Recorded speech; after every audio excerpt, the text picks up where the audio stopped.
I think know that there's a cap to your success, and if you Mm-hmm. don't, good to you. But I think you're delusional. But it's like some places know, hey, the most I could get is some big wheels and some gold teeth. But some people don't never stop at big rims and gold teeth, so you never see them with it because they trying to stack to get that crib in Bel Air that they drive past. You know what I'm saying? But it's like motherfuckers be on like when you expose to different shit, you have a different frame of reference and shit Yeah. just move different. So a lot of people now, when I'm seeing with kids is hanging with their closest enemies because they're their closest ally. Who is better to take over the universe for He-Man but fucking the Skull Dude? You see what I'm Mm-hmm. saying? Like at the time, the reason why Batman is beefing with the Joker because they're the greatest. Yep. If they clicked up, guess what? Can't nobody fuck with them. But you still know there's that, you know, you the Joker nigga, right? Or you know you Batman. Like, yeah. So you know there's that element. And then once that person become food, hell. You know what I'm saying? Because now it's the cap. We didn't got what we gonna get, man. A lot of times it be principality or just dominance over the relationship as far as how outsiders see you. Like that nigga be horning you, bro. And as far as that game mentality, it's like the folks in the Vice Lord was two nations. There was two Mm-hmm. nations who had to coexist. But they made it like they didn't. The Crips and the Bloods, they was two community, you know what I'm saying, based organizations who could coexist. But they know that people have different mentalities. And it was like where I was from, I seen who the Vice Lords was, and I seen who the folks was, and I was folks. Like real talk, by my nature. Mm-hmm. Because the Vice Lords was more hot-headed, short-tempered, red, flair. I was more cool, laid back. But if you go there, I guarantee you I do more than what you do. But that's So I don't y'all walk. But folks is like the Crips and the Vice Lord yeah, sound. now that's what I'm saying. Pay attention to the colors and the structure. They know this shit. They know Yeah. this science already. That's why they give the certain signs to the certain motherfuckers, You know, because the Crip certain always colors to the motherfuckers, so the certain lick to the motherfuckers. That's why they give the folks and the Crips a plan, and they give the Bloods and the Vice Lords some pistols. Because they know, no, these motherfuckers want to be leaders and these motherfuckers want to be territory leaders. Same thing, different aspects. yeah, you right though. Because even when you look at, I always Crips was like it was never like that type of. And we show you always hear about Bloods just doing something retarded, pulling niggas out of the Stupid movie. dumb shit, stupid everyday unnecessary shit, Like making them what? hot. But it was Bro, like, I but seen that but why? with Tom Why Cruise, though? bro. Tom But why Cruise. the Bloods and why the Vice Lords don't just wipe the Crips and the folks off the map? Mhm, Because they know what's popping off if they cross that line with these niggas. You yeah. better stay over there with that because we're coming out, and we come out, we not watching our back. When we drop our kids off at school, I'm not looking over my shoulder. Nigga, I'm coming to you, handle the problem, and we going on with our life. See, all this old dumbass beefing at every liquor store you go to. Man, look, the reason why you got to carry your gun to the gas station is because somebody else got to carry their gun to the gas station. Don't you know you're that somebody else to somebody else? So if both of y'all leave y'all motherfucking guns at home, guess what you can do when you go to the gas station? Get some gas and survive. You see what Yeah. I'm saying? Like, come on, man, we gotta look at shit better than that. But what it was the play on two nations that was gonna be built anyway that would Mm-hmm. coexist. But they automatically put us against each other. I was looking at the stuff, man. Vice Lord say all is well, folks say all is one. So if all is one and all is well, then that means we all one. That's well. Mm-hmm. But they split that shit up on purpose. So I don't even know what all is well mean. But when he say that, we going. Fuck you mean? Mm-hmm. You know what I'm saying? Not knowing he telling me the complimentary to what the fuck I'm yelling. Yep. He Yep. telling me the other half to the instructions. I'm like, all is one, all is well, and we beefing. Nigga, what the fuck? That's what I'm You you saying. you ever seen this like how we stand in California? You ever seen that? No, I never been So, around like California. just a lot of people always talk about the way we stand, right? It's usually like it's crazy, bro. We stand on we I don't know where this comes from. Y'all Like you stood be on on your our square. yeah. Yeah. But I never knew that until I got like a dude, you know what I'm saying? He was talking to me one time about it. But then I think who was it? It wasn't Griff. It was somebody, man, on that was on Sonetta, bro. And he was just, you know what I'm saying, talking about how you stand on a square, and he was just showing it when he was showing, I'm like, damn, is that why we stand like that in Cali? Like I ain't never, you know what I'm saying? I ain't never even thought about that. Maybe his house shoes on that square, tough. I mean, have y'all brothers ever really tripped on how a lot of that gang stuff goes back to masonry, like the Shriners and the Shriners and the Freemasons or whatever, you know, the other ones, the Blue House, whatever they call them dudes. I could tell by the hand signals. You know what I'm saying? Right. When I look back, the handshakes, signals the and the handshakes. stance, But the we art. used to be on some Mason You know what I'm shit. saying? Throwing up the 5, throwing up the 6. I mean, So that's I all look like Shriners and Freemasons, man. You better believe that All it's this shit come at the from, top bro. that know more than what you know. You That's think where you all this shit come from. Masonry, Jewish, Yeah. Hebrew, Islam, Christianity, all this shit comes from masonry. These masons are all these things. They have the pyramids, the 6-point stars, the crook, the fork. They got all this shit. They got the Quran, the Bible, the Torah. They got all this shit. When you look at them, it's the same. The Jews got on Shriner hats with Muslim signs on it. The Jews, they women got the same shit that Muslims wear. If you look at the original Jews, look at this, like the Syriac Orthodox Church, that might be Christian and stuff like that. If you look at they nuns, they look like today's Muslim women. You know what I'm saying? All this shit. I'm with you on that, man. I've seen all that firsthand. As a matter of fact, when you go to Palestine, the Jews, if the synagogue get bombed up, the Jews will go pray in the masjid with the Muslims. Mm-hmm. And you talking about they enemies? They not really enemies, man. I done seen that firsthand. Well, you can peep game on it. The fight is the fact that you gotta think what's the stance on from both of their stances that's fighting over there. Both of them know that each other don't belong in that land. Both of them know that, and nobody can move. That's the stalemate.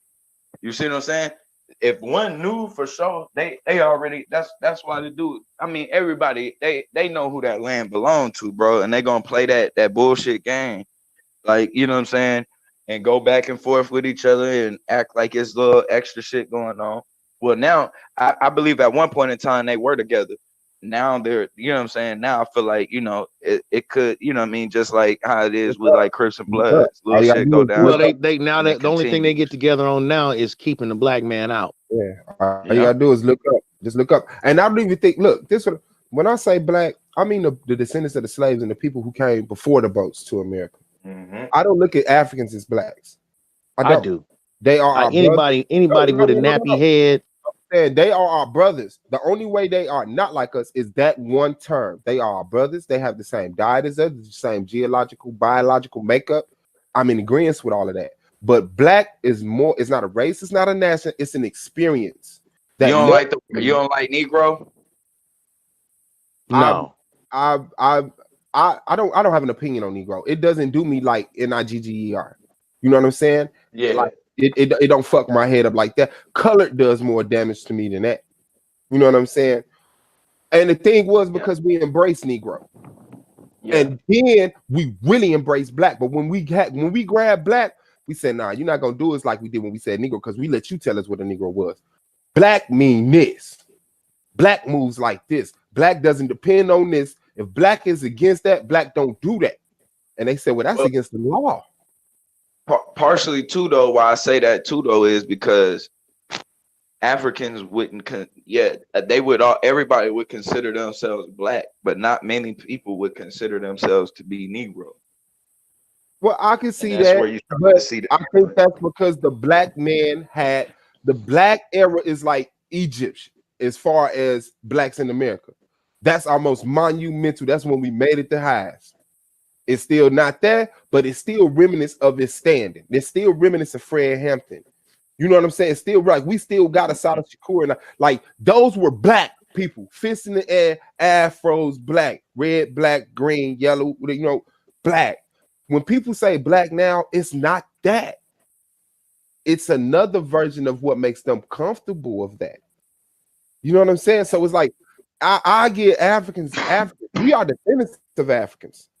We are descendants of that, whether we came before or after the boat. So the whole indigenous thing is just really a play on trying to get a treaty drawn with the terrorists. The same thing the Moors did. Like, I'm not for that. I don't want a black America. You understand what I'm saying? I want a black country called nigga that white people can't even say that shit. You can't even speak the name of our land or our people because it's called. Yeah, but you know that they already had that country. It's called Nigeria. Yeah, no, I want nigga. You want one for black Americans, and there you go. So if you want black Americans, it's already a country called nigga. It's two of them actually. We gotta be solo because we ain't gonna have nobody. Two countries called nigga already. Where? Niger and Nigeria. Neither one of them is nigga. Please, nigga is a conjugation though. I mean, nigga, that's Niger and Nigeria, which can be easily the precepts, which can be precepts to the word nigga. Yeah, I get that. Oh, okay. I'm sorry. We're gonna make the country gonna be called Nigga. Nigga. All right, right on. Right on. Brother. Why do you even want to be here? You understand what I'm saying? Why would you even want to? So we have to be able to allow ourselves to establish ourselves throughout the world. Throughout the world. I don't mean just stay in America, but America is where we at. So America is where we damn sure had a right to build something at. And then once we open up trade with other places, then we open up established relationships, then they'll let us in their land and we can be like, damn, we can get some land over here too. But as they pointed out, ain't nobody fucking with the black man off rip. You got to show some progression. And people, whether you like to believe it or not, and then I'll shut up, people are waiting for the black people in America to do something. The whole world is. Go ahead, Blue. The whole world is. The whole world is, bro. Because it's a certain way that we want to live, and the way that we want to live, if we on top, we will require the whole world to live like that. I mean, that's just unfortunate. We don't want to damn go to that. I want to spend time with my family all day, and when we hungry, I want to go pick our food. That's just me. You know what I'm saying? I don't want to do all the extra shit. You know what I mean? I gotta go. You know what I mean? That's the way. If I had it, that's the way the world would be. You ready to feed your family? You'll go and feed your family. Even better, you'll have your own. You know what I mean? In your own area, your own lot. But you know what I mean? But the thing is that what we see is think about our come ups on a little level, right? Think about what happens to cats that try to get control of because the main thing is, right, if we want to come up in this system, it's about getting control over things that we create. That's the main thing. We create a lot of shit and we don't have any control over it. And that's just not music and entertainment, it's many other things. So the fact that they will kill you now on a lower level, just trying to get control of some shit like an entertainment business. Like, look, all right, we mass produce, you know what I'm saying? Music, this and that. We want to be in control of that. Can y'all hear me? Yeah, I can hear you, bro. Okay. Yeah, what's up, people? And everybody jumping in. Cool. But yeah, so you know what I'm saying? We want to produce on a mass level. So the thing is that this dude don't want you to be in control of any aspect of your life. Like, as little as he act like he ain't paying you no attention, he's always paying you attention. We can see that with Bill Cosby. We can see that with, you know what I'm saying, how they keep in control cats like Diddy and them. And then we can see even how they bring in, you know what I'm saying, Suge through the ring. So, you know what I mean? Irv Gotti, you know what I mean? It's many of them that go through that, just over trying to get control of the basics or the little stuff. So imagine us trying to get control over, you know what I'm saying, in a mass way. It's a problem. So we have to be strategic. There's no question we got to be strategic on what we doing, how we doing it, and who it's announced to and when it's announced. Because it's no question. He's always, you know what I'm saying? He's always paying attention. So it's like we can't do it the way, you know what I'm saying, the way Irv Gotti did it. You know what I mean? And announced it. And they tied all this money up in court quickly. So it's like we gotta figure out outside of outside of the system, how do we build and create what we need? Because the system is if we rely on the system, that's how they can cripple it. We got to be outside of it, where it's like, okay, we feeding each other. You know what I'm saying? We're clothing each other. Like we're just doing these things. You know what I'm saying, for ourselves. We're finding our own cotton to knit our shirts, and we got our women knitting the shirts. We ain't even Okay. necessarily selling it to each other. We just distributing it to each other. And then even food. When I get food, I got for me to distribute to my neighbor and my other neighbor. And if she got whatever, she could distribute, and so on and so on. So that way we're more so relying on each other than we are necessarily relying on the system. Then I think that we could take the next step, which is, you know what I'm saying, however we want to deal with other nations and this and that. But it's like one of the maneuvers that gotta be outside of the system so he don't tie our money into no bullshit like court and making up stuff like, you know what I'm saying, you're building on toxic land. Or I mean, it's just all kind of scenarios, bro. They good at coming up with in this system. But y'all can go ahead, man. Okay, Blue brother, can I ask you this? Do you think that our people, is two things to that? Do you think that number one, I think that like if we're gonna do something as a people, we're gonna have to focus on one thing, right? And just everybody get on code and do one thing or produce one thing. Now, see, so if I come up with that magical product, or if we as a people come up with the magical thing that we can all do and start getting money and everybody can start eating, do you think that we are all ready to give up all our own personal stuff and say, well, we're going to go ahead and all get on code and apply our energy towards this so that that's where two the generations from now, they'll be talking about something different? That's Do you where the think that women we're come ready in for that? That's my point. That's where the women come in at. We can't be in our 30s just now being reprogrammed, bro. That shit has to be done from the get-go. She got to stop raising herself to be in the same raising kids that put her in the same predicament she in. You know what I'm saying? You supposed to raise. It's only a few that actually think that, you know what I mean, I'm gonna force my son to do this and do that, and then he gonna be LeBron James, or I'm gonna force him to, you know what I mean? You know what I mean? And that's hard. Okay. It's hard So how do we get everybody on code without religion? without religion? Number Yes. one, that's how do we get everybody on code? I say results without religion. We make being codified cool. Like I think part of it. I think, well, number one, I don't think it would be religion. To me, I say it would just be a law. But this is what I would say. We can't make a law. What we saying is no. What we saying is tomorrow, Black people need to get up and focus their energy on Project A. Now, I say how do we get everybody on code with Project A without religion? Without religion? So I mean, go ahead. Mostly majority is into religion, though. That's gonna be the toughest part, is even getting them to move because they on religion. No, so the thing is that being codified is seen as hard to do.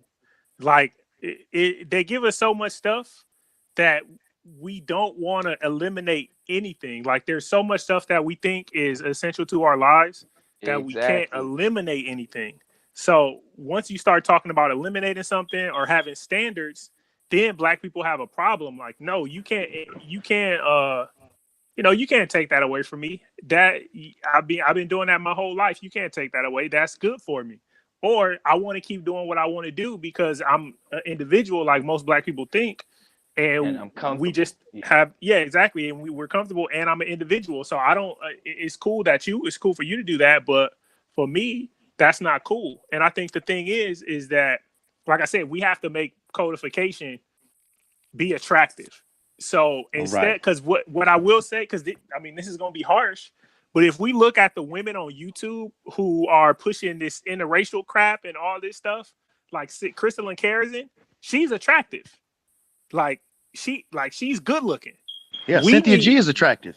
Cynthia G is she's decent. No, looking. she is not. No, she is. She's decent looking. I'm not gonna give Cynthia G that because Cynthia G just too damn mean, man. But she is decent. I don't even watch her. I don't even watch her. She's not bad looking. I'm not gonna give. She's not bad looking. Tiffany Haddish ain't bad looking, but she ain't my type of chick. She look like a white woman in black woman makeup, like really expensive, really professionally done. You know what I'm saying? Like, but that's me because, like I'm saying, every time I see her, she got this thing on top of her head. You know what I'm saying? Yeah, but not the harp on Cynthia G appearance. I'm just pointing out that like a lot of the chicks, like even this chick Diane Corns, Water Sniper recently brought out, who was doing Ghetto Gaggers. Diane Corns is fine. Like these chicks, they're not pushing black empowerment. If we look at black empowerment, usually it's an overweight. Like who? You know, kind of an overweight chick. Wait, have you seen this one on there? African Esquire. She's African Esquire. She's fine, like but who? she not really. I never really listened. I want to know. I want to know like, who you talking she about. She don't be saying nothing. Okay, she's a YouTuber, fire. African Esquire. She's pretty African fine. Esquire. Her afro might be fake though. Fine. No, I want to know who you said wasn't though. I'm just saying in general, it's not good looking women. No. Name one. Like you just named several. Name one that's not. I'm not gonna name somebody on YouTube who I feel is unattractive because that's not even fair. Come on, man. Yeah, that's too lower energy. I'm not gonna do that. But what I am saying is this is what I'm saying. I don't think they exist, man. So you're gonna have to say something. But what I am saying is that the more attractive chicks, they're not pushing black empowerment. Like, and I mean, Paris is Paris Milan, you know, she's attractive. She kind of pushes black empowerment, and that's another thing. They always kind of tote the line, like where it's kind of like I wanna like I'm really more about women, but I'm black too. It's never like I'm black before anything, and it's always gonna because the culture has a feminist vibe to it. That little small feminism is gonna seep in there regardless what happens. That's why it's always a tit for tat. If somebody say, "Hey, look what this bed wench is doing," then somebody gonna come right back and say, "Well, black men do it too." Like if you say, "Hey, black women right now, a lot of them are getting with white supremacist males who are out there killing black people." They're gonna be like, white dudes, I mean, that we're doing that because black men don't like us, which a lot of this stuff is just false narratives and totally not true. And port is just to go tit for tat, and that's what we need to stop. Like every time we do it. I'll tell you this though. Not to take validity of what you said, but I'm hearing some chopping. Is anybody else in that? Yeah, I hear it kind of. Is that me? That's what I'm asking. Is it me? Okay. Can y'all understand what I'm saying? Yeah, we can understand what you're saying. Hey, Blue, say something right quick. Oh, it's you, Blue. You chopping up real bad. Okay, not to take any validity what you're saying. Okay, fine.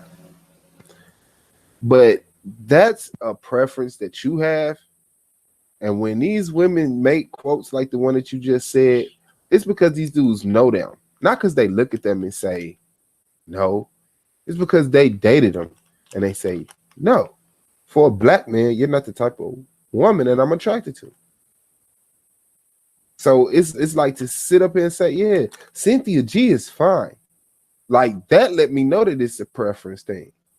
You know what I'm saying? No, but what I'm saying though is that if it was my old lady, she'd have to change that hair quick. No, the hair, yeah, but see, and this is another thing. If we're being real, because look who has their natural hair. CK, Crystal and Karazin, she has her natural hair. Yes, but if Diane Corns, okay, hold on before you ramble off your list of your famous women. Don't you know if you wanted to put the opposite point that you could do that too? No, hey, Blue, you chopping up real bad, bro, and I think you're trying to talk. Drop out and come back in.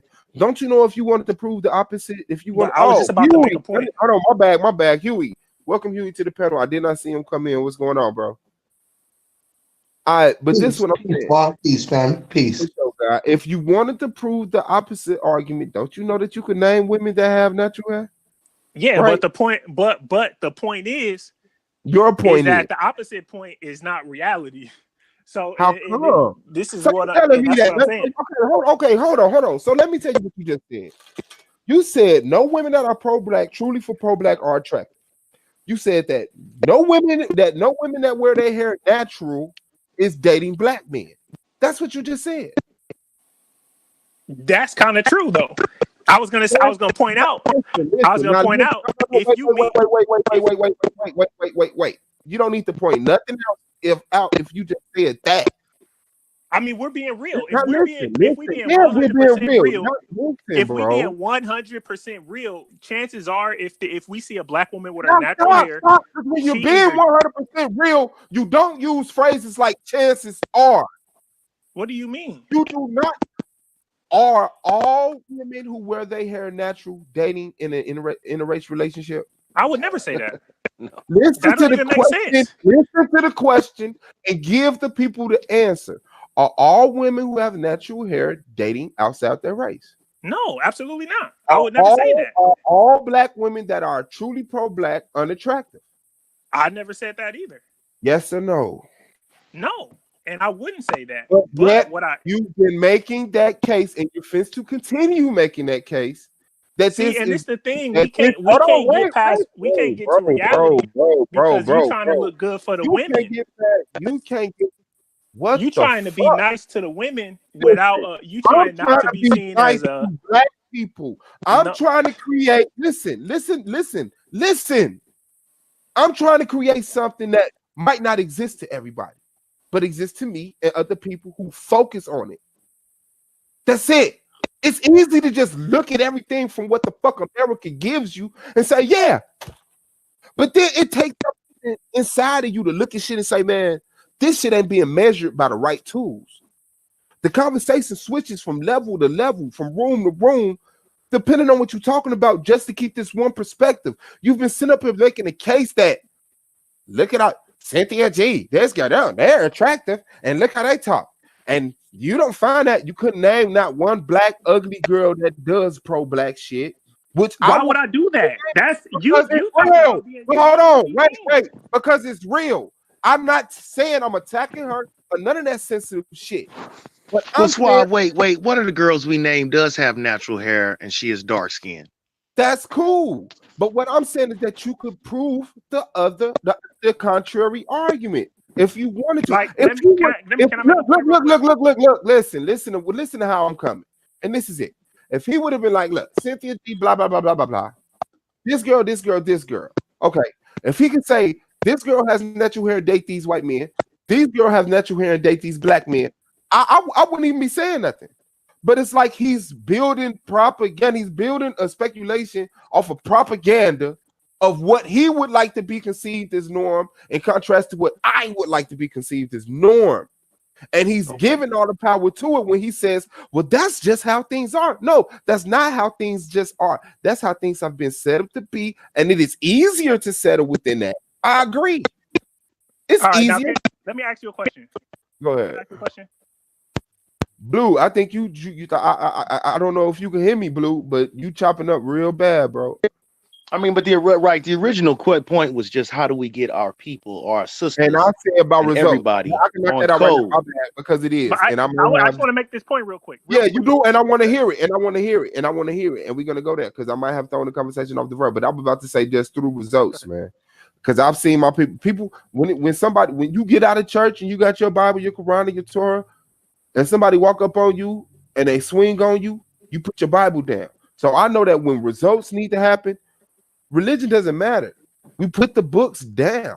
If we figure out a way to Blue, say something. Yo. Okay, you back. If we figure out a way to increase our economic value, which is easy to do because one thing we have to do is stop spending on dumb shit. Guess what that does? Increases your economic value. We have to make shit more accessible.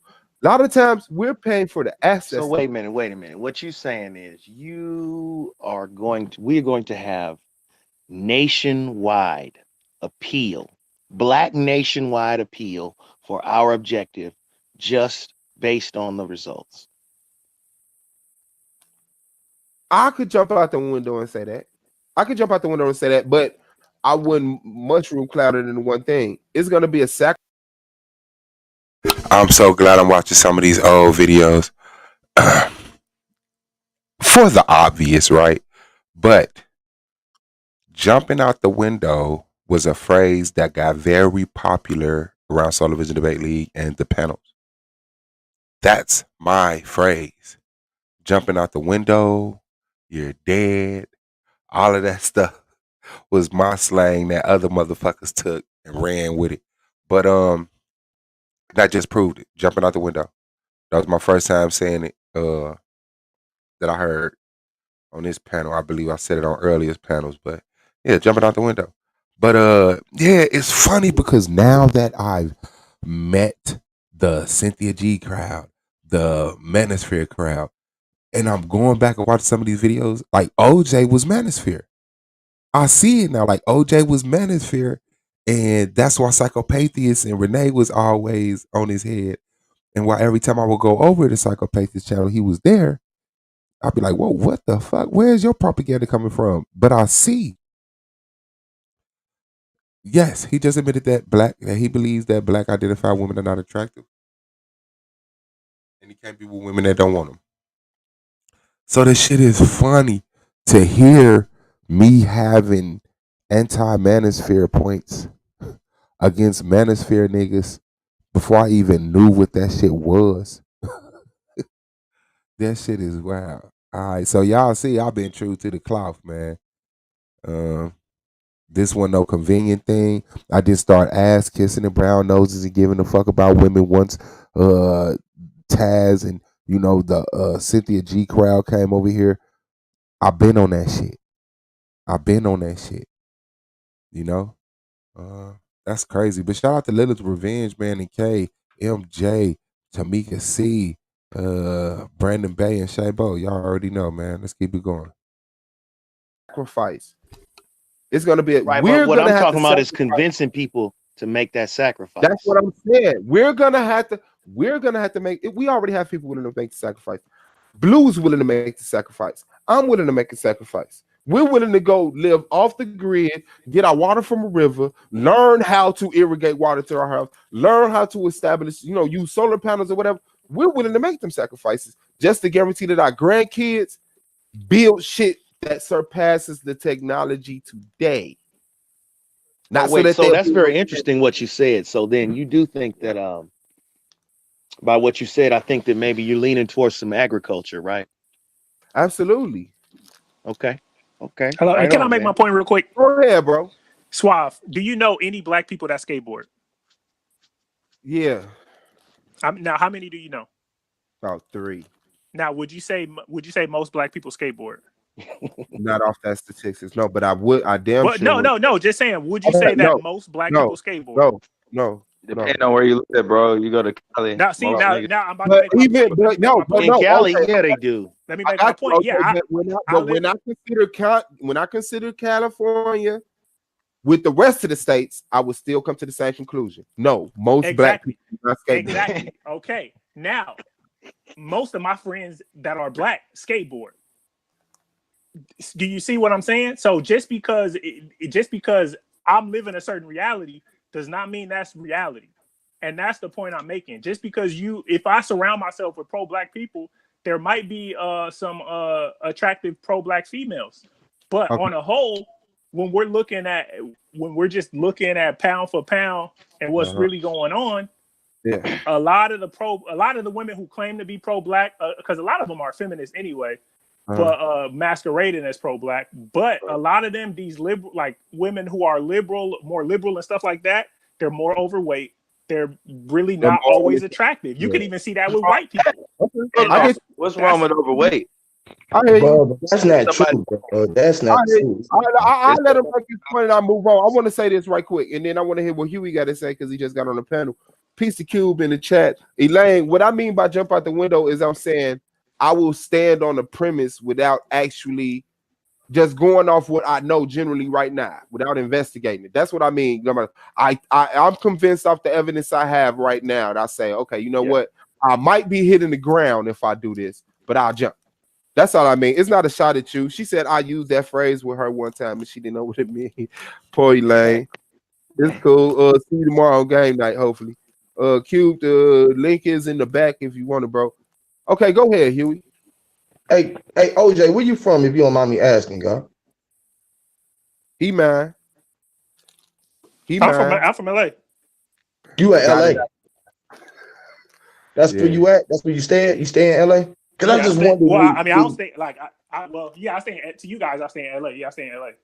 Okay, yeah, I just be wondering though because I stay in Atlanta, bro, and I was listening for a minute, bro. And none of that shit you saying operates here, bro. And like it's more. Dude, it's the truth there too. I don't I like can go to say anywhere black and and white. be the same thing. Hold on, let him get his point out, bro. But go ahead. And we'll hear you, OJ. Go ahead, Huey. I mean, for the lack of words, I don't like to use black or white, but it's more of us here than in pretty much Cali. You feel what I'm saying? And the awakened people and women, I mean, like they come in all different shapes, colors, and sizes, bro. You know what I'm saying? And beauty is all in the eye of the beholder. You feel what I'm saying? So what you looking at as beautiful might not be beautiful to the next man, or look at appeasing to the next eye. You feel what I'm saying? Because you're going off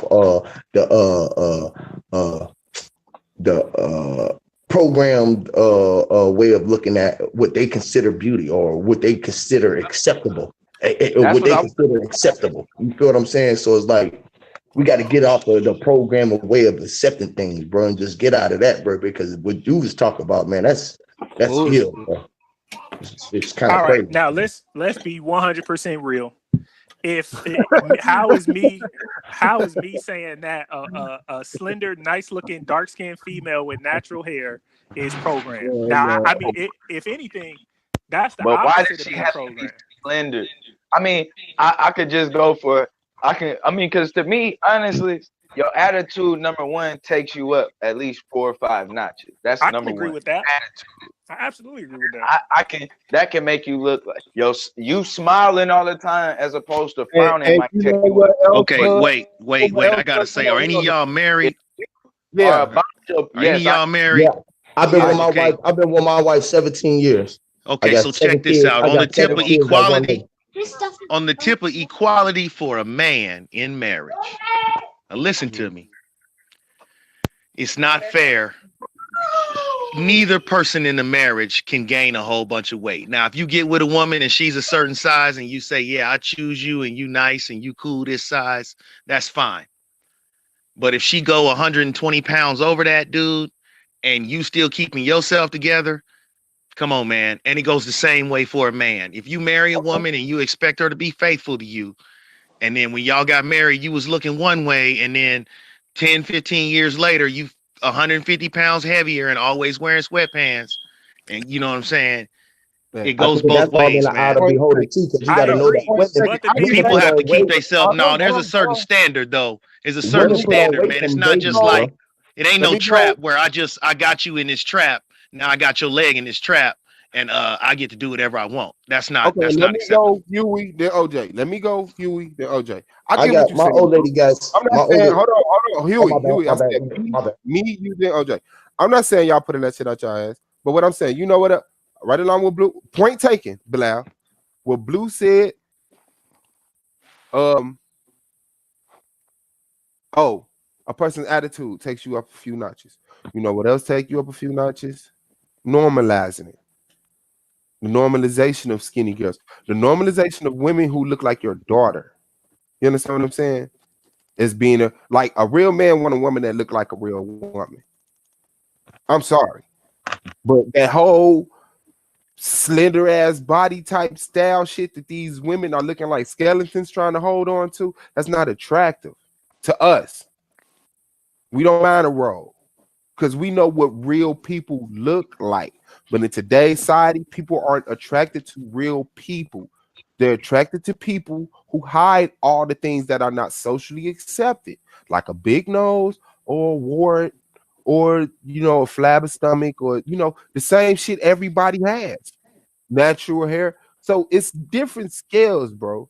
And if they put heavier women in front of you as a sex symbol like they do these teenage girls, you would find normalized that it wouldn't be like, because I mean, look around you, bro. These little perfect body girls that you're talking about, even when you at fam, there's a cap to that. And they know that shit. It's unrealistic. So be 100% real about everything. And don't just say, OJ lived his life and this is the way things are. Huey, go ahead and say what you want to say. And then OJ, I'm pretty sure you want to tell me the fuck up. No, that was right. Because I was just gonna say, like my old lady, we was together when we met. We was fucking young titty boppers. You feel what I'm saying? We ain't had no kids.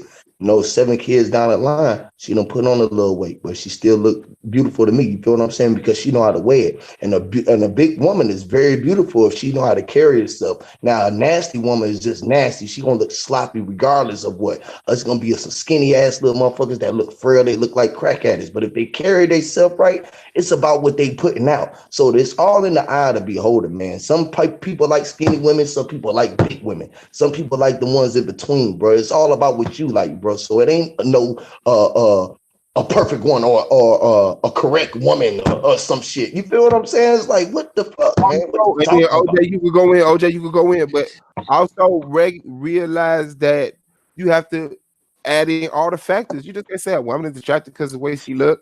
Because if you know that woman and you meet a woman that you might feel physically unattractive, who's going to get the overall better score? You have to do that. And then Elaine in the chat says she's been married 10 years. She lost weight and her husband got mad. Go ahead, OJ. Well, all right. So a few points. Nowhere did I say I was talking about some artificial, unattainable standard of women to be attracted to. I didn't say, hey, I like a big hydrogel ass with a liposuction stomach or some big tits, or I didn't say anything like that. I just said slender. Slender, when I mean slender, I mean not overweight. And the one thing that's wrong with black people, and we have to realize this, there has to be a standard. That's why everything's all over the place. This is why these chicks, they be trying to have this fat acceptance stuff. Like, nobody want no fat acceptance. Being fat is not good. It's not healthy. And for the most part, it's not good looking. Okay, nah, bro, that's just you. No, y'all gotta let me finish. I'll let you go. But you know. I'm gonna holler at y'all when I get to work. All right, for sure. Have a good one, family. But you know that some people are heavier than other people, and it doesn't take a toll on their health. You can't say. I agree with that. That's true. It doesn't. Go ahead.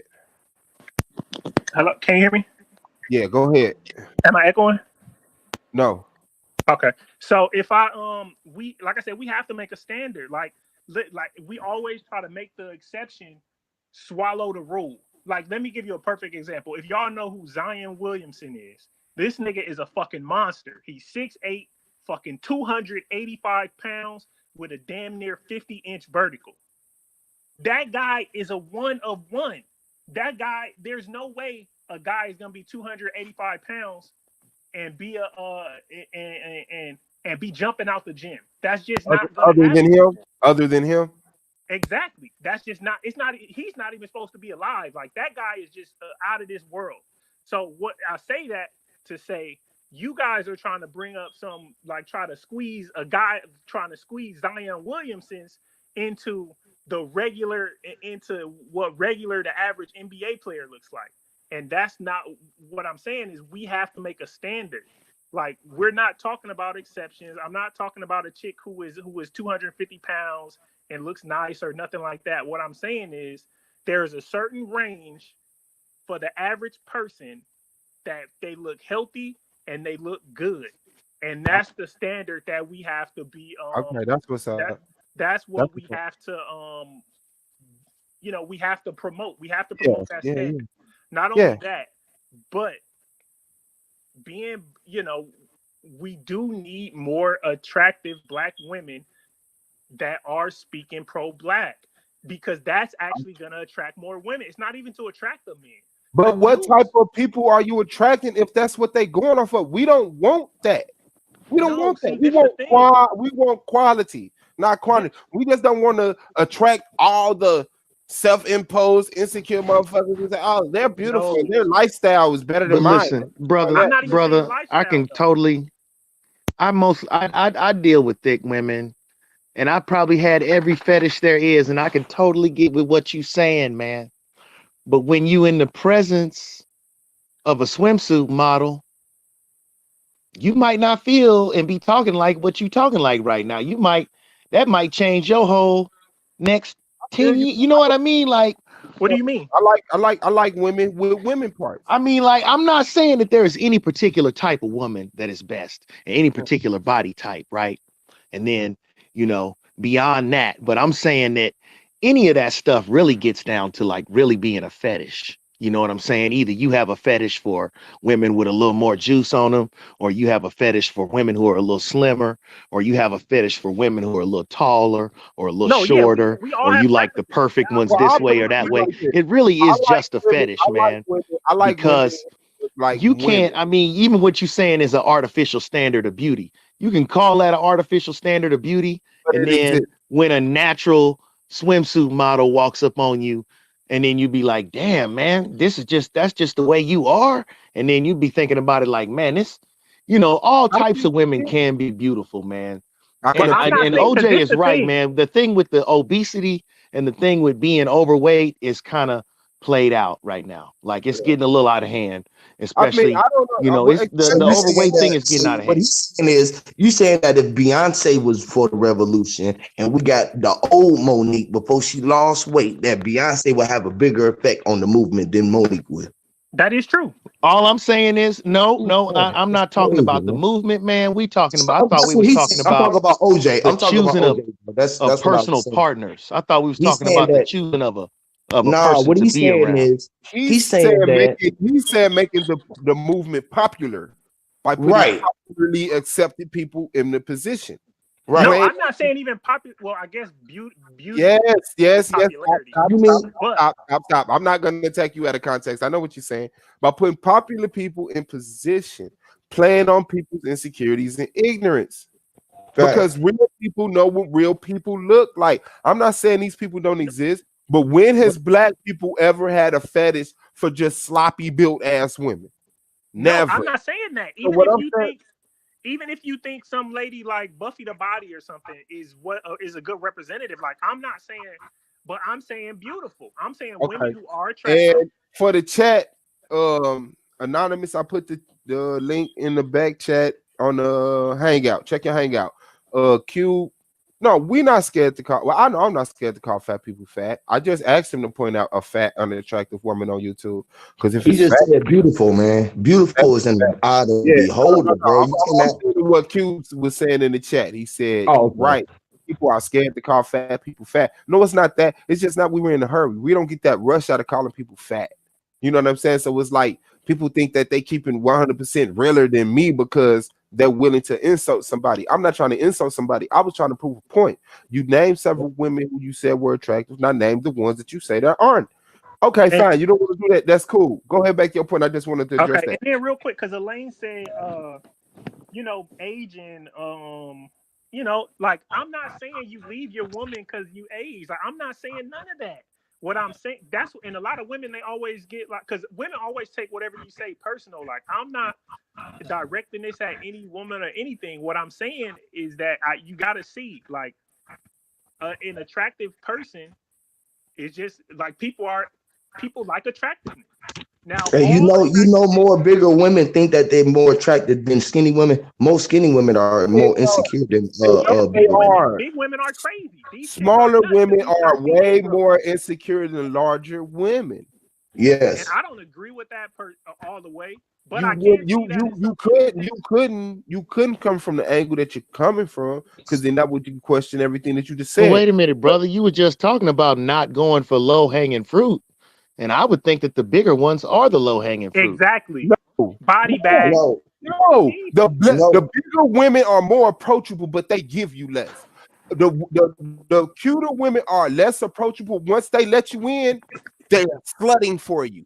Let me tell you this. Let me tell you I this. don't The agree with bigger that woman, always right? either. Let me I tell you believe this. The bigger woman is going to take care of you. She going to nurture you right. She going to cook for you right. The little one go run the streets, and she used to being used and You being know what? abused. And And this is that I think that is a that's false I scenario. don't yeah, I would You too. know I'm what? saying When hey, wait, when a big girl cheat on you, then you really feel hey, stupid. all of them will. When you Exactly, get because it's when you you let gonna a be big girl pissed. cheat on you, you really gonna feel silly. Shit, why?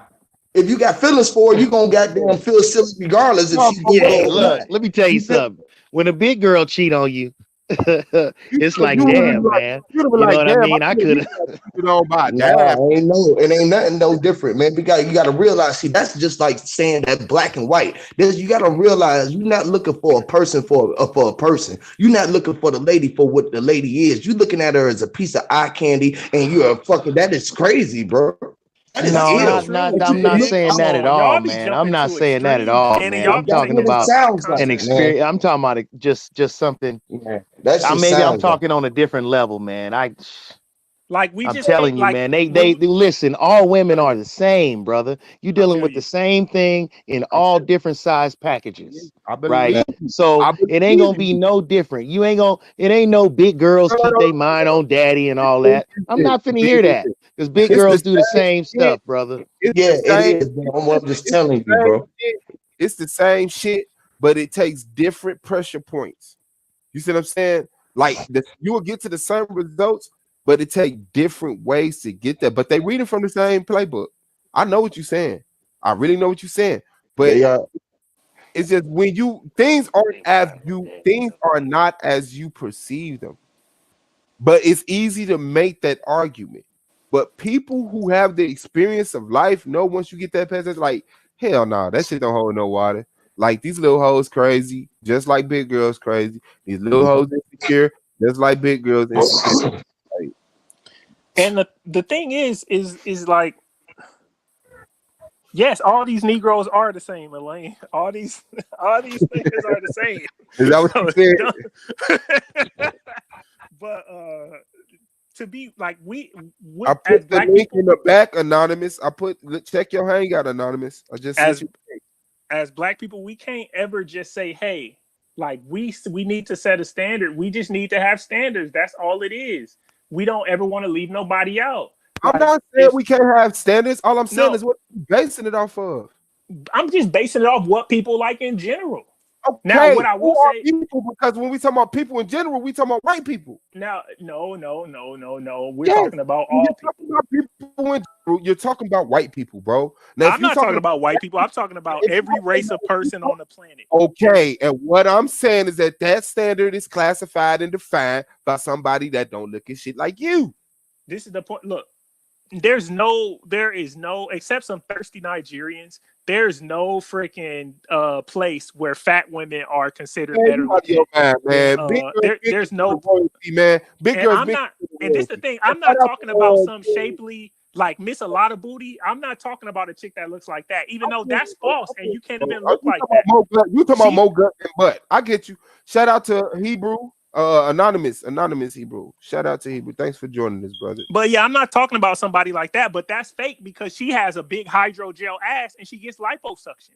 Like, I'm not talking about no Insta thoughts. I don't know why y'all Not all of them equating get attractive. liposuction, bro. Some of All them of is those naturally chicks, built no, like that, all bro. see, What you? and That's this the that thing. California shit, bro. You No, need to that come yeah, out and get you some exactly. of The this California cornbread, shit bro. is You need to come real. out and get you some of this good cornbread and some of this goddamn some No, All the decency, shit, man. bro. Seeing no. out If here. if You if a talk chick about is they on you if saying a they chick is on liposuction, bro. Instagram, You ain't seeing no real asses. if You a ain't seeing chick no is a real big thighs Insta thought, and she no got a real big shapes. hydrogel. Dude, What the hell that's you talking about? the South is the king of You ain't hydrogel. seen no They the little queens of the woman with a nice hydrogel. ass frame. You ain't see a little woman with a nice frame and a nice little butt Dude, and a nice little shit. They it's all got different little are you shapes, really bro. gonna tell me that You the king serious? you live in Atlanta, the capital of hydrogel asses, and you're telling me that like And come on, all of dude. them ain't hydrogel I'm asses. Hold on, not That's what you saying just all think. big You asses talk are about, you think hydrogel. the motherfucking stripper girls. You ain't talking I'm about the saying little I just said goddamn. You ain't talking Insta about little I Keisha, literally just and you said ain't talking Insta about little Tiffany. You ain't I talking know, about but little this is what I'm Rashida saying. Look, and the both of neighborhood and y'all shit. right. Both of y'all right. But what you got to do is what y'all say with the listen. You talking to him about strippers. And we talking to you about everyday people that get accepted. Regular job having people who have liposuction, butt lifts, and breast implants. No, what I'm saying is that there's regular women who look good, who could fit a good standard of beauty. That slim category that you got, right? Yeah. I'm not right? even saying necessarily slim, like, cause see, you guys think I'm saying slim, and No, I mean like slim. a skinny You white said person. Slim. You said slim. No, but you guys think I said slender, but you think when I say slender, I mean a fucking just a super skinny white talking about person. little thick, little bow-legged little thing. Don't we call them little thick What little you things? talking about is Not no even matter how necessarily big. thick, just on the borderline. Hey, What man, I you spent 2 talking about- years in Brazil, and them girls ain't had no work. You I know what he no talking matter- about, man. They talking still about- got the small way. Well, the problem is the American food, brother. The women talking here about eating this no matter- American food, and they acting, they Brazil living is like kind of a plastic Americans. surgery thing too. But He what I'm talking about- not he saying, talking about- I'm no, saying, hold on. do you I guys got know who you. Miss a lot of booty is? He talking about no matter how big you are, your waist makes sense. You're attractive. Right. He talking about no matter how big you are, it make like you're not sloppy built, unattractive, this, that, and the other. Like I get what you're saying. Okay, I may have like because when you say slender or slim, like I'm thinking like a kid body, damn near. You know what I'm saying? I'm thinking like a 30-year-old trying to look 17. No. You know what I'm saying? Like Yeah, I'm not saying that. No. Okay. No. All right. I'm talking about still having the waist that makes sense, right? And even when Yeah. they get a little bigger and a little older and put in some weight, they still look like they make sense. It look like they at least pay attention to the shit every now and then. Well, Right. even then, Not I like wouldn't even like if right now I'm with my girlfriend and she kind of wants to have a baby. Like if she got fat from having a baby, I wouldn't really. Or if she had like some, because girls are going. If you Don't do it to her. Don't do it to her, bro. If you ever seen welcome to the cube outside the cube to the panel. Thanks for joining. But yeah, if you ever seen a girl who had a baby, sometimes even if they get in shape, they still gonna have the little stretch mark stomach. Like so, I understand that. Like nobody's saying, we gotta be the most strict people on earth, but we do need a standard of beauty that women can actually live up to. Hey, can I add something? Yes, sir. Hold on. Let me say this, and then you can jump right in with both feet. All our opinions are value, and so therefore, that's what the conversation is for. I'm just concerned with what we're gonna allow to be the norm. That's all. And so maybe it's my insecurities mixed with my egos, my concern with the little bit of information I got. Go ahead. Yeah, I was listening to you guys, but I had to take a break. Now, we got to be honest with ourselves and stop kidding ourselves. When I'm at work or, at the store, let me just say this. Basically, when I'm at work, I feel better when I'm working around pretty women. We got to stop kidding ourselves like being pretty is not something that's real and it's not realistic. And then on the other side, we got to stop acting like, there's not ugly women out here and ugly dudes out here. It just is what it is. But those people, they have the ability to make up some of that where they lack in the physical department with their attitude and their awareness and things like that. So these things do exist, and we can't act like it doesn't exist. Now, another thing, there's big ass women out here, man. And we know what the fuck big is and what unhealthy, not just sloppy. You know what I'm saying? There's some shit that's not attractive.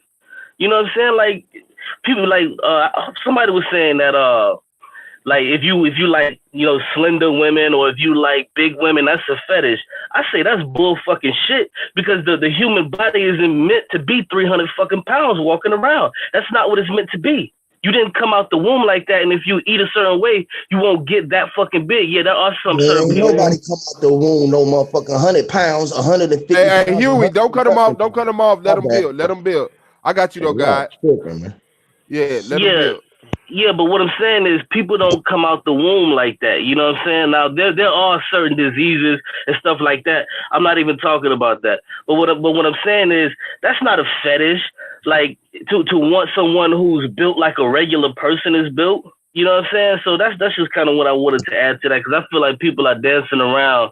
You know what I'm saying? Some of those areas, and a lot of reasons why people jump around those areas. I know why, but yeah. Man, And last thing, I wasn't talking about nobody coming out the womb 100 pounds. I hope you understood I know, that. bro. I just had to say that because you just like ain't nobody come out the womb 300 pounds, or we weren't meant to be like that. No, but I mean fat. Certain people Yeah, I is just mean just fat. understand fat, but certain people are built different, bro. Some people are skinny boned and little bone. Some people are bigger bone people and just bigger people, bro. You can't say that Design Williams, for instance. You feel what I'm saying? He was just a big boned person. We would all be bigger if we was out in natural environment, living without walking around with our shoes off our feet and everything. We would all be bigger and everything, bro. That's a natural, true fact. So you bro. saying that people who were hunter gatherers were more heavier and were slimmer? Is that what you're telling me?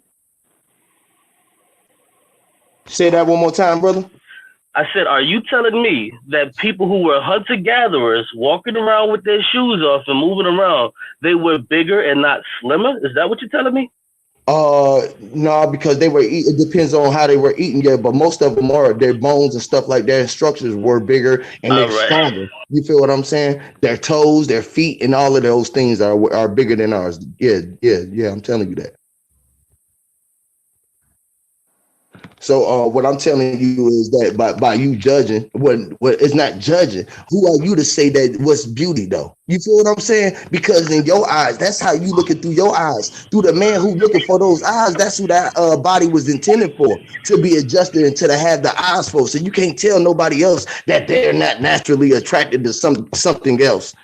You feel what I'm saying? How do you figure that everybody ain't naturally attracted to what you look like, or someone who would be you? The one They're probably attracted to a darker person, or a person who got more of a rolled up nappier hair, or some shit. You feel what I'm saying? You just can never say the eye what the eye is holding for themselves, bro. Because you don't know what they're holding. But you're missing my point though, because what I'm trying to say is, the human body on average, like we could play around and throw around big boned and small boned. We can play around with that. I'm not playing around with that. I'm telling you, the average person, if they were to get back to how they're supposed to eat normally and naturally, we wouldn't be walking around the way we're walking around now. And that's just simple. So for someone to be naturally attracted, hold on. Now, for the majority of people to be naturally attracted to that, we can't say, oh, well, no, we can't do that. We can't. Actually, yes, we can. Because I'll tell you right now, if we threw all this technology away and we had to hunt and gather our food like how we did in the past, everybody would go back to being that way. Now, once again, you would still have your outliers, people who are just big boned and people who are just skinny as hell. You would still have that. But the average person would look like the average person would be more attractive just how they are now. Now, so you saying so like, okay, what about taller and slimmer? Like some people like a taller person instead of a shorter person, right? Yeah, because exactly, bro. That's my point exactly, bro. Like, if we're being real, at the end of the day, there is a certain standard that people like, and by whose standard? By your standard, bro. That's by your standard. That you can't put your standard on. You talk about the average. When y'all talking about the average, you saying the average. No, it's not, bro. That's not the average, or the average person wouldn't be doing that. What they doing now? Everything has an average. What they want to do, bro. Everything has an average. And I think that's what you're missing. That everything has an average, and that's what James said earlier. He said, we got to start putting standards on shit, because niggas want to go too far and niggas don't want to do enough. There has to be a standard on something, and nobody wants to stand it because they want to say, well, you looking at it that way, you looking at it that way, because that keeps them from doing what the fuck they have to do or doing enough. You see what I'm saying? So there has to be a standard, and everything has averages. You mean to tell me if you shooting 25 points and you averaging 25 points in a basketball game versus a person that's averaging 3, who's going to get cut first? So we got to stop playing. Everything has averages, and all of that shit matters. But y'all go ahead. And yeah, the thing is, like, because y'all think I'm going by like a so-called European standard of beauty, which is absolutely not the case. I'm going by a black standard of beauty. Okay, but can I say that? Can I say this? Can I say, do you understand why we feeling like that, or are at least concerned about that? I know exactly why y'all feeling like that. I don't. Okay. I've never alluded to even being attracted to white people. No.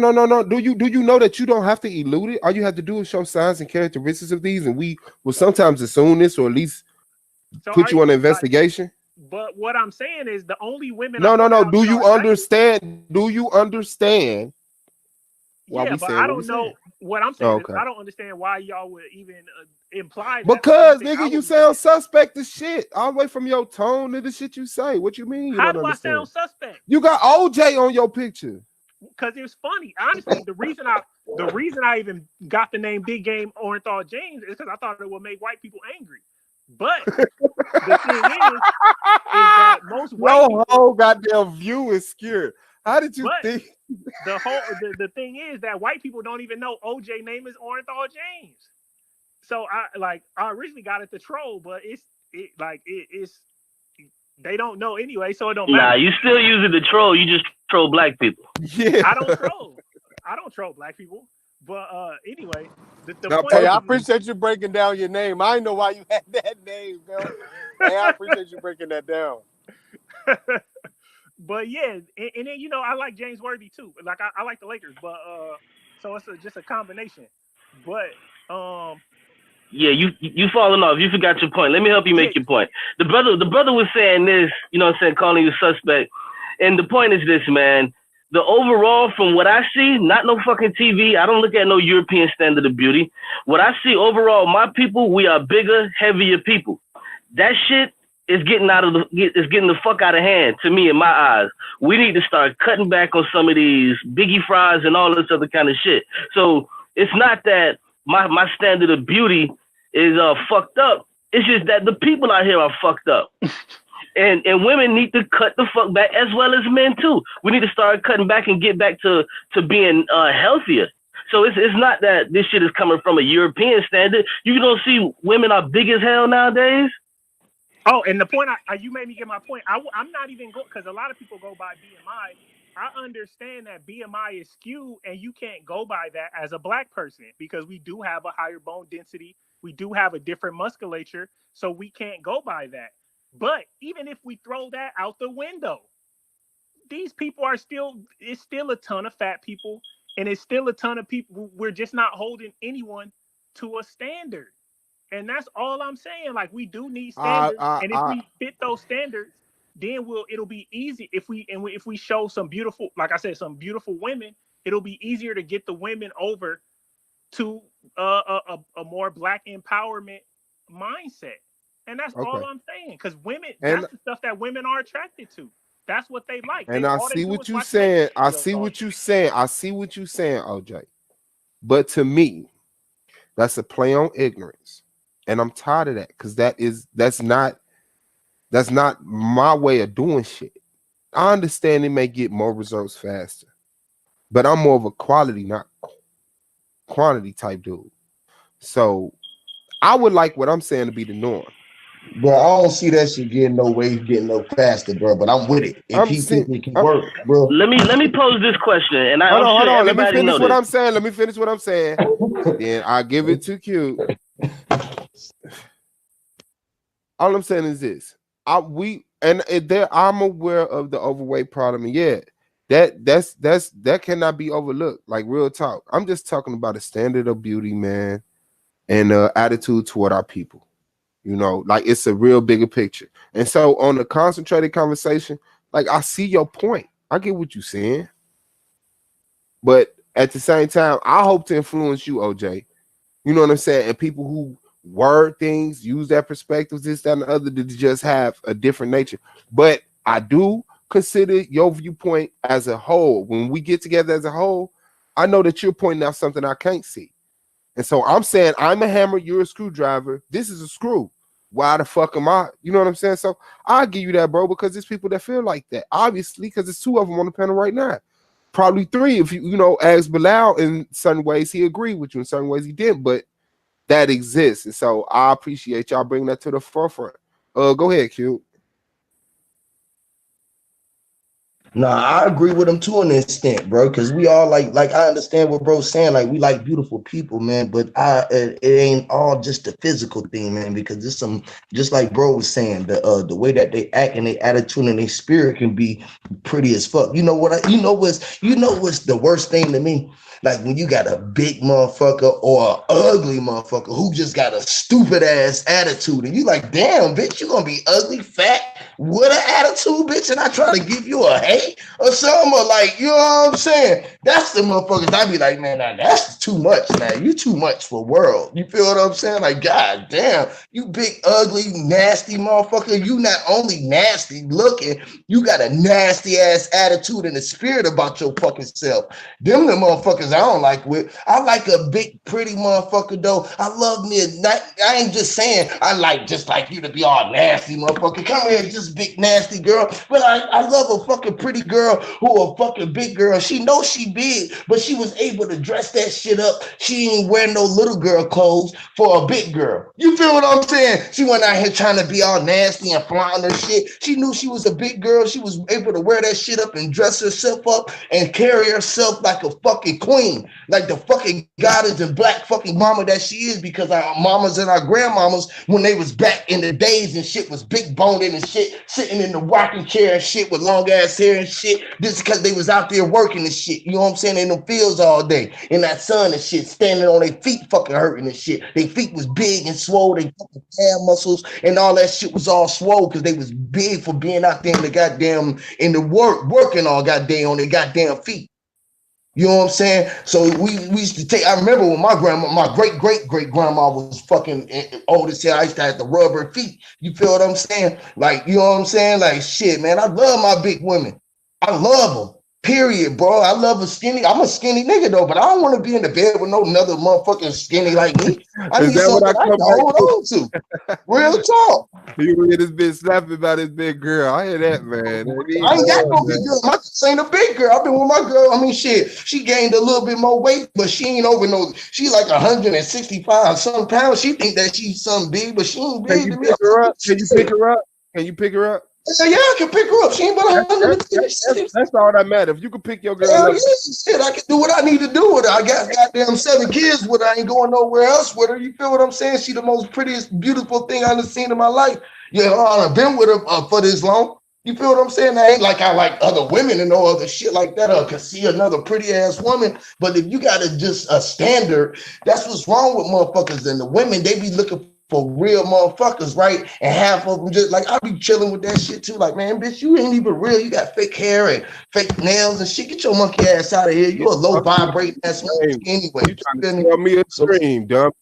Hey, OJ, would you be the face of the movement for, you know, as far as the male representative? As far as what? The male representative. As far as like the black as far as looks? As far as what you think black people should be, you know what I'm saying? I don't know, honestly, because I'm not a learned scholar. So I personally think that those are the type of people we should groom up. Not to say that, you know, I'm not intelligent, but I don't have any formal education. So I don't. Okay. I appreciate it. Yeah, like I think that we do kind of need the formal education piece, but at the same time, maybe somebody like me is more relatable. Like I would like the same way where Tariq Nasheed or even a random chick that's beautiful who can relate, who will recruit, who will actually be able to attract females to the type of way of thinking, who they'll actually listen to. Because like I said earlier, some people like look funny, or if you look weird, somebody they cut you off automatic. It's so much stuff on YouTube. It's so much stuff. It's so many people in the world. Like if you don't attract somebody at the first time immediately, sometimes that's your only chance, and you lost them. And that's the point. That's literally the point I'm making for everything. You know what attract most motherfuckers, women nowadays, bro? It ain't even the physical. It ain't nothing about your motherfucking physical. It's about your materialism. It's about what you got. You feel me? How you can fund. How is your game when you come up in the club? Can you buy us a couple things? Can you buy her and her girl some drinks? Man, they don't give no fuck about what you looking like, how big you looking like. Boy, they don't give no fuck about that shit. You out your goddamn mind. It's about, can you pay a bill later on? Oh, that nigga paying bills. I'm giving that nigga some. Hell you talking about? They ain't studying that shit you talking about. Your ass, your head out there in the motherfucking world somewhere. You couldn't represent nowhere, nigga around nowhere around me. talking no shit like you talk about. I don't know. I'm not tricking, so I don't know. I'm not out here. But hell no, I'm gonna tell you that you can't. Since you don't know, that's because you're still a believer. I'm gonna tell you that you don't know because you're a believer. You believe that you can, but you unsure if you can. You don't know if you can, so you can't. Nigga, I know that I can. I know that I can be the face because I weigh like 165. I work out every day. I got a 6-pack. I got a motherfucking nice rack. I got a goatee. I can rap. I got charisma. I got style. I got flavor. I got all that shit. Got my own crib. I got my own motherfucking business. I know I can represent niggas. No, but the thing is, he was saying earlier was to no. He asked the question. I'm gonna tell you the answer of your answer for you, and I'm gonna tell it for me. What I'm telling you. No, I can represent the people in all different ways because I don't see black and white. I don't see none of that shit. I see fucking dark and light. I see dark and the fucking light. I see bright shit. I see this materialism and I see fucking manifestation and how to bring shit into fruition. That's what I see. And I don't see no fucking boundaries and no barriers. I'm looking at motherfucker talking about a standard. You see them motherfuckers when you driving on the highway. Man. You say what? You see them motherfuckers when you driving on the highway. I don't see nothing when I'm driving on the highway. How you know what I see when I drive on the highway? You don't see no bounds and no barriers when you on the highway. No. Hell no. So if you have a problem with standards, then how can you differentiate darkness from lightness?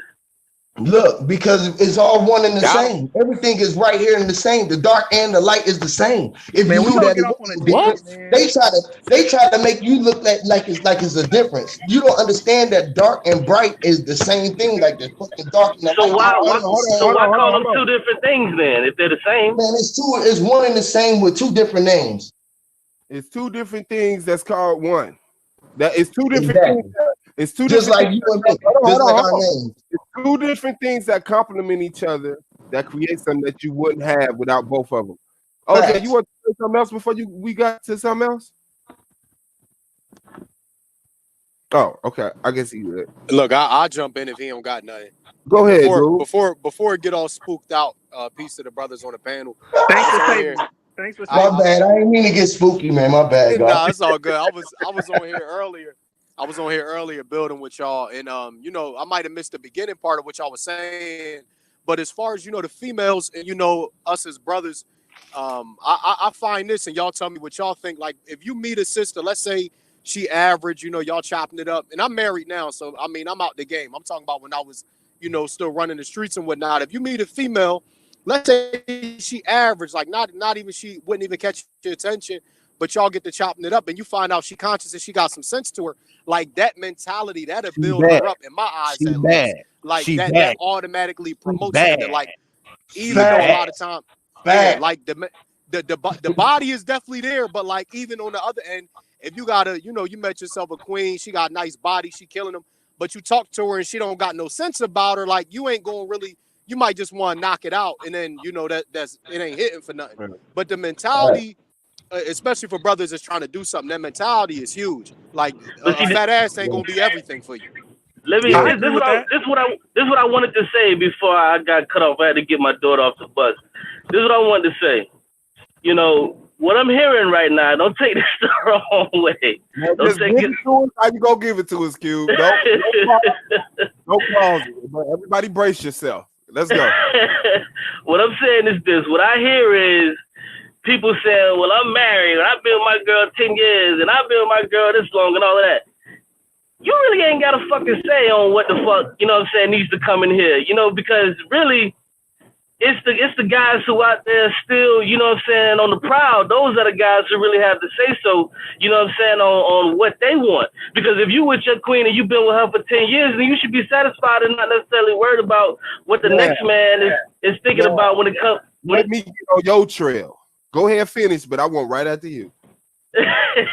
Yeah, I'm not saying, I'm not being ignorant to say that you have no say so whatsoever, and it shouldn't be considered what you're saying, because at the end of the day, like the brother Abdul was just saying, if you have a decent looking woman who's about a 7 and her conversation and her consciousness, that turns out into a dime in my eyes. You know what I'm saying? So I get it, but at the same time though, we can't play around and guys who are already married, got kids, and all of that, your opinion is like a feather on the scale at this point. But Okay. you know, it still has a weight to it.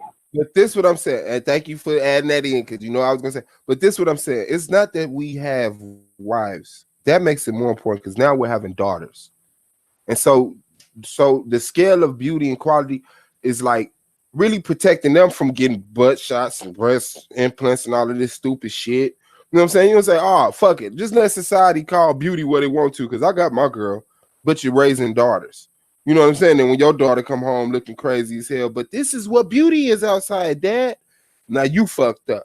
You know what I'm saying? So yeah, we definitely have to say something. And Well, you I just want to know that's address. not what I was saying. Hold on, hold on, wait. You know that's not what I was saying though. Like I'm not mentioning.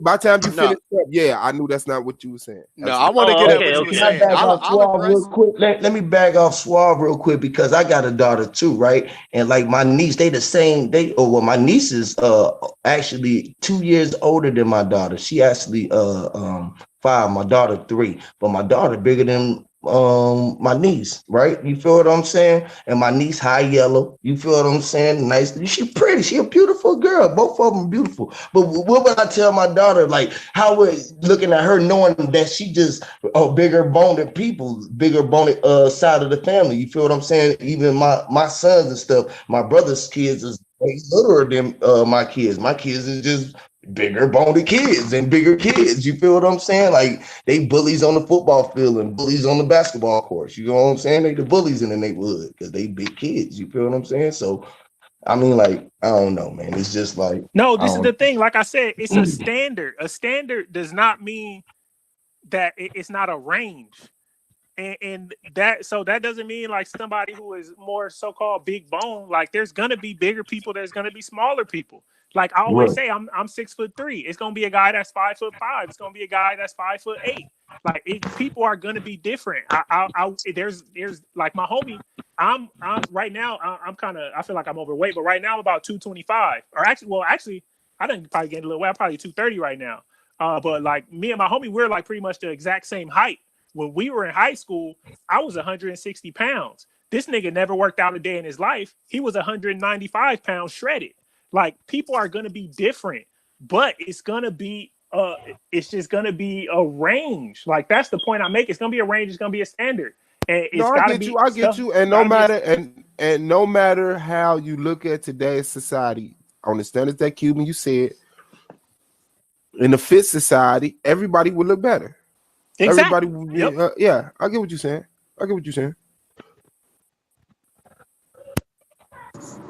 And I was just going to address Cube real quick. But just to address what he said as far as, you know, brothers that's married, brother that's got kids, really don't got a horse in a race. I get it theoretically, but the end goal isn't just to be running the streets and knocking down everything you can. I'm 27, right? I didn't ran. I got my numbers in. I'm gonna put it that way. I didn't ran through enough to be able to tell brothers, you know, the pitfalls and what to avoid. But I mean, you eventually want to get to a point that you can find a queen and build something. Are men gonna be men and still, you know, run around? Yeah, but at the end of the day, you do want to find somebody that you can lock down and build with. Not any man just want to keep running the streets and knocking down everything he can every weekend. Like it's nothing to do that, but it ain't nothing sustainable within that. So to say, all right, y'all brothers, y'all already married, because that's the end goal. Like even if it's not marriage, like let's say it's finding your queen and building with her. Like that's the end goal. So like, how could you say people who are there can't tell you how to do it? Like those are the best people to learn from, because they showing you, they can tell you the outline, as opposed to a brother who 40, 50 something, never been married, just got a bunch of kids, you know, knocking everything down and don't really have nothing to show for his life in that aspect of building a family, because we still want to build the black family, whatever it is, but we still trying to build the black family at the end of the day. So if not learning from brothers who doing that, then who else you gonna learn from? Facts, because we the only ones who got any kind of stability or loyalty to anything over 10 years that you know of, other than yourself living on life, probably. You feel me? You ain't probably had a job longer than 10 years, nothing else, let alone a relationship with one other being to create and bring life into this world that you supposed to, and that's what the real journey is supposed to be, and that's what they trying to tear us down from. And you would rather listen to a motherfucker who ain't never been there before than listen to a nigga like me. Come on, man, is you crazy? And then it's still like, I know how to look at a woman and factor in, like, okay, like, yeah, she's well presented, right? Like, you could say she cute because she got the weave with the lashes, you know, she got the nails, she got all this fake shit that, you know, give her points. But I'm looking at that and say, like, she's still playing the game. You know what I'm saying? Like, shit ain't real for her yet. Shit ain't real for her yet. So then when you see the woman that, you know what I'm saying, might be wearing weave, but it's not a necessary essential to represent herself every day. You know what I'm saying? Like, I can look at that, I can say there's some qualities in her. Like, she just needs somebody who fuck with her on that level, and she'll get that. You know what I'm saying? But when I look at dudes, that's just like, yeah, I gotta get these J's. I gotta get this, that, and the other. I gotta get the tight pants and sag them. And it's like you playing the game. Like, you not willing to give whoever you dealing with you. You're giving them a representation of what you would like them to think you are. And so at that point, what is value? What scale do you use? I mean, the thing is though, is that we have to attract the women. Like, you have to attract them to even be with them. That's the thing that I don't think. No, bro, we get it, but we have to define what attractiveness is. But they're the ones So who you define telling it, though. me if you were single, you wouldn't do your best to buy trendy clothing? Exactly. I got Jordans. I mean, not No, that I wouldn't was try my brother best. Suave, if you was single tomorrow.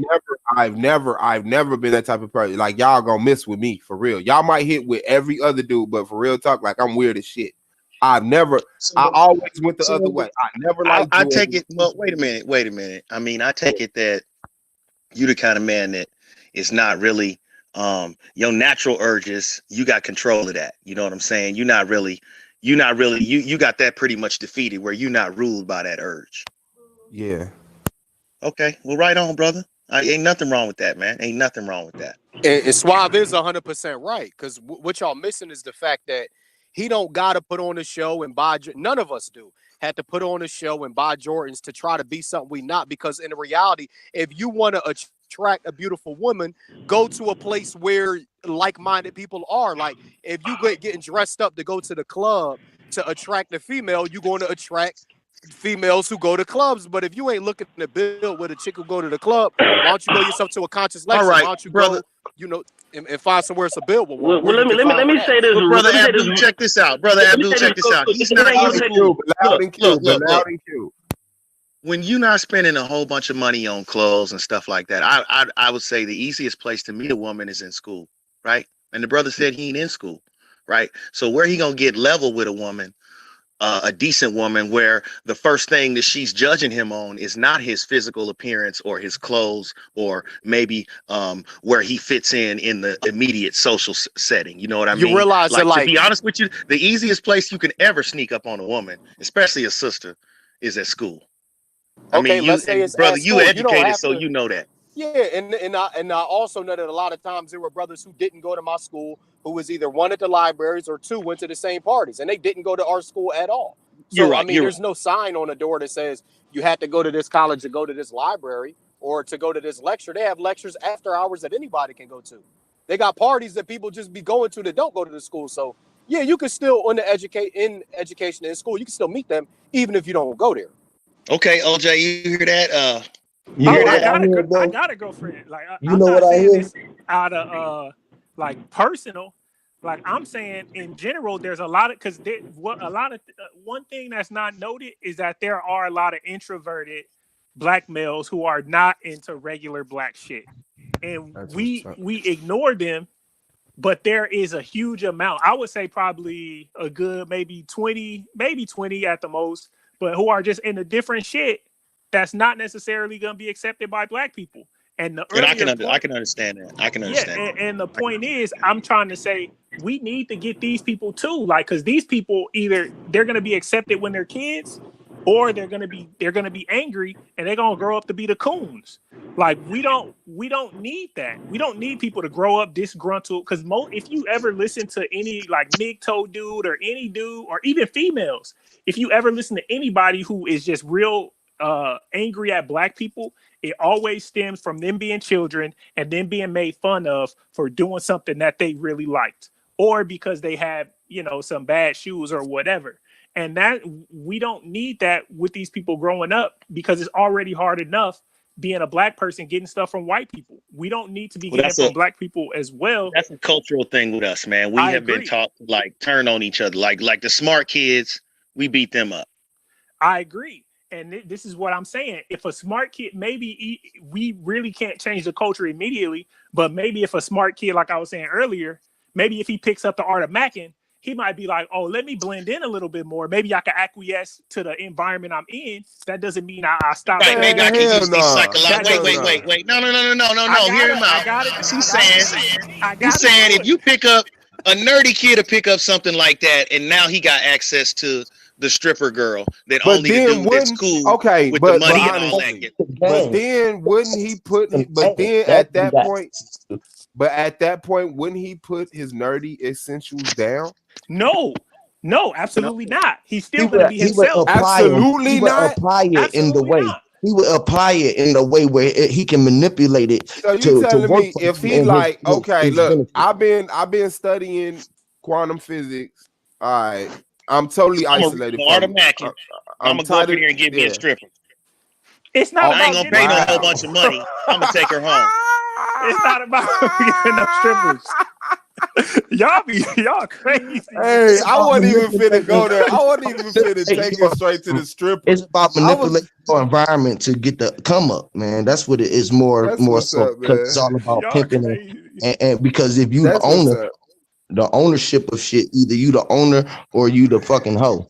That's how it's dishonesty, man. It's dishonesty, man. No, let me say this. No, what it is, man. It's all what we talking about is all lower self, man. Let me ask y'all something. So I got a book. I'm sure y'all know what book I'm talking about. Dale Carnegie, How to Win Friends and Influence People. I listened to the audio book.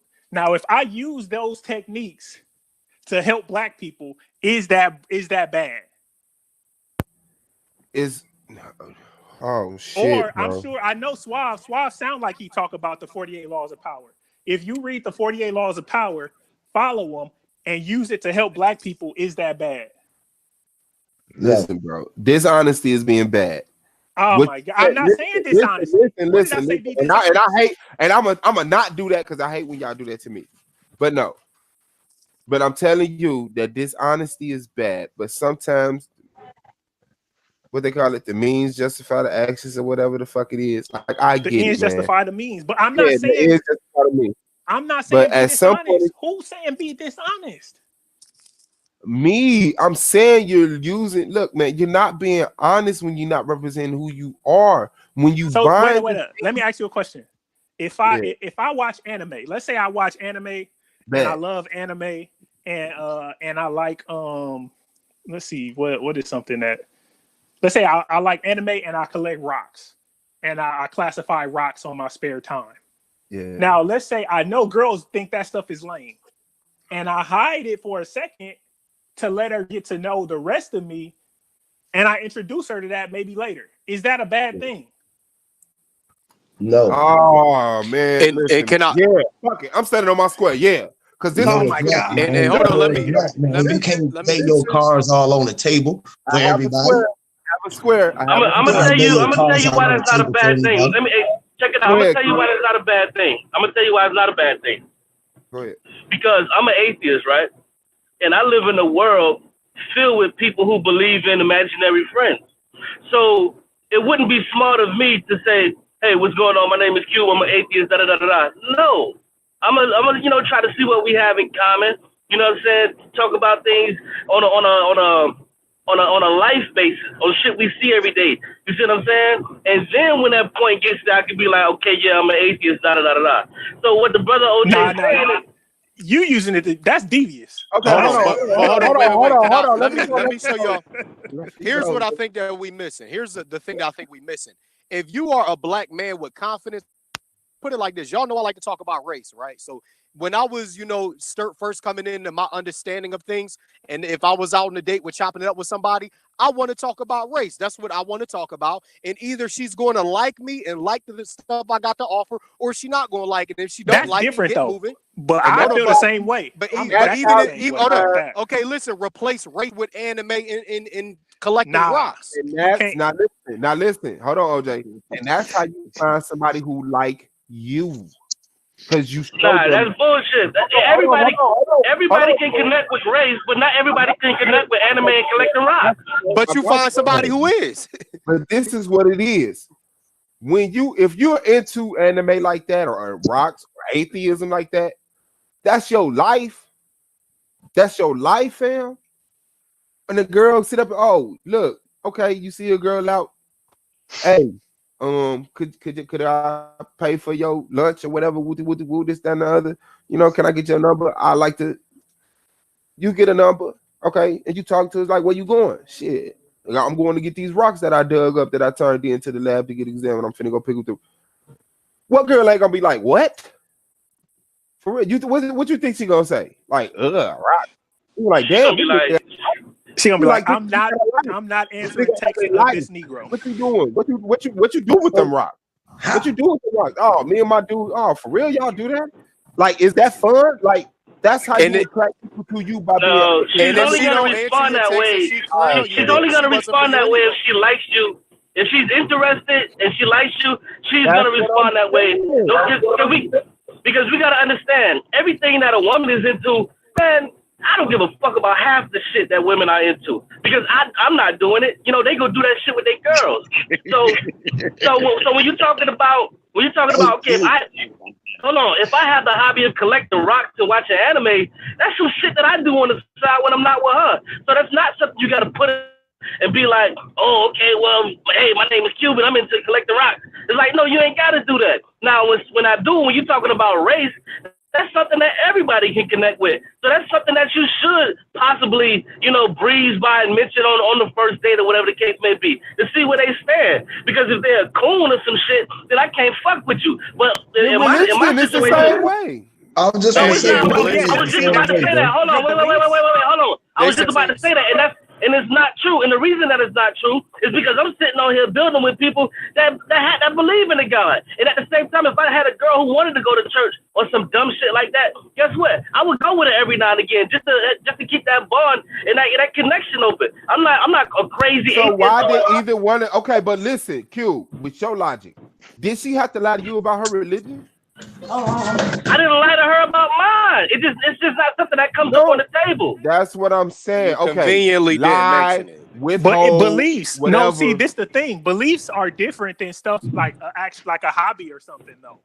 But anyway, it and a goes. hobby If is you different. listen to what I'm saying, if you're into rock, that means when she come to your house, you got a big ass rock that your ass went and did. That's some interesting shit.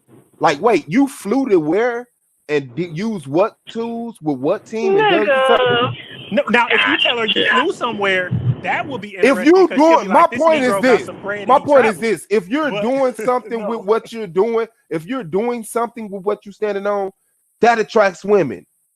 The confidence of you doing, it don't matter if you're in the anime, and if you just think you in the anime and you got a couple of fucking cartoons in your phone and shit like that, yeah, she be like, yeah, that's weird because that don't line up. But when you're in the anime and you actually like make anime or trade anime, have some type of. That's not how hobbies work though, and you know that's not how hobbies work. So don't play that shit. But it's not like I'm the nigga who's making it. But hobbies are things that you do for love that you hope to turn into a profession, right or wrong? No. It's not. Sometimes people do hobbies. That's not true. People do hobbies just to do them and don't even. Okay, hold on, OJ. So if you did a hobby just to do it, and somebody say, "I'll give you $1 million," are you not now living in heaven? No, I agree with that. But what I'm saying is, some people aren't looking to make their hobby a profession. Exactly. Yeah, I wasn't either, bro. But then okay, well, I would say this, and then I'm gonna let you go, Huey. But I would say everybody with a hobby, try to make it a profession, please. Okay, go ahead. If we not I there was in gonna say the society, same thing, bro. I was gonna say the same thing because that's how we become self-employed and have our own energy into the things that we want, and then you spreading love into the things that you want to do. And there's nothing wrong with getting paid for it. Just like we should pay, bro. Like ain't nothing wrong with investing into time for doing being on each other panels and things like that. You feel what I'm saying? There's nothing wrong with that. You feel what I'm saying? Because people are investing their time, and I think our time is precious, and we let other people's play us for our time. So I was presented with opportunity because I make like these ones, and I make the copper bracelets and shit like that. You feel what I'm saying? So everywhere I go, everybody be like, man, damn, bro, how can I get some of this shit, bro? You got the chains on, you got goddamn, like I make the necklaces and everything. You feel what I'm saying? So I'm like, damn, man, I might as well just start making some. My girl like, man, why don't you just make some of them motherfuckers? It don't cost that much to get the crystal. You feel what I'm saying? Just get the crystals and put the card on them and let people know what crystal it is, and make some healing crystals for people and put the coppers on the bitches and shit. That's what I'm fucking doing. You feel me? Well, check it out. One of my hobbies, which is something that I rarely even do, and I just kind of started a few months ago. I bought these. My daughter, she's seen this shit on TV, the little RC helicopters. So she seen it on TV and she wanted me to get her one. So I said, all right, I get you one. So I got her one. And as I'm trying to figure out how to work this shit, I started kind of liking it. So then I went out and bought me one. But that doesn't mean that I'm finna make that shit into no fucking business. That's just some shit I just did. You know what I'm saying? And every now and again, I'll go out and fly it. It's just a hobby. It's not something that I want to make a career out of. So we can't look at everything as like it's something, if somebody came to me and said, well, I'll give you $1 million, to be a professional bungee jumper, motherfuckers would do that too. So, we can't play around with stuff like that. Man, Q, that's bullshit. Not And I know you hobby. good. I know you I ain't talking good about at straightening a curly turd up. But what I'm saying is this: if you are doing something, you have a passion for it, and you have a way to monetize that and free up time and space for things that are, like your spouse and your kids and shit like that, for your health. Like if it takes you out of an 8-hour, 12-hour job 5 to 6 times a week, what the fuck, fam? Even hold on. Even the evolutionists can figure that out.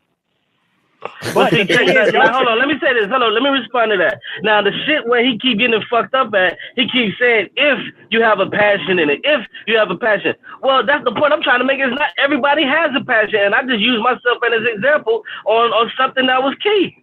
I don't have a passion for that. No, I walked away to go get me a beer. You drove me to drinking. What did you say? Oh, that's fine. No. What I was saying is this. I was just basically saying that my daughter wanted the RC helicopters. I bought her one, and when I was trying to figure out how to fly the shit and show her, I liked it, so I went and bought me one. But that's just a hobby. It's not something I do every weekend. It's not something I do every. What do you got a passion for, though? What do you got a passion for? Let me give you a perfect example. Let me say this, and then you could go.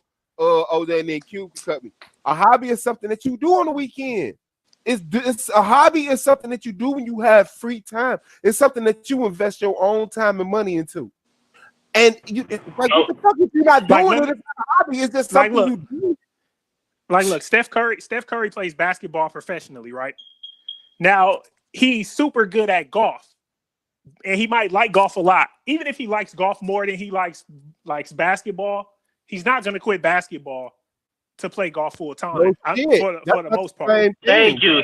Now we're making sense. That's the same thing, and of course that is the same thing. Just like someone who's a lawyer, like a multi-million-dollar sport, and a multi-million-dollar hobby compared to pay your bill job and the okay. Wait a minute though, but here's the thing though: the stress of taking this recreational activity into a business makes it not a recreational activity anymore. Yeah, it's no longer fun. Wait a minute. Some people are into the hobby just because they need recreation, man. It's just recreation. I agree with what you're saying, but what y'all did was turn you can't monetize everybody's hobby. What y'all did was turn my hobby into a profession, into a hobby, into a corporation. All I said is that works for some people. I know. Listen to what I said. I didn't say turn it into a corporation.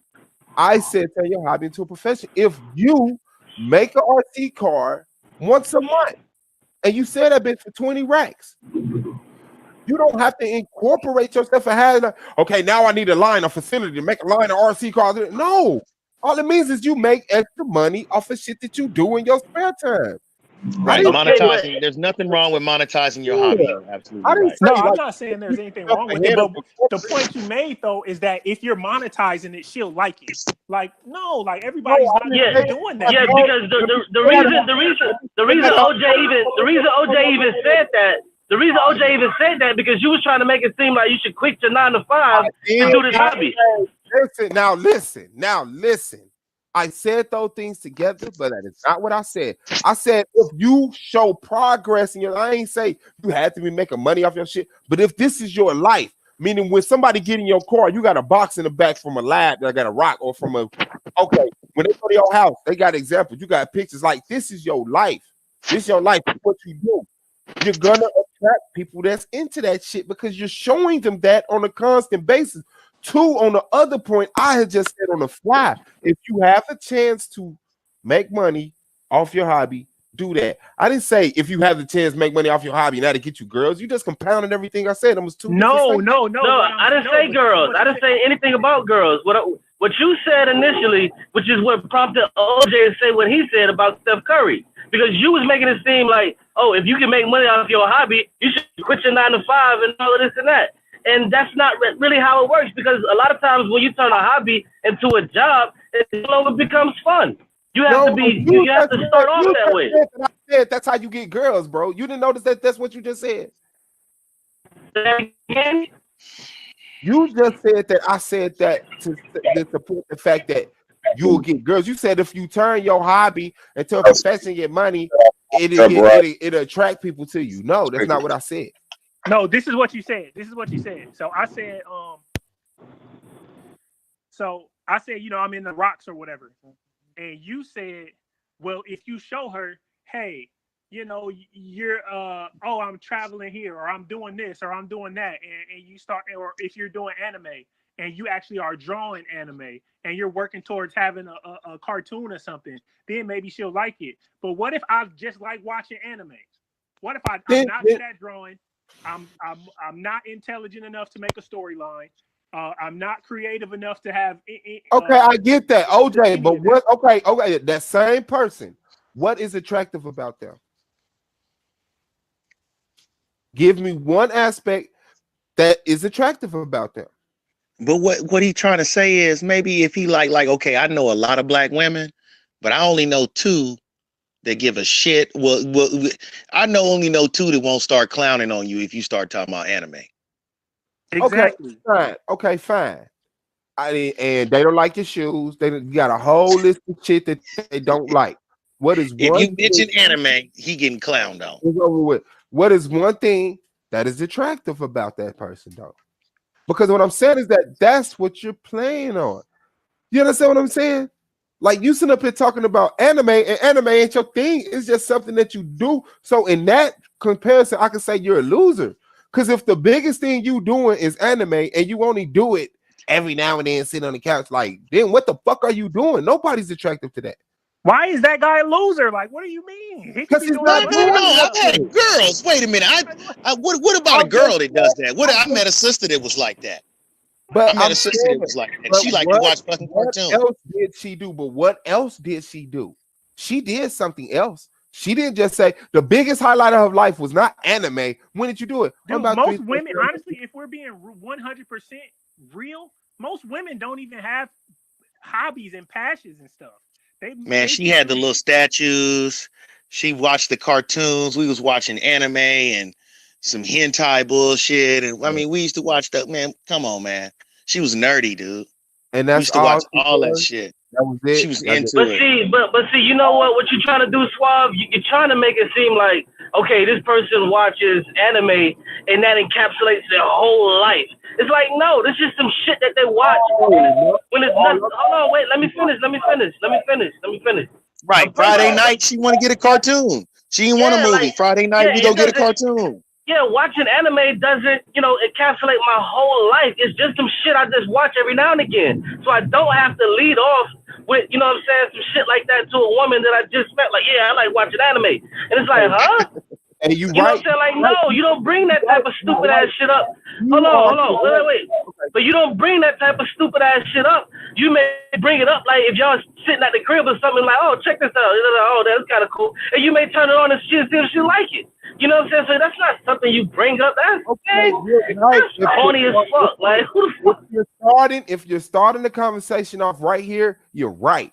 But if you started off where it started off, it was like, why are you had an anime if it's just something you do once a week? The way y'all made it seems like I'm an anime fanatic. I have to hide that to get women. No, he didn't make it seem like that. No, he didn't. No. Okay. I'm not saying a fanatic, but I am saying that would be something that somebody's into. I'm into. Like, if somebody is into that stuff. Hold on, wait. I'm into rock studying anime enough that I gotta hide it. What is that? Yeah, no. But this is the point I'm making. No. What is that? I'm not saying what Cube is saying per se.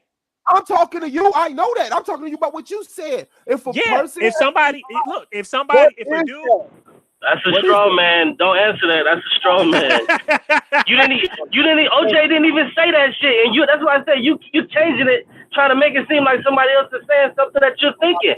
You just misunderstood it wrong. And because you misunderstood it wrong, you're trying to put that on other people. That's not what we're talking about. We're not talking about a person who just watches anime, got the shirts, got the Pokemon, whatever the fuck. We're not talking about them. Okay. You're talking about you changed the conversation from a hobby to a fanatic. That's an I'm extreme. talking about Pokemon, Yu-Gi-Oh. No, yeah, but even Harry Potter. This is what I'm saying. I'm talking about all that. If somebody's nerd into that, a lot of black women are not going to be rocking with it. And look, notice what Elaine said. Look, wait. It progressed to a hobby. I'm only bringing these things up once y'all bringing them up. But you brought this is what you're doing though. Hold on, because I cannot be credited with that shit. What I'm saying is this. You brought up the fact that you cannot present certain things about yourself because it'll turn people off. Are we talking about something that you do once a week? A little toy that sits on your I'm not. I'm talking about something that you do regularly. That's what I'm saying. Now listen. That's not what Cube said. Okay. Now I'm taking what you said, the conversation we was having, somebody who does something on the regular. What is that called? That doesn't mean you're a fanatic, bro. Hold on, Q. Because now you're trying to do what I need to do right now. Come on, look. It don't matter if they're what is? I don't know, bro. When we discovered Dragon Ball Z in the hood, we ain't do nothing for like 6 months but blow trees and watch Dragon Ball Z tapes. That's all we did. I mean, every day. I can say that about the Boondocks. I can say that like I watched the Boondocks. We watched that too, but we ain't watched nothing like we watched Dragon Ball Z. But I'm telling you, you're talking about something. I'm making. It's certain stuff. Let's see, take that point about Dragon Ball Z, right? Yeah. Now, if you say, okay, back in the day, there was a time that niggas would sit back, blow trees, and watch Dragon Ball Z. When you meet a woman, the first thing out your mouth ain't no fucking Dragon Ball Z. Hold on, wait, hold on. Go ahead. Hold on, wait. And what I'm saying is, that's not hiding it. That's not hiding what the fuck you do. You know that shit is not pertinent at that time. It's not about hiding the shit. Cube, I got your point. You're right. But that's not what we're saying. We're talking about an entity in your life to the point that when she get in your car, you have to look around and make sure that shit ain't in there. Oh, I can't let her know I'm in the anime. You got to snatch the shit from around your goddamn mirror. Not what you're saying. That's a whole different example. Well, who said that? I would like to know who said that. Now, can I make my point real quick? Yeah, go ahead and make your point, bro. Look, we don't ever want to admit that, like, you want to make it seem like, oh, man, black women like everything. Man, they don't do nothing. Man, you can't say anything that they do because that's not right. When that's right. Like you trying to fight reality. That ain't what I do, bro. I'm gonna let you talk your shit, but that's not what I do, bro. You trying to fight reality, man. Like it's just certain things that are not going to attract the black woman. It just is what it is. If somebody wake up every morning and come slap you, ain't that reality? Would you like to change that?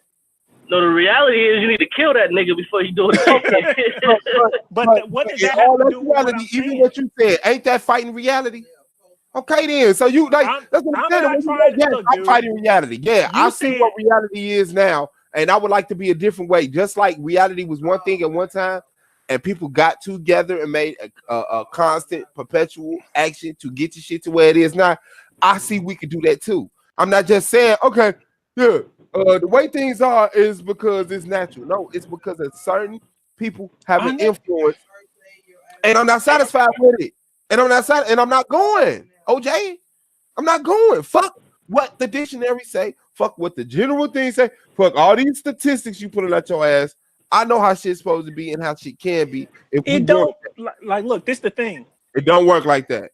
If it's how it like this is the point I make, and that's what I was saying earlier. How we can't change the reality is by getting attractive women to start, saying certain things. But this is the point I'm making.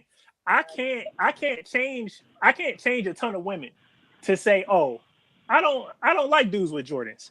There's no way I can do that. I can't change a ton of women and say, hey, I don't like tall people. I don't like buff people. That's not gonna happen. That's not gonna happen.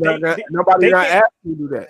No, but what I'm saying is that if I know girls don't like anime, I mean I'm not really like there. Now maybe I could become I could 20 years from now, I could become an animator. I could make it popular, and now girls like anime. Or like you could do that hypothetically. You could do that. It's not. It's a long shot, but it's a long shot. But it's not. You could do it. But if I'm talking about right now, what I could do is I could hit the gym because I know girls like people who are buff. I could buy some Jordans because I know girls like dudes who have Jordans. I could go buy some Tommy Hilfiger gear. I could go buy some Nike gear. I could go buy some Gucci. I could go buy some whatever. I can go buy some nice clothes. You got your little cat. You got your little hoochie cat. No, see, you just want to stop it because I'm right. I want you to get to your next point. You've acquired the material things you need. Now what? Now I can actually get in the door with the women. Now How? I can actually talk to them because they're going to be attracted to me. Why? They're not going to write me off immediately. Right, Why? because only a dude is going to come. Only a dude is going to think like, oh man, only a room full of dudes is going to sit down and blow trees and watch Dragon Ball Z. Man, I'm putting it to you like this. You win. You win. Don't think you don't win because that's society's norm. You understand me? But but hold on, Cube, you chopping up too. But this is what I'm saying. If goddamn OJ, my bad. I just had a brain fart telling Cube that he was falling off. Yeah, you breaking up though, Cube. Can you say something now? It don't matter how much you get, all that. They just want to. Cube, you breaking up? Yeah, like I said, okay, all I'm saying is this: when you talk about these things, to me, that's playing on people's ignorance, bro. I'm sorry. And I'm not in a rush to just gather a whole bunch of ignorant people that's still attracted to shapes and colors because it make my movement look good. I want people who know I can look past a woman who can look past the muscles and all that. Say this nigga spend too much time in the gym. He cannot. He's trying to use one aspect to take away from the other aspects. We just know generally good people who's like, okay, like for real. So what I'm saying, like we cool on all the people that's just gonna run over here because people are attractive. I don't think that's gonna add anything but numbers. Like, will you be able to really get into it personally with somebody and talk to them and find out that they really on the same shit you are? Yeah, but okay, that's your job, RJ. You attract all the people that's attracted to shapes and colors, and you weed the motherfuckers out. I'm going straight for the gusto. This is what I am. Everybody who's attracted to this, it's gonna attract. And it won't be no filters. I won't have to have no second defense system or none of that shit. If you like anime, damn it, put an anime motherfucker stick on your windshield bumper, put the little thing on your antenna, have that shit in your house, and you're gonna be patient. Stop trying to hit every other girl. Just stop trying to hit everything just because you a man. Hey, am I still breaking up, y'all? Okay, Swab. Wait a minute, Swab. Swab. What is Bilal. What are we gonna do if we don't use religion? How are we going to get everybody on code, man, so that we can work towards tomorrow? Hold on, before we go there, how are we gonna get everybody on code, man? Because we can't use. Hey, hold on. Hey, before we get into that conversation, let me just build on the last thing that was said. Go ahead. When you talk about you boring. Good point, Q. I agree with you. You right, brother. I can't say you wrong. You still breaking up, Q. Hey, let me do this real quick, man. Because I see. Because wait a minute. No. Before we go away from that, that's I'm really not. I'm really. How we gonna get our sisters here's where I think that. Hold on, Bilal. Because here's where I think the original question was really going, and we went down that path. But reality is, if you are interested in whatever it is, I know we use an anime and rock collection as an example. If a black man is interested in that and he is truly interested in finding a black woman, he can find one that is also interested in anime. And we're using these examples, but if we truly think about it, what black woman is going to say, you know, he's a nice guy, I like him, he seemed interesting, but he in the anime, so I don't want nothing to do with him? Like, it's unrealistic to think that. But, I don't think so. And you're right. So even you're right. If you state it that way, you're absolutely correct. Because at the epicenter of it, what Big Game was truly getting at was he was saying, well, like, okay, how can we find another sister to be attracted to me and who I am? But hold on, let me throw this out at y'all and just tell you this. I'm not making this case, but I mean, I think at least put it on the table to address it. Somebody like Frederick Douglass would say, well, okay, you can't find a black woman and find any other woman, you know, of any other color, because he makes the argument that to end racism, white supremacy, you should be impregnating women of all races, specifically white, to eliminate them. And I'm not saying I understand that. So let's say so what's the mentality? So what's the mentality of a brother who say, you know what, I can't find nobody who's interested in rocks and anime. Let me go find a white girl. You know, what's that mentality? No, I would say that there's an entire planet of nappy-headed, dark-skinned women, and I can attest to the fact that you can easily find one of those who will. It's a more expensive route, but you can easily find one of those who is willing to, deal with. And I'm not even saying that because he said he went to South America to get a black woman. I'm not even saying that because actually black people in America should only deal with black people in America. That's strictly how I feel. We should not be with no, like, and I've been with women. Hey, unpack that a little bit. Why you say that? Unpack that a little bit. I said unpack that a little bit. Why do you say that? Is it the cultural differences? Well, it's not even necessarily the cultural differences, but it is partly. But honestly, this is just how I feel. One, it's the cultural thing. But not necessarily the culture. It's the fact that right now, the other races of people look down on us. One, I'm about to say everybody looks down on us. But my woman is not of a different race than me. No. I'm just saying even different. I'm not saying. I don't care what y'all got in no books or nothing. I can look at my old lady. This is not. Man, I'm telling you, she darker than me and her hair popped through the comb. I'm telling you, bro. That's what's up. No, sir. It's not no different race than me. Part of it is the cultural piece, but part of it is the fact that we share that ancestral history. Right, exactly. What they're doing, and this is just my idea. This is just what I think.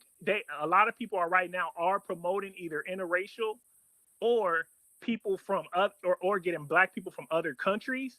And this is to dilute. Well, wait a minute now. I'm not gonna say it's a problem because I don't have to deal with the problems that were placed into the black American woman's psychology. I agree with you. I don't have that in my marriage. Yeah, that's a pro. That's a I pro. think I mean, it is a that- blessing. There is a pro to it. It is a blessing for me, but it's not the perfect alternative either, because you can go that route and easily get jammed up too. You know what I'm saying? It's not the perfect alternative. It's not the answer, because but you my making it sister, work right now. I got a sister who looks just like me and was raised right here in America. You feel me? I got brothers, you know what I mean? So it's not like, you know what I mean? On that tip, really, it's not like, you know what I'm saying? And it's not like, no. I understand what you're saying. If you're gonna deal with what we got right here, yeah, you might need to read the Art of Mackin or something, because exactly. But let me. Let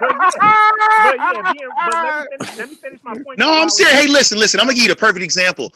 One of the craziest things I've seen in the conscious community lately is that brother O'Shea. He be having that nigga Sinful to Pee on his channel.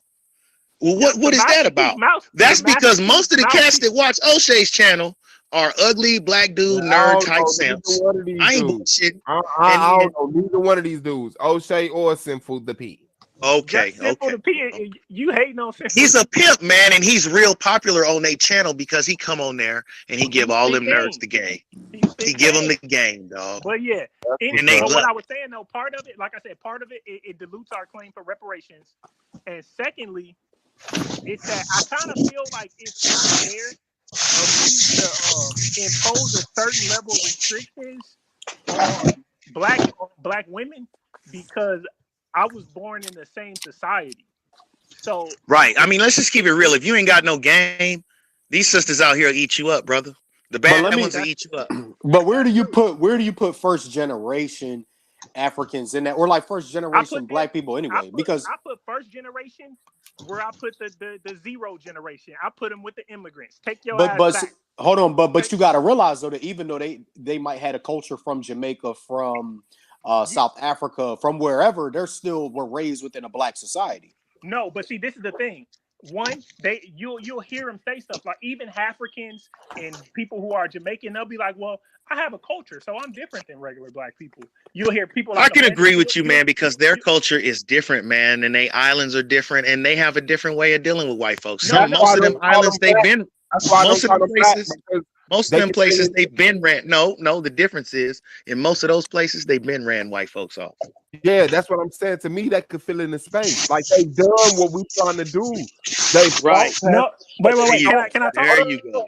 Yeah, you could go, but they fought and they burned the plantations down. Yeah, they've been ran them off, dog. Yeah, they ran them off, but they're cooning now. They're the number ones cooning. I was gonna make my point where he said right, but they don't realize they cooning because they on an island full of black folks. They don't realize the whole island cooning. No, but I'm saying peace, y'all. Hey, I'm Ghost, man. Hey, good build, y'all. Peace. Appreciate you coming but through, yeah, bro. no, I was saying though, because he said specifically the first generation Africans and Jamaicans and stuff, and even the Africans, I'm not rocking with them.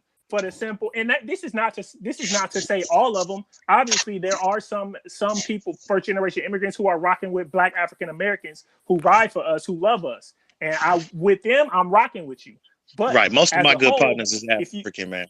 But I say the last thing we need is more division. Like we don't need to be looking. Let me finish. Go ahead. Yeah, but the thing is that if you look at all these entities, Shade Room, Boss Up, World Star. Any Madame Noir, anything like that, it's either a Nigerian, Haitian, Jamaican. If they all make these platforms where they display black people's degeneracy, and they look at themselves as other. So they're like, "Oh, I'm a Haitian, so I can do that." Or you look at these so-called black feminists, these weirdo liberals. Well, wait a minute. Let me give you this right here. Show you. Let them give you this right here. But I'll show you a Jesse Lee Peterson for every Madame Noir you could show me. No, but wait. I gotta keep going. If you look at every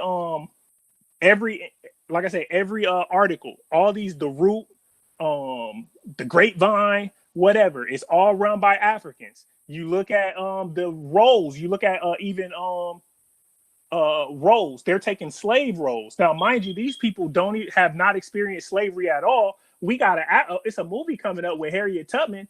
Okay, wait a minute. They didn't even think of someone who actually went through slavery.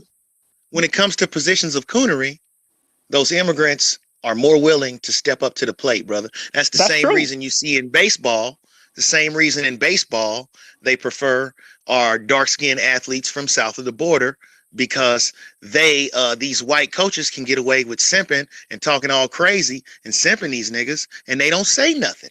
And not only Because that, but they from I'll take South it a step America. further. I'll take it a step further. Sandy So Darity. you're right. What's happening is the immigrants are coming up and they are willing, because they don't have this generational infusion Exactly. of anger, and they don't come from a society where they did not get rid of the white man yet.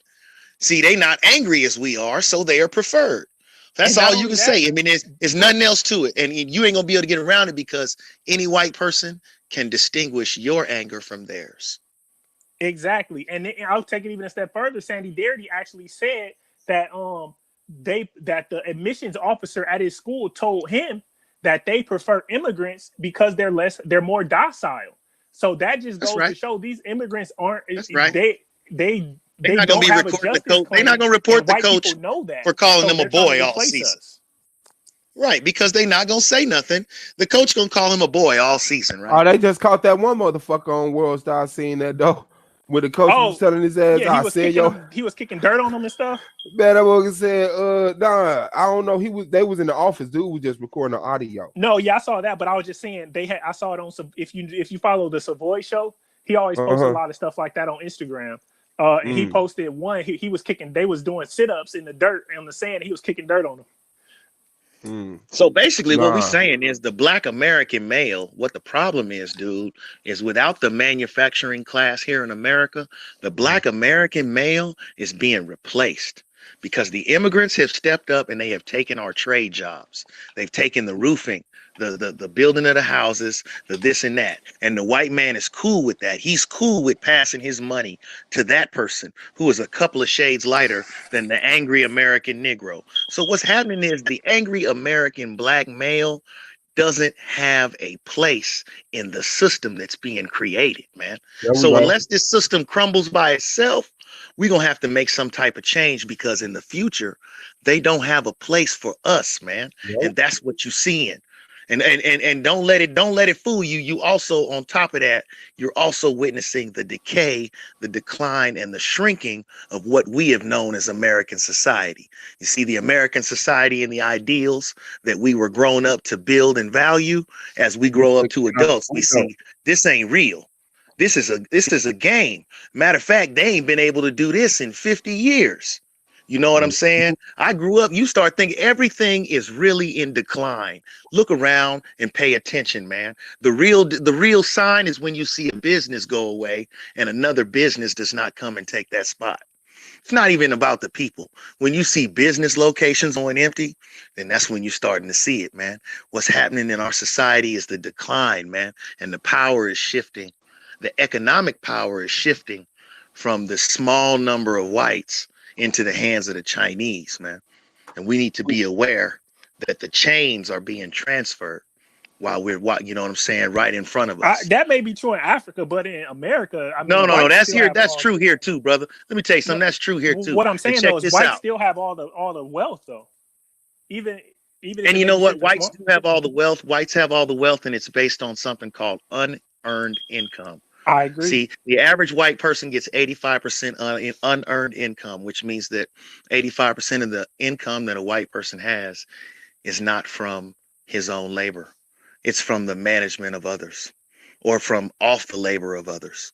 You know what I'm saying? And we need to realize that unearned income is what's being used to propagate that small segment of society. And I would go so far as to say that people of color outnumber the whites.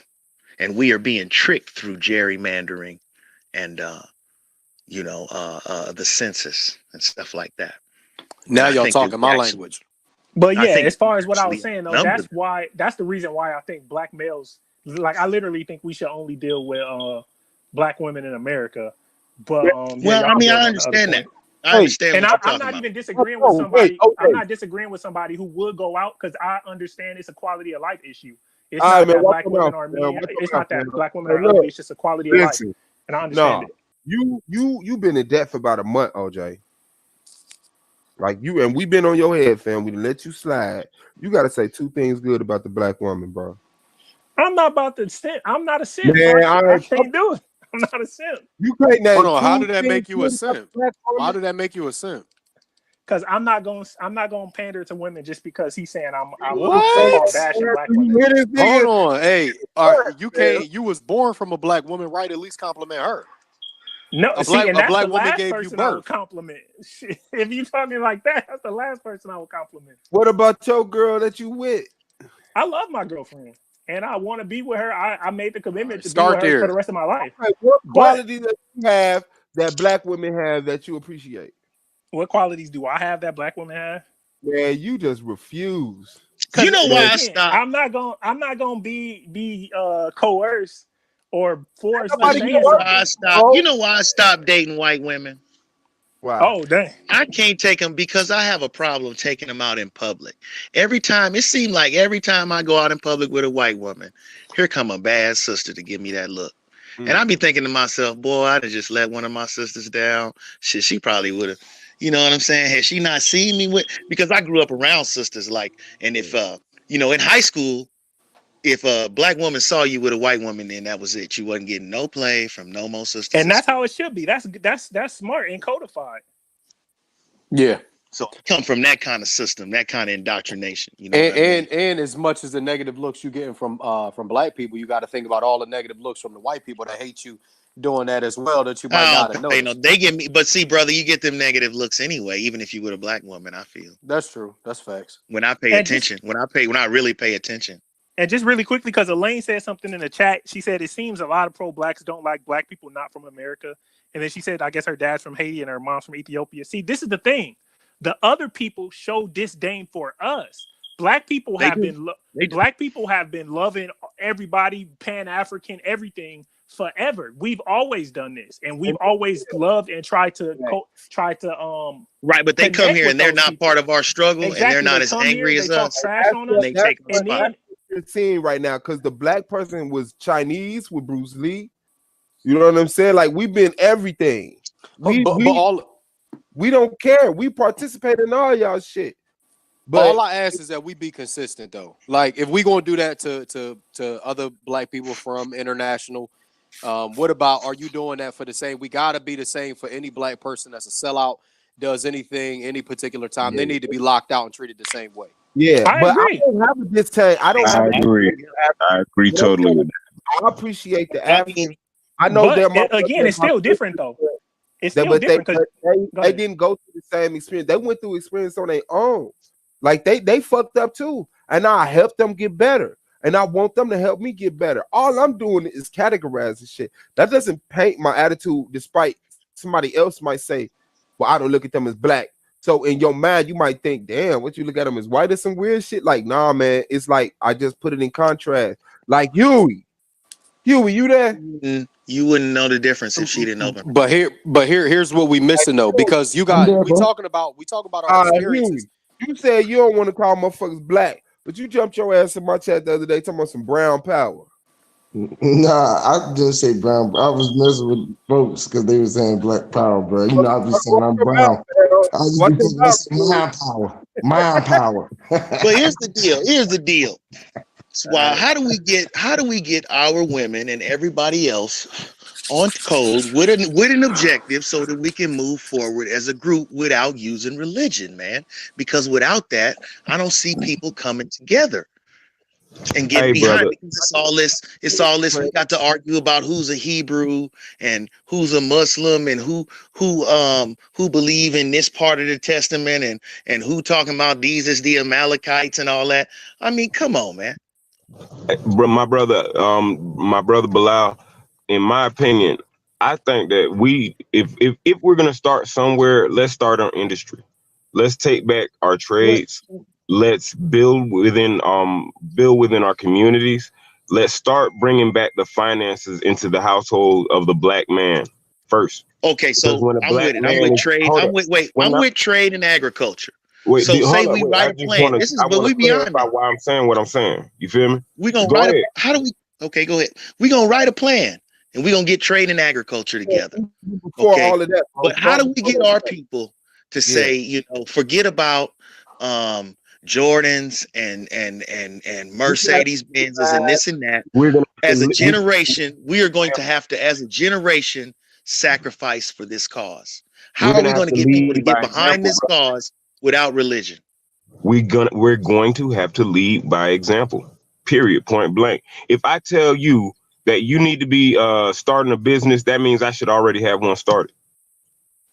I shouldn't be telling you that if I'm not already making strides into the direction into which I'm actually trying to tell someone else to go, because that's what we're getting right now. Oftentimes a brother will say, hey, I'm holier than thou. You should read this part of the book and you should embody this. Yet that same brother does not embody what he's portraying to the next person. So if you want to take religion out of it, I agree with you on that.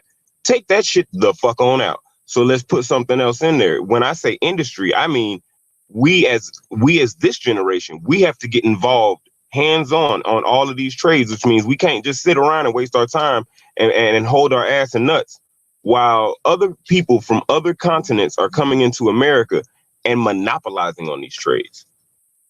Roofing, for instance, down in Florida, Mexicans got that on lock. Now, I'm not saying that there aren't other companies out there. There's you have a few white companies and you have one or two black companies in Florida in particular. It ain't just Florida. They got the whole South on lock. They done took it. But they don't even, and they're not even authorized to work, and they took it. That's what I'm saying. Now look at that. Look, just observe that shit. Somebody who is not necessarily authorized to do it is doing it just by the movements and motions. It literally takes that from us as black men to, and I'm not saying us on this panel, because I believe that the gentlemen on this panel, we have a concept that we all understand. But I'm saying for the man that does not, they have to watch us do these things because they don't even know that, they don't even know what steps to take. They don't know what direction to go in. Shit's so fucked up right now where our people are mentally, they don't know what it takes to build a business, to actually participate in industry, to actually see how much. Wait a minute. But that's what I'm saying. We got to cut out all the foolishness, all of the distractions on the side, all of this and that. We got to say, look, no, none of that. This is the game. This is what we as a people are doing. We finna get down. These are the categories we finna get down in. This is how it's finna go down. And this is what, and from the beginning, everybody knows what they're going to get out of it. But you know what? How are we going to get all of our people? I have not, listen, bro, the thing I'm trying to contend to you is I have never seen that work on this planet unless I've only seen that work in a system with religious leaders. And I myself, and like I told the brothers earlier, I don't trust religious leaders. I'm saying take religion out of it, but I'm telling you, do you know why that would work in particular? What you're saying? No, I do not. I do not. That's the $1 million question, because we need to get. For instance, I'm just going to use football for instance. Now, let's say us as the brothers on the panel leading by example. We say, you know what? Instead of doing the Sunday night football, we're gonna get together and talk economics. And we're going to build a susu amongst our panel right here, so that, you know, I may be wrong, but I don't think many of the brothers on this panel watch Sunday night football. I know that, but I'm using it. It's an example. It's just an example. Right on. No. Go ahead. I'm with you, brother. I'm with you. I just want the imaginations. So let's say that we decide to make that type of sacrifice, and then we go forward, and then there's an accomplishment that's made. From that accomplishment, we've actually set a foundation that somebody can watch for yourself from the front, from the rooter to the tutor, from us saying, you know what, I'm going to stop doing this. I'm going to put my money towards this. Now we have a pot that's $30,000 amongst us. You know what I'm saying? And now we can say, you know what, let's buy 10 acres of land. See, these actions, I'm not talking about the words that we're using to get to these actions. I'm only speaking towards the actions. Those actions, first of all, deflate their system, because if everybody stop watching these shows and they start making the sacrifice to get what they see us getting, you know what I'm saying? They're already by default depowering the system. If ain't nobody watching TV, how much money they gonna make on their ratings? If ain't nobody going to the Walmart, how much money they making on their products? You know what I'm saying? Like, again, leading by example and taking the sacrifice. There's the necessary sacrifice to say, you know what, fuck it. I might get judged by the very few who don't understand why I'm not buying these Jordans right now. But in 2 to 3 months, somebody will see by my work why I didn't buy those Jordans. And now, I got 2 acres of land, and I have a nice vehicle, and my family's taken care of. See, those things speak for themselves. They speak volumes. Even if you ain't got a Mercedes, just a vehicle that can get you and your family to and from. That speaks volumes when people riding the bus and the train every day. And accountability, results and accountability. We have to put things in action on a small platform to show individual gain. You understand what I'm saying? Because a lot of people need to see that individual gain up front, even if it's just paying your phone bill. If I can show you one day to make $60 a month, if I can show you one way to make $60 a month, and you could show everybody in your household, that's $120 wait. between you and your spouse. Go ahead. What we supposed to be doing now, though, it's bigger than that. See, we supposed to take this one economic seed, this one thing, or this 5 things, or this 7 activities, because I've seen a group of people take a particular activity or a particular product, and everybody applied their effort to it, and it worked on a 5-year. I don't want to fully explain the system, but it worked on a 5-year basis. And so the people at the top, they worked hard for 5 years, and then they faded off, and then 5 more years, and everybody kept going up and up and up through this thing. Yeah. And they worked this plan, right? But they were also bound together by religion, right? That also helped them to get to that. What we need to get to is we need to sit down. Okay, these are the 8 or 10 things. These are the 8 or 10 seeds that we're gonna plant. And as we plant these seeds, this is how the money or the income or the power, the economic power that we generate from this enterprise is going to be for Black people, right? So we're going to be hiring Black people. Black people are going to be getting paychecks.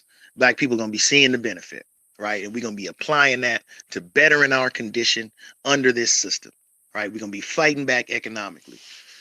So the issue is, how do we get people on code to do that? Right. And we need to be coming to the table now with, say, if Brandon say it's trade, then what trade are you talking about? What can we put brothers in right now? You know what I'm saying? How can we facilitate teaching them this trade? And then once they know this trade, how can we help them into self-employment? And then once they are in the you know what I'm saying? Same thing with whatever it is.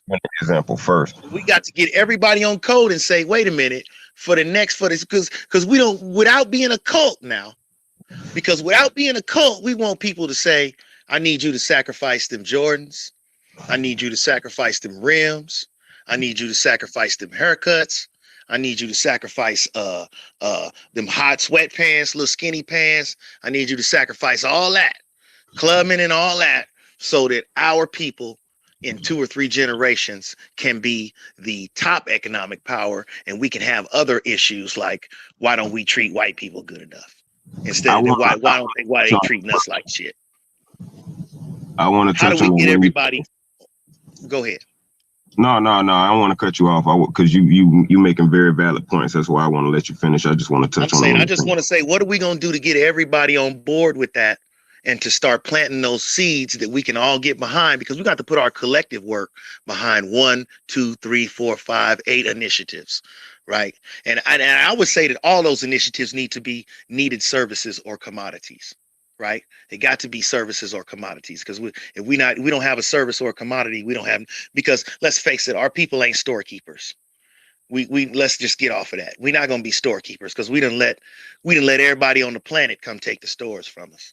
You know what I mean? Like we ain't gonna buy no stores in the hood. That's out, right? So we get all our people into services and commodities, right? So we produce some services and commodities, and then we applying this to bettering our condition economically. But we need to get everybody on board. We need to get everybody on board and everybody down with the sacrifice. Like, what is the catalyst that can get us all down with the sacrifice? Because our people are worldly people, man. We got worldly people that we dealing with. And some people can't see making a way for the next generation, and they're going to get caught up in the trinkets. Some people going to get an education and be high paid servants, and they're not going to help our cause anymore.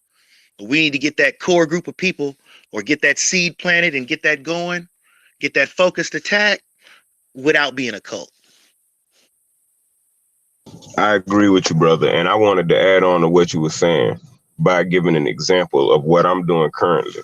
So I started a moving company, I'll say a few years ago. It was like a test run because I didn't quite understand the industry at that time. I was just more so in a bad position. I was living out my car. It was just a bad situation. So what I wanted to do was I wanted to give it a try and see what it would feel like to be a business owner. When I started it, nothing happened in the beginning. Absolutely nothing. But I didn't think of it as I didn't think of it as an overall. I was just like, well, something has to happen right as soon as I open up my business. But I guess there were concepts that I didn't understand at first, but I'm grasping now as I'm speaking to you. So what I did was I kind of left the little website that I was using alone. I didn't try to advertise myself. I didn't apply myself to the business as I was supposed to. So I began to like watch videos, understand business, read a few books about businesses, how to build businesses and business economics. I started to implement certain things to advertise my business.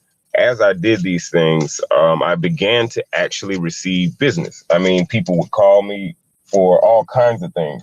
And as I said, this is just moving. That's what I do. I do moving company. That's my thing. That's the service I provide. Praise So, God, bro. Nothing wrong with that.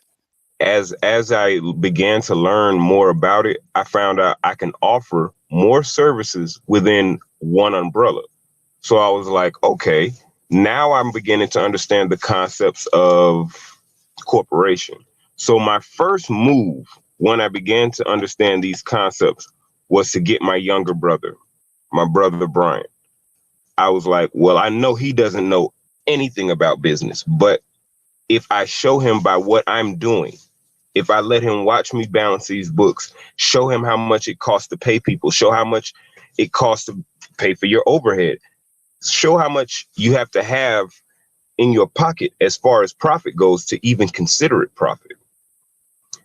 Show him to watch the market to see the days that these things are prevalent to our business. In other words, when people want to move the most and when people don't give a fuck about moving.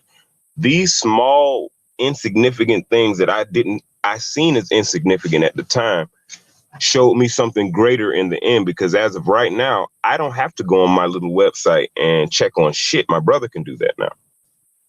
My younger brother, who is a street nigga, he is still a street nigga, and I love him, but that's where he is. But as far as business minded, he knows how to fill out contracts. He knows how to create a contract. He knows how to talk to customers. He knows how to build a rapport. He knows how to do certain things that we would need to know in industry in order to keep our business afloat. From that, I'm able now to hire other black men of my color and ethnicity and pay them $13 an hour. Now, am I saying that because I'm rich? Hell no, nigga, I'm still struggling. But this is the key. Thank you for hiring other black men. The key concept was I'm hiring other black men to show them, first of all, that there are black men that run businesses. We hang out, we talk, we chill, we joke around. Sometimes I make sure to get them lunch and breakfast on the way to jobs, but that's only to show them that if you're working for anyone, they should feel as though you're important enough for breakfast, and they shouldn't take it out your pay. Because that's how I see my brothers. I see them as I see myself. If I'm working hard and I'm sweating and we working hard, sweating next to each other, I want him to see I give a fuck about him. I want to show him that I appreciate him for even wait a minute. And more more importantly, you giving that brother a workplace where he don't have to compromise to white supremacy. And that's the key element, because at the end of the day, you get to see how it looks without the chains on, how these environments are supposed to feel without the chains on. It gives now a sending him different home and he's not angry. He's not angry. Exactly. When we depart from one another, bro, we have building moments, kind of almost like this. But you know, some brothers ain't on this level where we are on the panel. But to see where our brothers are is amazing to me, because they still think about the same things that we're discussing right now. They think about it. And now, instead of ending work with, oh, I done had a fucked up day, everybody done treated me all kinds of ways, you done built with your brother and you left. But by the time they make it home, they call me like, "Hey man, what book was you talking about?" And this is all within the diaspora of working. So there's so many other things that can come from us just sacrificing the what would look like big things, but really is small things. Right. So healthy working relationships between brothers is real important right now. We need to Yeah, start building on our healthy working relationships between brothers. because right Healthy now, bro, we working compete with one another. relationships. That's Brother, right. when we go to our We jobs, we compete. compete so hard, we won't even tell a brother that need a job, "Hey, you can come up here and work with me." We're so That's scared. right. We're quicker to give each other a ride to do some foolishness than to Yes. give a brother a ride to cut some grass and start a little stupid Yeah. business or something.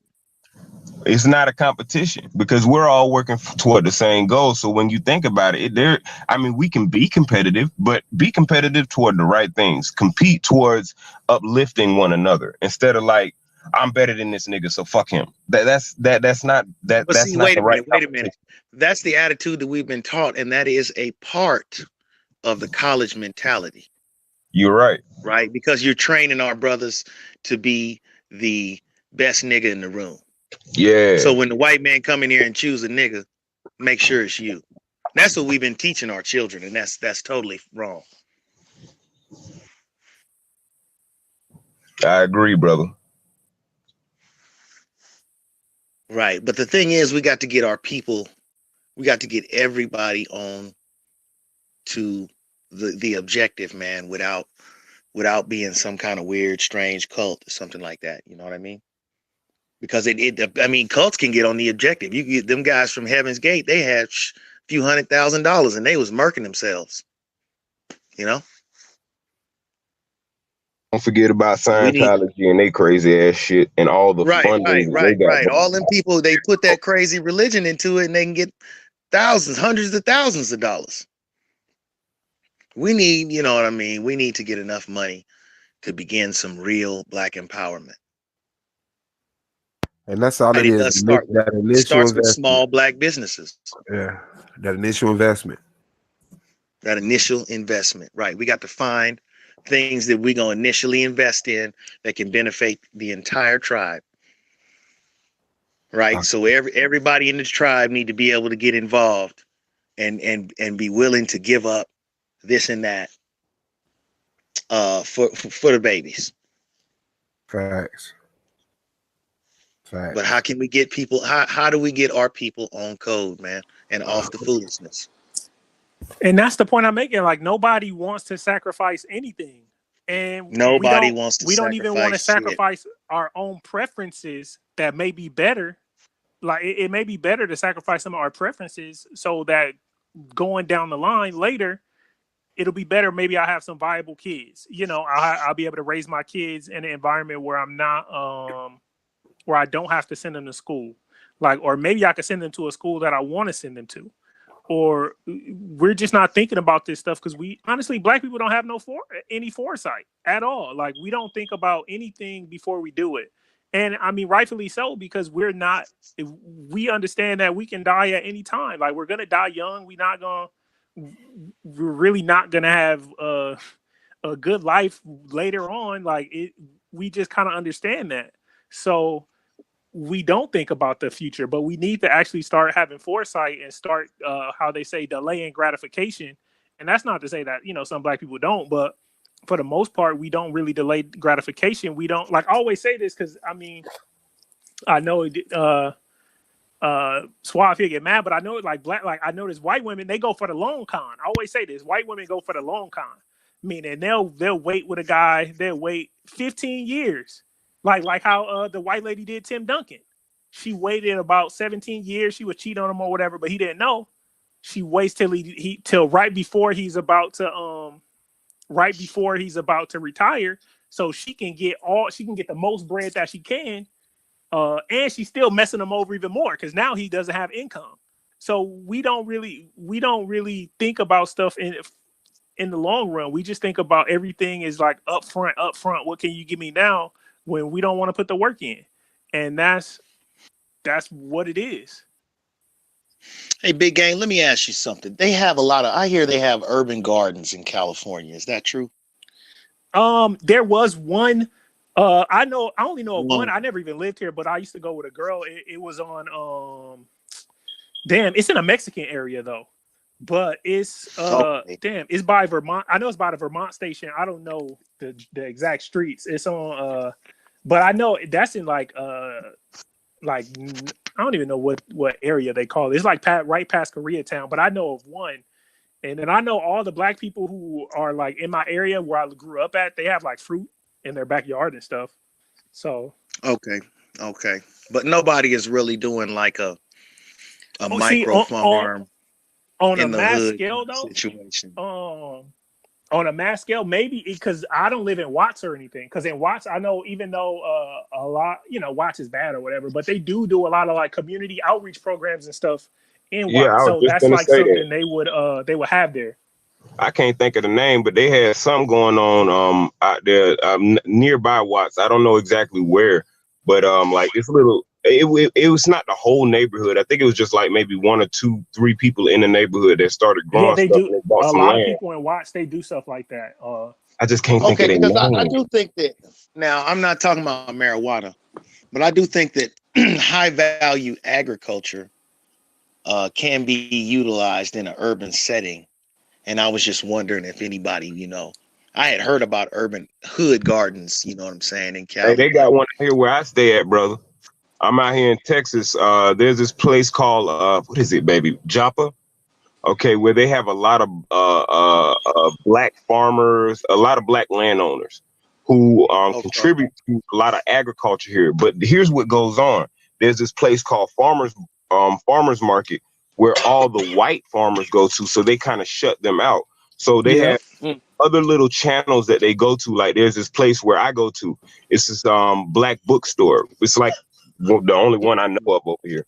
So like on certain days they'll have like at this agriculture thing where they come out there and they sell us their shit. You know what I'm saying? They'll have corn. Some people will have watermelon. Like it's different. You know what I'm saying? It's like, Brother, what I would suggest if you're looking for a heavyweight buyer, just like you get your items, skip the white man and hit the Chinese. Cause they don't see you as a nigga when you bring them something they want to buy. You're right though. You're right. And so You that's find you a something I'm Chinese not into restaurant that. owner and he'll buy all that shit. He don't give a shit how black I'm not you are. into it, but I want to start getting more into it because I mean I'm into agriculture, but not necessarily like as far as dealing with other brothers like that feel the same way I do, and that's something that I got to work on too because I think that would like increase another avenue of revenue for black people. You know what I'm saying? Like if Yeah, black farmers I think so, man. I think especially if you look on the micro level where you have these high value products, and again, I'm not talking about marijuana, but maybe so if you can do it strawberries, legally. that shit is high. But there are strawberries high value products that can be grown in a small area, a small space, a little lot in the hood or something like that in one season. You know what I'm saying? You can grow you a couple $100,000 worth of product. I mean, okay, I'll give you a perfect example. Ginseng. And using hydroponics. The same way people be trying to grow this goddamn weed, you can grow fruits and vegetables the same exact way. You could. Right there on a lot in the hood somewhere that don't nobody give a shit about. That's currently got weeds and shit on it. But you could pick a product like ginseng. You know, ginseng is worth $100,000 per acre. The acre's not that big, man. The acre is not that big, man. Hey, brother, do you do any agriculture where you at? Sort of. I have sheep. Oh, that's cool. Damn. Oh, that's cool as fuck. That's crazy. I don't do agriculture. I have sheep. So you like sell the wool and stuff? Livestock. Do you sell the wool? No, man. I sell the meat to my African friends. Oh, okay. I sell the meat to Africans. Oh, so you mostly Africans. So you like so you have a few then? Do you like mate them and then you let them grow and then you kill them? Yeah, I do. Yeah. Dang, that's they do their own. Hey, that's cool as fuck. My grandma used to do that. Well, not sheep. She used to kill the chickens. We had a bunch of chickens, boy. I used to hate when she killed a chicken because they'd be my friend for a long time until she kill them. Yeah, that's actually common in California. Well, obviously among Mexicans though, but that's common in California too. Like people that have like chickens and roosters and stuff in their yard. Oh and yeah, then yeah, yeah, eventually eat yeah. them. That's cool. I lived in South America. A lot of people had it like that down there too. That's kind of where I got the game from. Oh, okay, I feel it. You had a And lot then, of so people, do you you know. sell it to like African restaurants or? Not mostly restaurants. I sell it mostly to the grocery store dudes, and they probably get it to the restaurant. I don't have Oh, any that's cool. restaurant. I have enough customers without talking. I have yet to even call a restaurant, but there probably are some that So would you deal so with. you deal directly like with like you know how the Africans will come and have a store, you know what I'm saying, where they're selling a lot of Yeah, meat. So you deal a little direct- African store, Yeah, right? Then yeah. I'll run right. I'll call them or go up in there like, yo, I got them sheep. He like Right, sheep. I'm like, right. yeah, you know you like sheep. Quit playing. I do it like you did it at the crib, man. And they be like, what? I'm like, yeah, man. I'll show them some pictures. They'll be like, okay, cool. I'll buy one. And I just kill it and bust it up and bring it down there, drop it off. They'll buy it because they love it. You know what I'm saying? It's a traditional taste for them. They like to take the meat and like we do ham hocks and bust it up in our stuff. They like to bust up the sheep like that. So that's their thing, man. So then, you know, anybody that can get them that, they love What it. part of Africa are they from? Where they got? All over, mostly you don't even. Somalians. I deal with a lot of. Oh, Well, see, okay. I'm a Muslim myself, so I deal with a lot of Muslims.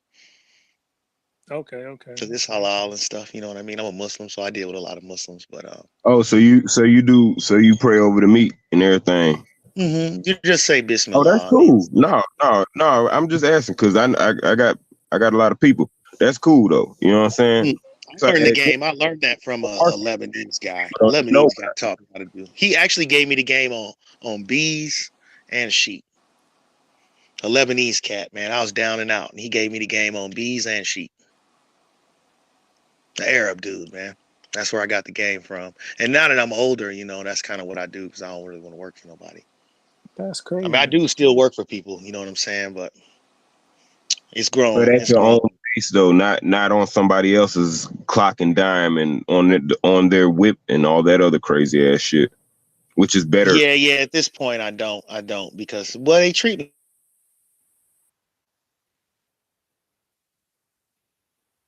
Give us a second, everybody, but me and OJ dropped off. I'm on my phone too. I'm not even on the Ethernet. All right, there we go. Brandon's back. All right. You know, whenever we get on some positive shit, the moment niggas start talking about positive shit, the call gets being covered. Too many yards being covered, man. I That hear was you. some good game he was dropping though. Yeah.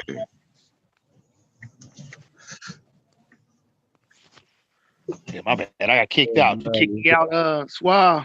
No, we all got kicked out. Oh, okay. Yeah, I would say it's you difficult to throw be them in the man. trades if you're not if you don't own the business and you're not in a union, it's difficult. And the unions pretty much are gone from where all the work is. I've seen little shreds of the union, but from what I've seen, it is not in our favor. Well, it is in some respects. In some I respects, don't know if you you're a got to be tradesman or tied if in. you've worked as a tradesman, but if you've been a tradesman, you know you do not want to work around white folks and you're not in no union because you'll be sweeping the floor. You know what I'm saying? 10 years after you graduate trade school, you'll still be sweeping the floor.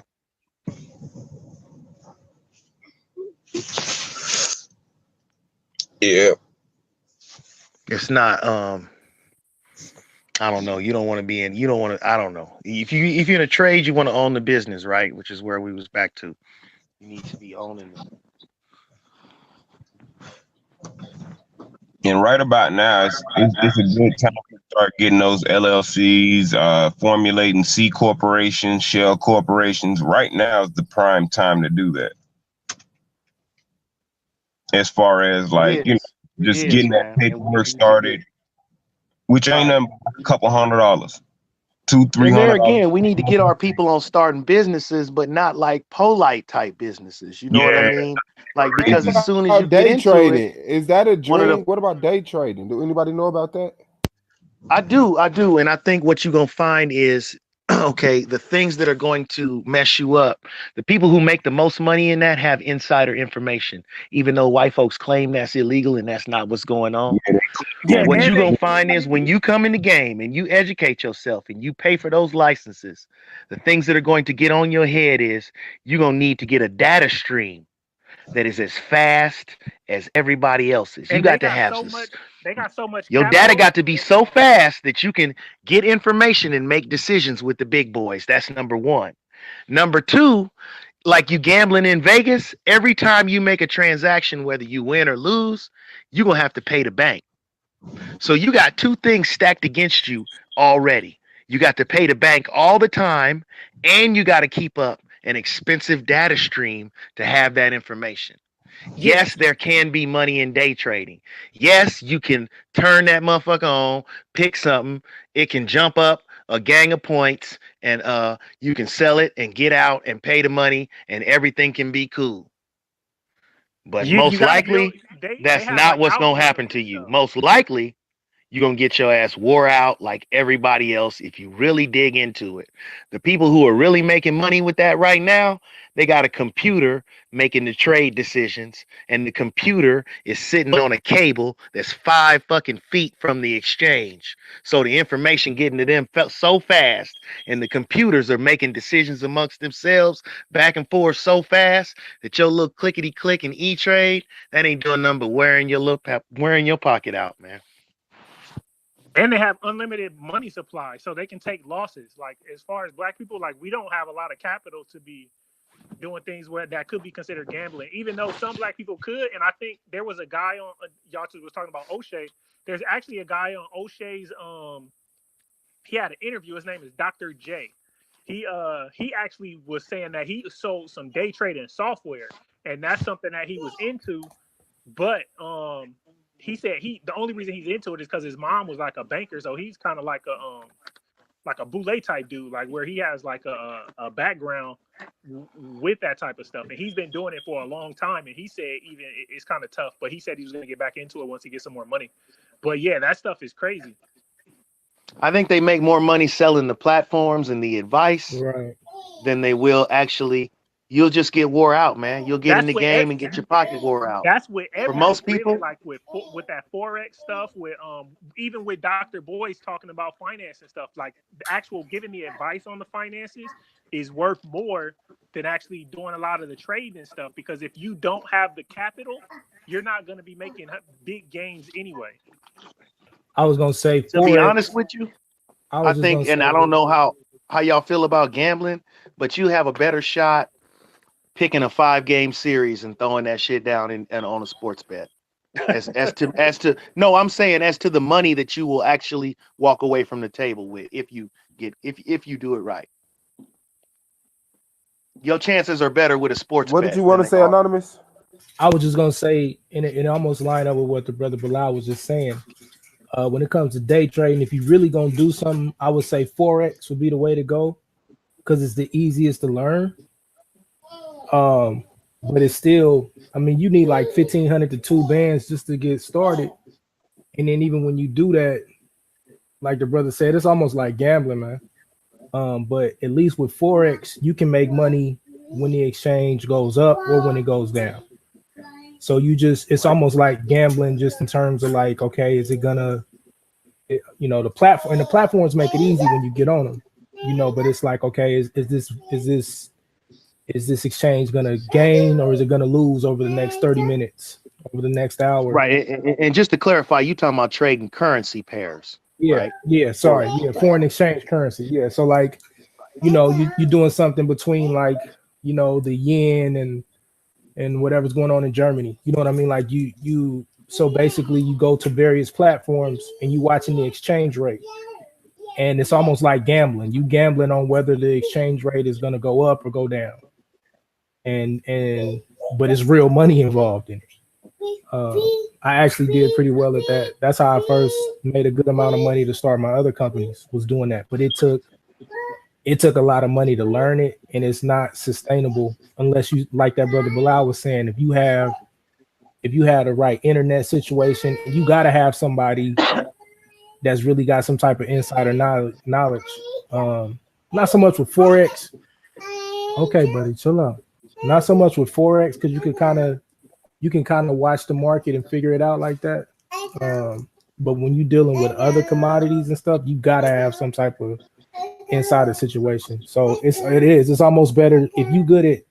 I mean, if you good at football or basketball, you know how to pick it, and you know how to pick and look at the spreads. You'll make more money doing that. I mean, And just real quickly, there's a guy, American Investor. I think he changed his name recently, but he's on YouTube. He shows you how to get into like penny stocks and stuff.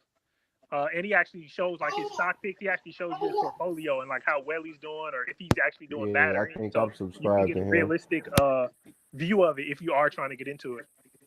Yeah, penny stocks There's a is cool lot too. of charlatans in that game, Yeah, brother. I was gonna say though. No, I know. That's exactly They what I was promote gonna stuff say. and stuff Like, that, just but the be American real Investor, he's a careful. black guy. He's an actual Black don't mean nothing, man. There's a lot of charlatans in that game, brother. Because you got to look at it like this. It's like you making money kind of to almost do pump and dump situations. Yeah, a lot to of these promote. guys. Yeah, I get. Yeah, to promote the stocks. I got you. I Right. understand it. But he's 100% transparent. That's what I'm saying. Right. I don't know. I don't know how he could be. Nobody is 100% transparent with their finances. Not in that game. No. I wanted to ask y'all a quick question, man. Because y'all was talking about like black business and stuff like that, and hiring our people. And like for me, I'm in a situation where I'm about to scale my business up, right? And I've been in this situation before where I built a company up and I was about to start hiring people.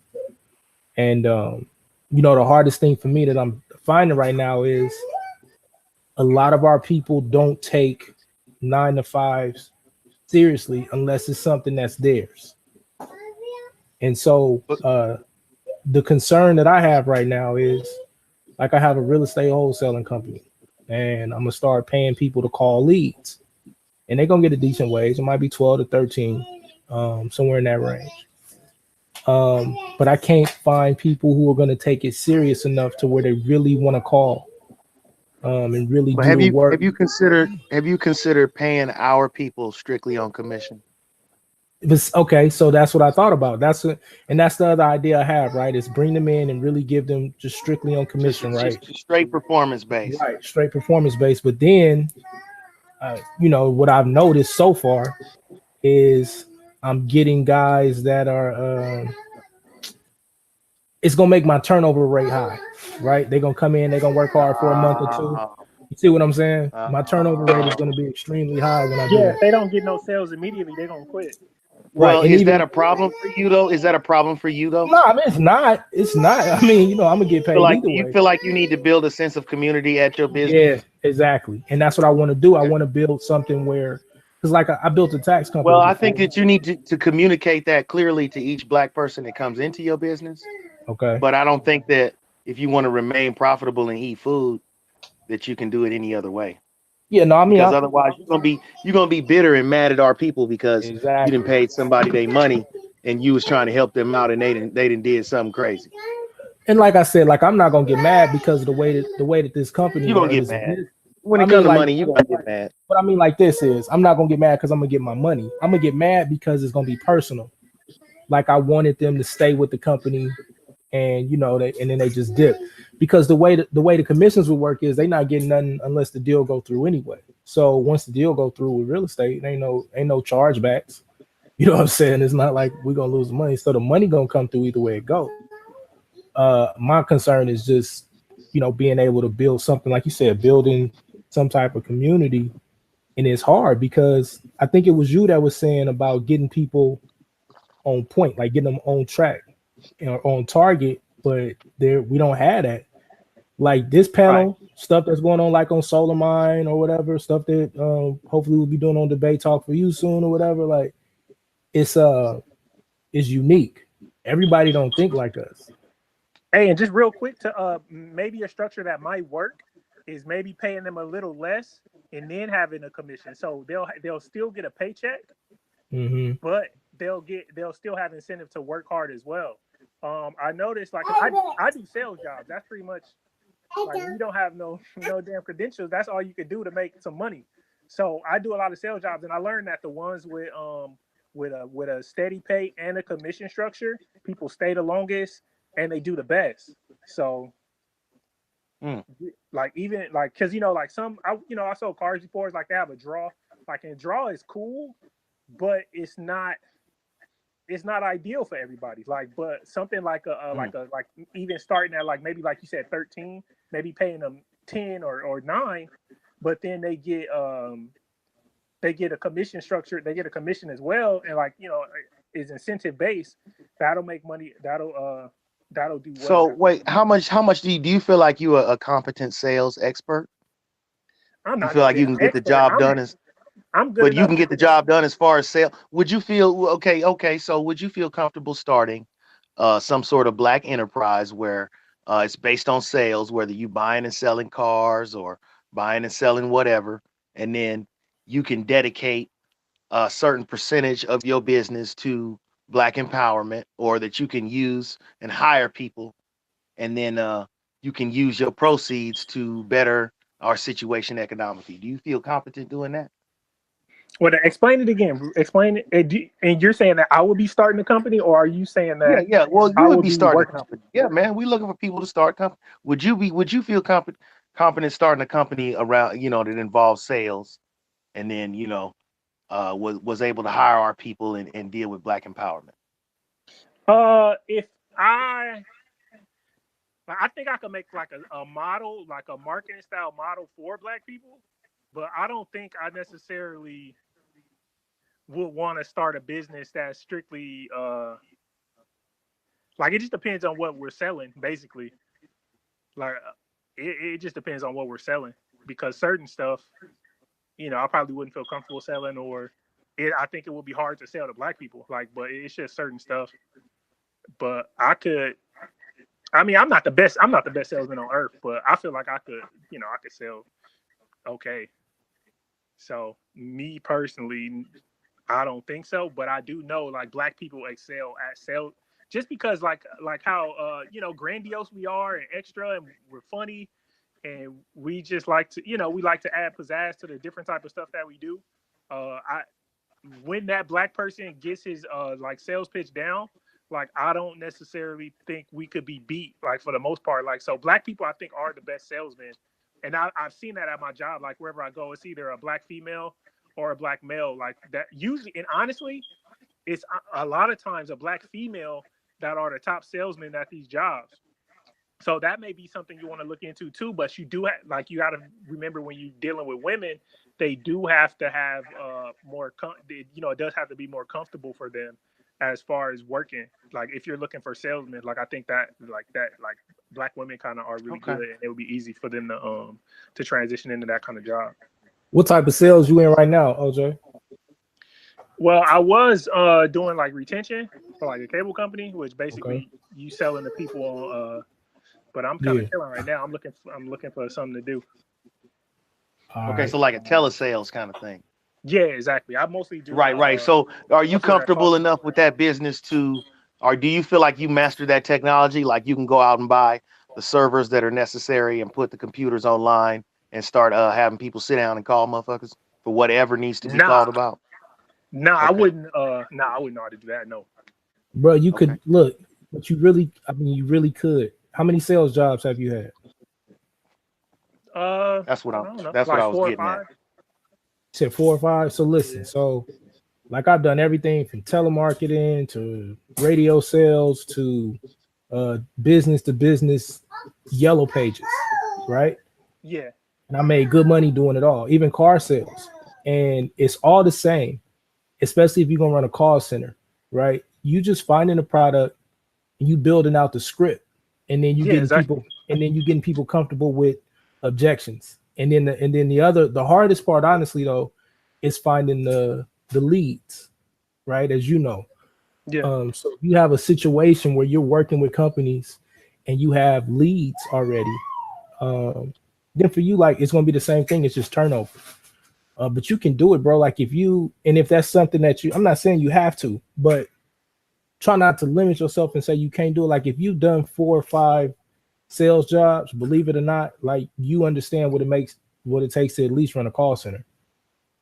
It's really is really simple. It's just the day-to-day monotony and the grind of saying, okay, we're gonna go up, we're gonna, my company's gonna do 4,000 calls today. Or we're gonna do 3,000 calls. Like no BS. You know what I'm saying? I'm gonna bring in Right, 5 which or you could 6 probably do with 6 laptops exactly.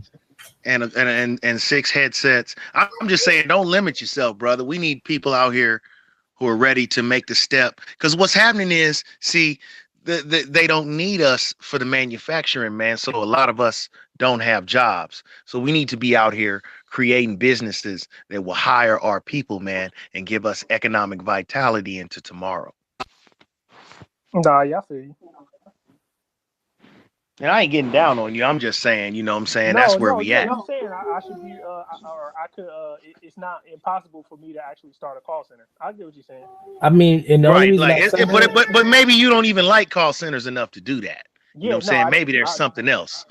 It could be something else, but we all need to be getting on what we can be doing.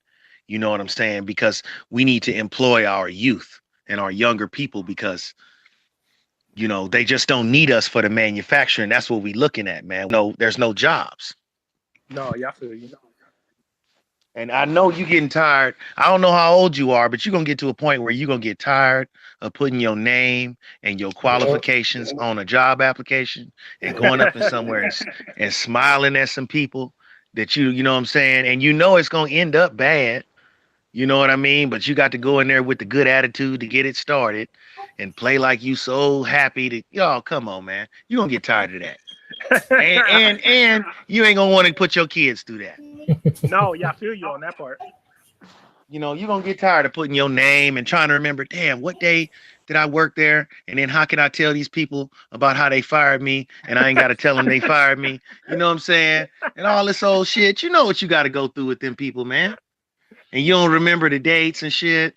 Oh, man, the worst thing in the world is sitting down trying to remember when you used to work somewhere and why you don't work there no more. I mean, that's what's helped. Like, for whatever reason, people like me when I'm like white people for whatever reason they like me. Like, so. Okay, so you have developed. What you've developed is a good personality, and you know how to come in there and read some body chemistry and some signals and shit, and then you got them motherfuckers gone. And see, that's the problem. See, you probably real good with white girls too, brother. I bet you. I don't deal with white. I bet you'd be good at it if you did. If you good at job interviews, you good with white women. bro. You in LA? I know you done dealt with some white women. If Nah, you down I have in not, LA. man. You never dealt with a white. If they I'm from Cali, bro. I'm from Cali. Messing with white girls is a rite of passage when you young out there. I never mess with no white chicks, man. Hey, I give you that then, OJ, man. That's a good thing. He good at you good now. You want me to believe you good at a job interview, but you ain't good with the white. Now, what I will say, I mean, I probably talked to I never had sex with a white person though. Like, okay, all right. I'm just teasing you. That's what's up, bro. Like, look, hey, I ain't gonna sit here and lie to y'all, bro. Like, that's what we grew up. That's what we grew up doing, especially in the Bay, bro. That's how we got money a lot of times. Right. There you go. I'm not even gonna lie. We used to be talking about what white girl gonna get us lunch today. Who gonna give me lunch? Who gonna give me? And then the older you get, who gonna give me some shoes? Who gonna give me this? Right. Yeah, there you go. There you go. Call them the buy me's. That's what we used to call them, bro. Like, so I'm not. Look, I wish I could tell you that I was always so awoke and so conscious. Nah, bro, I ain't been woke all my life, bro. Like, I was out there wilding. I was wilding. So that's a good thing, bro. He said, hey, man. And you know how it is in Cali, bro. If you down in LA, you know what it is. So yeah, white chicks, they they talk to you or whatever, but I'm not really trying to be in no white spaces. So right. Nah, bro, we used to get them and make them come with us. What you mean? No, I feel you. But what I'm saying is, I'm not even trying to go get us nowhere. I'm not trying to go where they'll be. Hey, I'm gonna keep it 100 with you, bro. You know what I'm saying? But no, that's a good thing, bro. Don't do it. Don't do it. If you ain't got that on your resume, you don't want it. Stop. But yeah, no, that was some good information y'all been dropping though. I just want life, real talk. I can't wait to re-listen this back and get on my game because I know as far as like LLCs and stuff like that, we need to like it's just it's really little basic shit that take a few steps that could change a lot of people's life. Suave, you right, bro. And then I'm just gonna drop this. Like I literally ain't worked for nobody since 2012, bro. You know what I'm saying? I've always ran business, and I mean I take care of my family, provide a real good living for my family, running companies, man. It's nothing to sit back, type up a quick little business plan, go on LegalZoom or InkFile, and start you a little LLC, and then learn the tax thing, right? Learn, because the first real good company I had was actually a tax business. So you don't have to learn how to do taxes, but you need to learn how to file your taxes, right? All of the stuff that you're doing on a regular basis. If you have a home-based business, you can find some way to write a lot of this stuff off, and it's actually legal, right? Especially depending on the business that you have. So it's nothing to start an LLC. I mean, I believe everybody right now should have some type of business. So wait, you do tax businesses, brother? I used to. I sold it. I sold Okay. it to a guy in Florida. I just want to caution people: if you get into tax, please do not steal from our people. Nah, you look, bro. But let me tell y'all. So look, like no, but it's easy. Thing. You know, it's easy. I mean, yeah, this guy, man. I grew up. I'm from the city, man. Cats file people's tax returns ain't even alive no more. Hey, look. But here's the thing. Like, if you're doing it right, it's so much money in it that you don't got to steal from your people, man. Like you literally, if you really doing it right, and if you really want to start a real tax company, then you're gonna have to get the licenses, and it's not hard. Like, it's nothing to write to the IRS or just go into the IRS website and apply for what's called a PTIN. That makes it to where you are basically a tax preparer. Now you need to learn how to do it, otherwise you're gonna get audited and get messed up. But if you, I myself have prepared taxes for Liberty Tax Services season 2.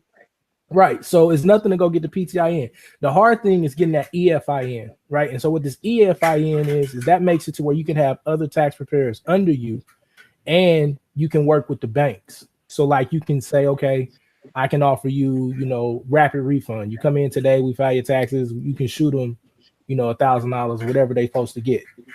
That's where the real money comes in. But that's where people get grimy. Like the brother was saying, that's where people start to get grimy. Because then they got now you got license to steal. Right. And it takes so long. They wheels turn so slow. It'll be 2-3 years before they catch you, and you'll think you got away with it. Exactly, but they gonna get you. They gonna get you, bro. They wheels turn slow though. You're right. They gonna get you. So you had like a tax business, like where people would come in and do their taxes, like, and you had people under you, or how was it working? Yeah. But I was doing it from home though. Oh, yeah, you were just doing the taxes. It wasn't. No, I had other preparers though. Oh, okay. You just did everybody. I just let everybody do everything from home, because the way that the software works is the software, it does everything for you, bro. Like especially when you get professional software. Professional software does all of the work for you. You just have to know the thresholds. So like if somebody made $38,000 a year, right? You can't give them no religious donations of like $4,000 that year. You know what I'm saying? Like they're gonna get audited. You know what I'm saying? And you need to be in contact with the people that you're preparing for, because you got to tell them, basically write down everything that you're spending money on. Because once you really understand the tax game, you got so many write-offs just in a household. The average, come on now. The average middle-class family that's making, 70, 80,000, 60,000 or whatever, they got a lot of tax write-offs that they don't understand. And they will keep coming back to you year after year. You know what I mean? Will you be preparing taxes this season? I'm thinking about it, man. But like right now, honestly, I'm doing this wholesale real estate thing, and it's doing me real well. So what do you mean by wholesale real estate? Oh man, I thought everybody knew about this, brothers. No, we don't know. Nobody knows. Oh, that's what they always say when they sitting on the gold, man. I thought you all I thought everybody knew. Right? We know what the word wholesale is, and we know what the word real estate means. Listen, bro, let me tell you what clarify beyond that. What these Europeans been doing under our nose for the last 10 years. Okay. Some of them doing it for the last 20, 25 years. You just playing the middleman. All right. So all you doing, I'll give you a scenario. Stop. So say for instance, you know what? Give me 1 second, man. I gotta take little man up to his mom real quick. Dad gang, go Yeah, ahead. yeah. Hold on You 1 already second. know. But, hey, Shit, I want to gotta give y'all this honor that. game though if y'all don't know about it. So give me 1 second. I'll be right back. Wholesale real estate. He talking to us about the goddamn LLC. Right. It jumped into wholesale real estate. Now I want to. Yeah, let's see. What is wholesale real estate now? What is this? What is this now? That's If he what's start, up. yeah, I hope he don't get on no Garfield type shit. Hell no. Next thing you know what I'm saying? Talking about all y'all got to do is come up with a stack of piece, right? Ain't it? That's it. I'm gonna clean y'all credit up. We'll be 15, but it's a stack because You gotta take this class down in Hawaii. Then we gonna clean your credit up. ain't it? Then boom, wholesale real estate. Sound good. I see the signs all over the. You see them little signs. What is that about? Where you see them signs all over the hood? We buy houses cash and all that. All right, I'm back. Okay, we ready. We ready.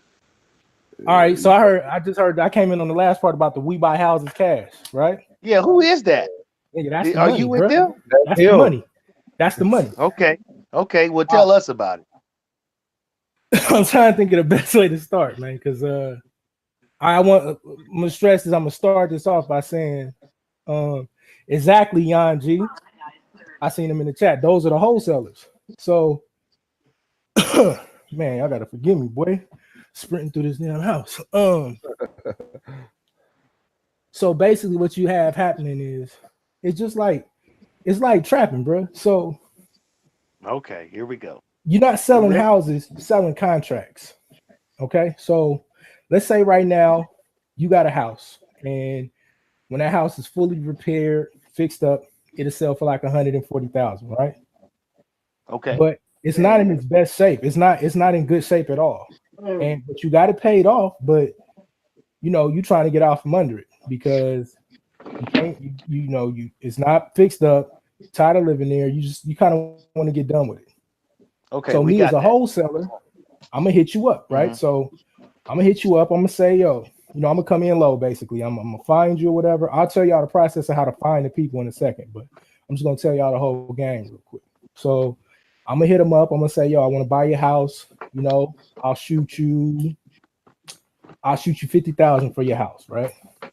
They're gonna say, hell no, I'm not gonna do that. That's too low. And the woman basically say, okay, well then go find a realtor then. They know ain't no realtor gonna come and mess with a house that's all beat up. So they're either gonna have to put 30,000 into fixing it, or they're gonna have to sell it for the 40 or the 50, right? So let's say we settle, we come to an agreement. I'm gonna get the house for 60. Now I'm gonna do what's called a purchase agreement. I'm gonna sign an agreement with this person that says I'm gonna buy this house from you, either me or whoever I assign the contract to. That is very key, right? Right. This is where the game come in right here. Right. This is very key, right? Either me or who I assign the contract to. And then you got a lot of little other parameters, that you put in the contract. One of the biggest things is you say, I need 30 to 60 days to do this, because what you're going to do is you're going to get this contract and then you're going to go to the person that got the money, to the end buyer. Right. All right. To somebody with money. Exactly. So if I get this contract, right now I got a So basically, what I'm saying is now I got a contract that says this house is worth this amount of money, and I got a contract saying I found somebody that'll pay me this amount of money. Exactly. Right. So now I'm in the middle. I'm in the middle to take the gravy. Right. Right. But remember though, the house is not going to be worth 140 until somebody put 30,000 into it. Right. So what? Right. So how does that get ironed out in the contract? So they don't, because how does my dream of this house fixed up? Because the equity of it don't matter, right? So now you're talking about understanding comps in the area. So if you live in an area, you're dealing with a 4-bedroom, 3-bath, right? And everything in that area. So you're telling me that this contract going through, getting somebody else to buy this contract for me, depends on them looking at this contract and looking at the neighborhood and saying, yes, I believe that this neighborhood is going up. No, it doesn't. No, it doesn't even have to go up. It's based on the comps of what everything else sold for in the area. That's why you getting the crappiest house in the neighborhood. You see what I'm saying? And I'm telling you, bro, it sounds hard, but they are literally everywhere. If you go to every neighborhood, Who are the end buyers of these houses? Those we buy houses, niggas. Okay, so foreign investors. Huh? So you're basically looking for people who don't have the time, resources, or desire to look at the place on the ground. Exactly. So all of these people that got the signs up that say we buy houses, they are either actual wholesalers or they are people that work for other people that are sitting on money to buy it. And let me tell you this, bro. So basically, these are people who will take on a contract, hold on to it, and then go to somebody else and say, "Hey, you know what? Got this contract on this house. I'm the person that's taking tight. the contract. I'm the person that's taking the contract and sitting on it. What I'm gonna do is I'm gonna take that contract. I'm gonna hit up all of those we buy houses dudes, right? And one of them is gonna say, "Okay, I want to come look at the house." And then when they come look at the house,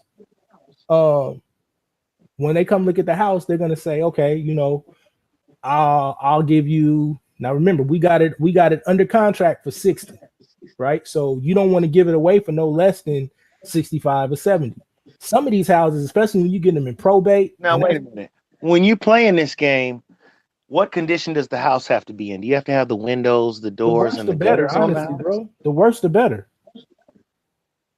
You know what I'm saying? Because understand, it's not about the condition of the house per se. It's about the value of the properties in the area as a whole. Exactly. So it's about it's about the potential of the project, about the potential of the property, right? And so remember, you're doing is go ahead. But what I'm saying is I can apply this right. Really, I'm not asking you questions to be funny. I can apply this right now. Right? No, yeah, you can go do this tomorrow. You can go start this tomorrow if you want to. Bro, listen, I'm gonna tell y'all right now, don't take my word for it, okay? All you gotta do right now. All you gotta do right now is what? All you gotta do right now is go on YouTube and start typing in wholesaling real estate. And when I tell you, you're gonna be like, are you serious, bro? This is how people literally make millions of dollars. You wholesale real estate for 2 years. Now you move into the point where you are the end buyer, you the buyer and the flipper. You can get to the point where how hard would it be to make $2,000 a month off wholesaling? Yeah. Bro, that's one deal. That's one deal.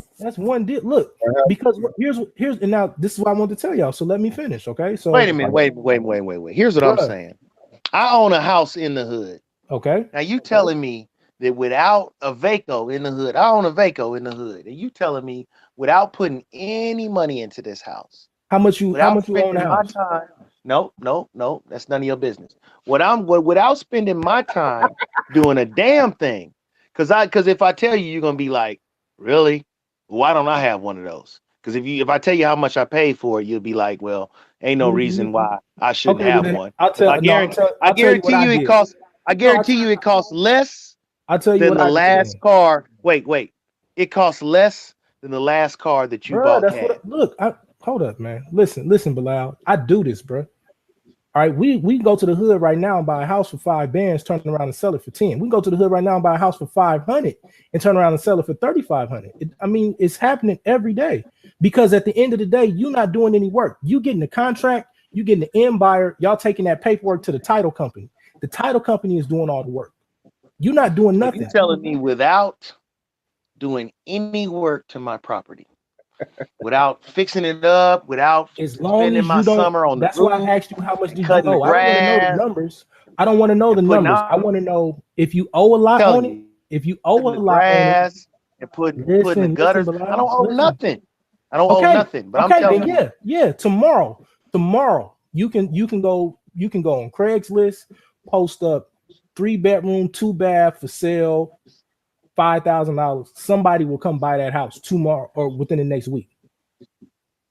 Because all they're gonna want to come do, as long as the comps in the area make it so that once they fix it up and flip it, they can make a profit. They're gonna take that house. It just sounds too good to be true. I mean, I already got the house for the low. Listen, But bro. I always used to my say God. this, Oh man. my, I be saying white folks got a whole oh bunch of my money. God. They make Listen, a lot of money on bullshit. But I Bilal. be look, like that one bitch, and then I'm gonna shut up and let you get back to business. But the one broad that was just out in the parking lot drunk, talking about she make 125,000. You know what I'm saying? Look at her. She's a piece of shit. You know what I'm saying? Like this is who they pay 125,000 to do what you can do. Like, go ahead, bro.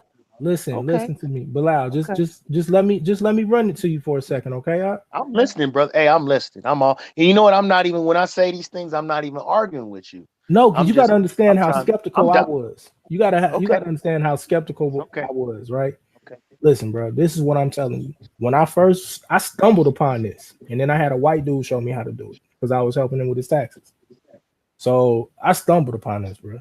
And like, you look in the chat. Look at this dude, Yanji. He's showing you right now. This is how they gentrify. This is how gentrification works, bro. They I get was literally just But about to say wait. that The you mechanism. contributing to Wait, sir. gentrification. Wait a minute. Hold on. The mechanism for gentrification is the flipping that you're talking about. exactly. The mechanism for gentrification is not me fixing up one little single house in the hood and then finding one person, one black family to buy it Who from me. told you to fix? Who told you to fix anything, nigga? I'm not busting out a hammer. What is you talking about? Listen to me, okay? Let me start over again. All right, I hear you. I totally listen. Maybe I didn't As a explain man this who's got a correctly. bunch of hammers and tools, I'm listening to you talk. I'm hearing you. Maybe I need to maybe I need to start over again. All right, so let me start over because I know for me, this is what I do. That's what I'm saying. This is what I do, right? Anybody that knows me, they'll tell you this is what anonymous do. And I'm trying to put everybody on this because we could literally take back the country doing this. You gotta get past the point of thinking this is too good to be true and understand that these white folks is doing this right under your nose every day. Every day. Not just, sometimes people closing 2 and 3 deals. The big boys down where OJ at, they closing 3 and 4 deals a week. They closing I 3 and know. I 4 look at deals a that week. cat, Ben Mala. You ever seen him? Big old rich Jew from Miami. That's all he I do is heard of the buy and name. sell I houses. mean, I look at more people Big like old rich greasy Jew. You can look him up. They made some documentaries on him. He cool. go look at like this black dude named Jay Morrison, or go look up this dude named Daniel Wiafi. Like these dudes, they'll show you the bruh. So once again, all right, like real estate moguls and shit. Yeah, all I'm talking about you doing, bruh, is you are literally in the easiest, the cheapest way to do it is what they call driving for dollars. You just driving around looking for the bando, looking for the house that's all boarded up. You want to find a house that's boarded up, they ain't cut the grass, it look like it's rats and roaches running through that joint. That's the joint that you want to try to get. So all you're gonna do is you're gonna take down an address. You're gonna come back home. You're gonna type in, go to your tax assessor's website, type in the address. Whoever owns that house will immediately come up. Now, in some states, the phone number will come up. In most states, it won't. So if you get the name and the name and the address, now you go to this free company called Intellius. You go on there, you search for their name, you get their number, you call them up. How you doing, Mr. or Mrs.? Now, some of these people gonna tell y'all to send out red letters and yellow letters. Don't send nothing. Wait, what was that company called? Intellius? Intellius, right? You can do free. You can basically do free searches and get phone numbers all day. This is literally how I did my first deal. All right, so I didn't mean to stop you. Go ahead, keep going. Good. So you get on there. Now you're gonna call them. Don't send them no mail. Hundreds of people are sending letters to people. If anybody on here owns a house, like I own a house, people send me letters all the time trying to buy my house, right? So don't send nothing in the mail. Call them. They're gonna answer the phone. Call a couple times in the morning, then call at night. Call 5, 6, 7 in the evening. That's when everybody getting home. They don't call them 2 or 3 in the afternoon. You're not gonna get nobody, and you're gonna get mad saying it's not working. No, wait. Either call first few hours in the morning between like maybe 9 and 11, and then call them again, 5 to 7. Right. So you call them. You say, "How you doing, sir, ma'am? My name is so and so. I'm a local real estate investor. I'm really interested in buying your house." right? And you want to make it known that you are the house buying authority. I buy houses. I buy houses. This is what I want to do. This is what I'm trying. I'm looking to see if I can buy this house. I seen your house over on 769 Main Street. It's all boarded up. I'm wondering, what are we thinking about doing with it? And they're gonna start talking about it. Well, I got this from my mom. I've been wanting to rent it out, but I really don't have the time to do what it needs to do. What are you thinking about? Okay, wait, though. Move beyond that, because I'm beyond that. I've already bought the place. So now you I'd have contacted, wait a minute. Contacted the land authority or the city directly. Okay. And I bought it for the low. So you in a better unsold auction list. Literally in a better position because you own the joint. I'm talking about I already own the joint. Now here's the deal. What you telling me is now I got all it. What you telling me is I don't need to get in my truck with my dog, drive over there, and get up on the roof and fix the roof and put some gutters on it and fix the windows. Wait, and put some doors on it. I ain't got to do all that. That's what you're telling me. All I got to do. You can if you want to. This is what I would suggest you do. I would suggest you take down all of them "We Buy Houses" signs. You take down all them phone numbers, and you start calling them. And this is what you do. You say, okay, what are the parameters that you're looking for? What type of houses are you looking to buy in what neighborhood? And the person that says that they want to buy a house in your neighborhood, that house that you got that fits their parameter, then you start talking about numbers with them. Okay, well, how much do you now wait? It's the same house. They're gonna be able to look up the record of sale and see, well, damn, this house didn't even sell at the city auction, and this nigga picked this shit up off the website for nothing. What the hell? Like less than almost like he picked it up for a nigga's McDonald's paycheck. So here's my last question. What are the comps in the air? Like, so is it a 2-bedroom, 3-bedroom? It's actually a 2-family flat. So it's like a multi-family. So it's like a duplex. Yeah, it's actually a 2-family flat. What are you bugging? Suave, give him my email address. I got you, bro. Give him my email address. But what I'm telling you is, but you can see. Wait a minute, you can already see that I just bought it for nothing, and it's in the hood, dog. So this is what I'm asking you, though. This is what I'm asking you.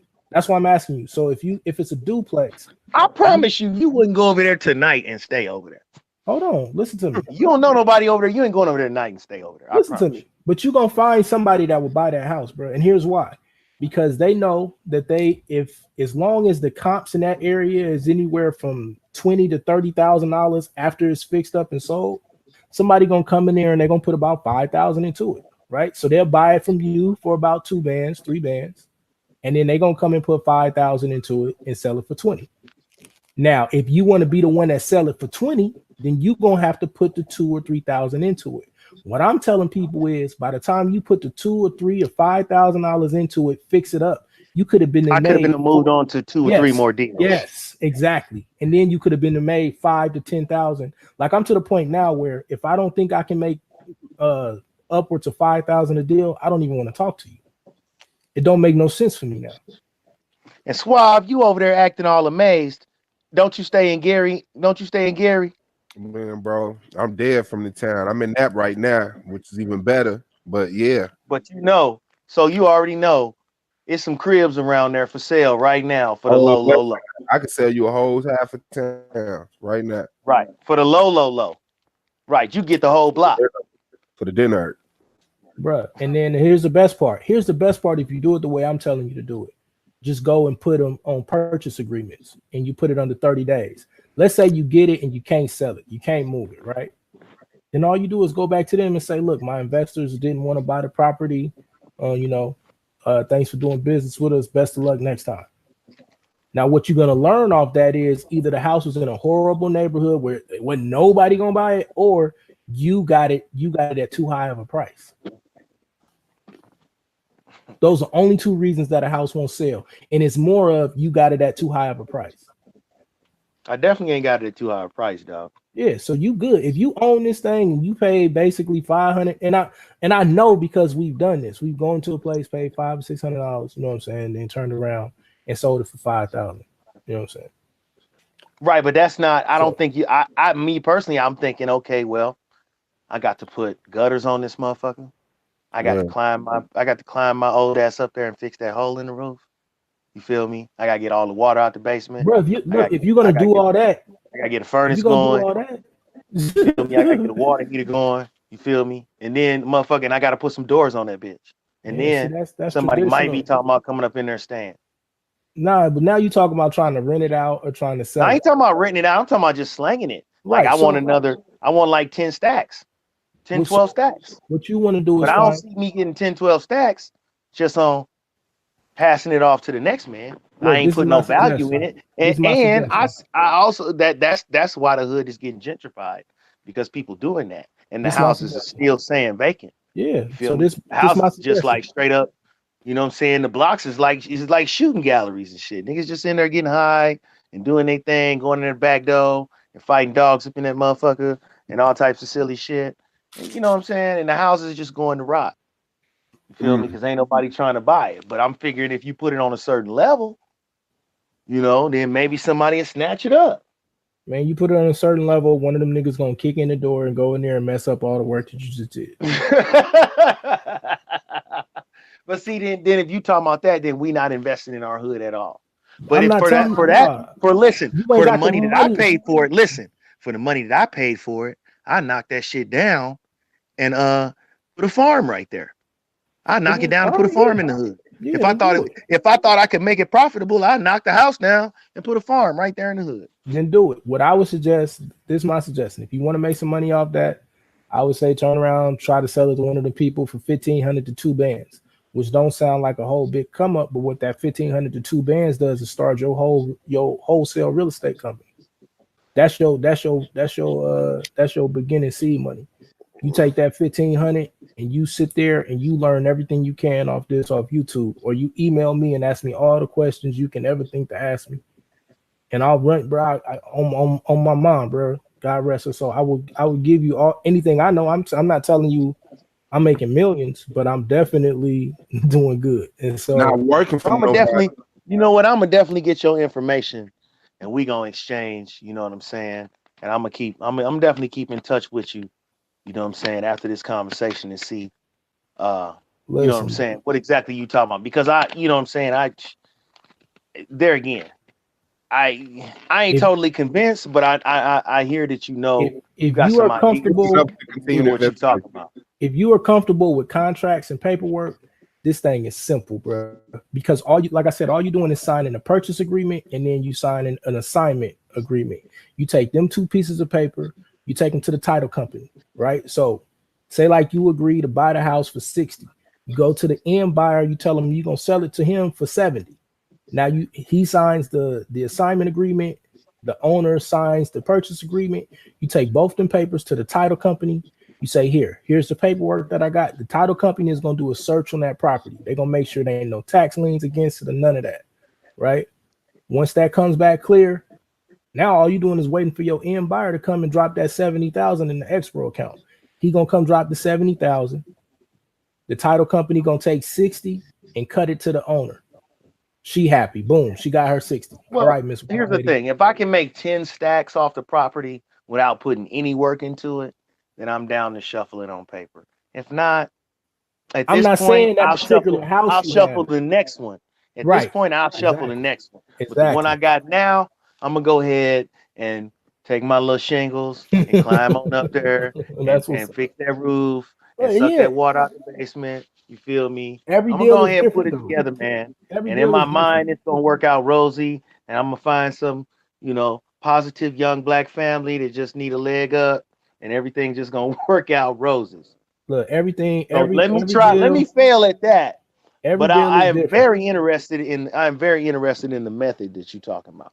Listen, bro. You Like know I what I mean? said, Because there go. is definitely, just like I got this one, I could get another one. You know what I mean? For the price. This all I For want that you to low. For do. the low.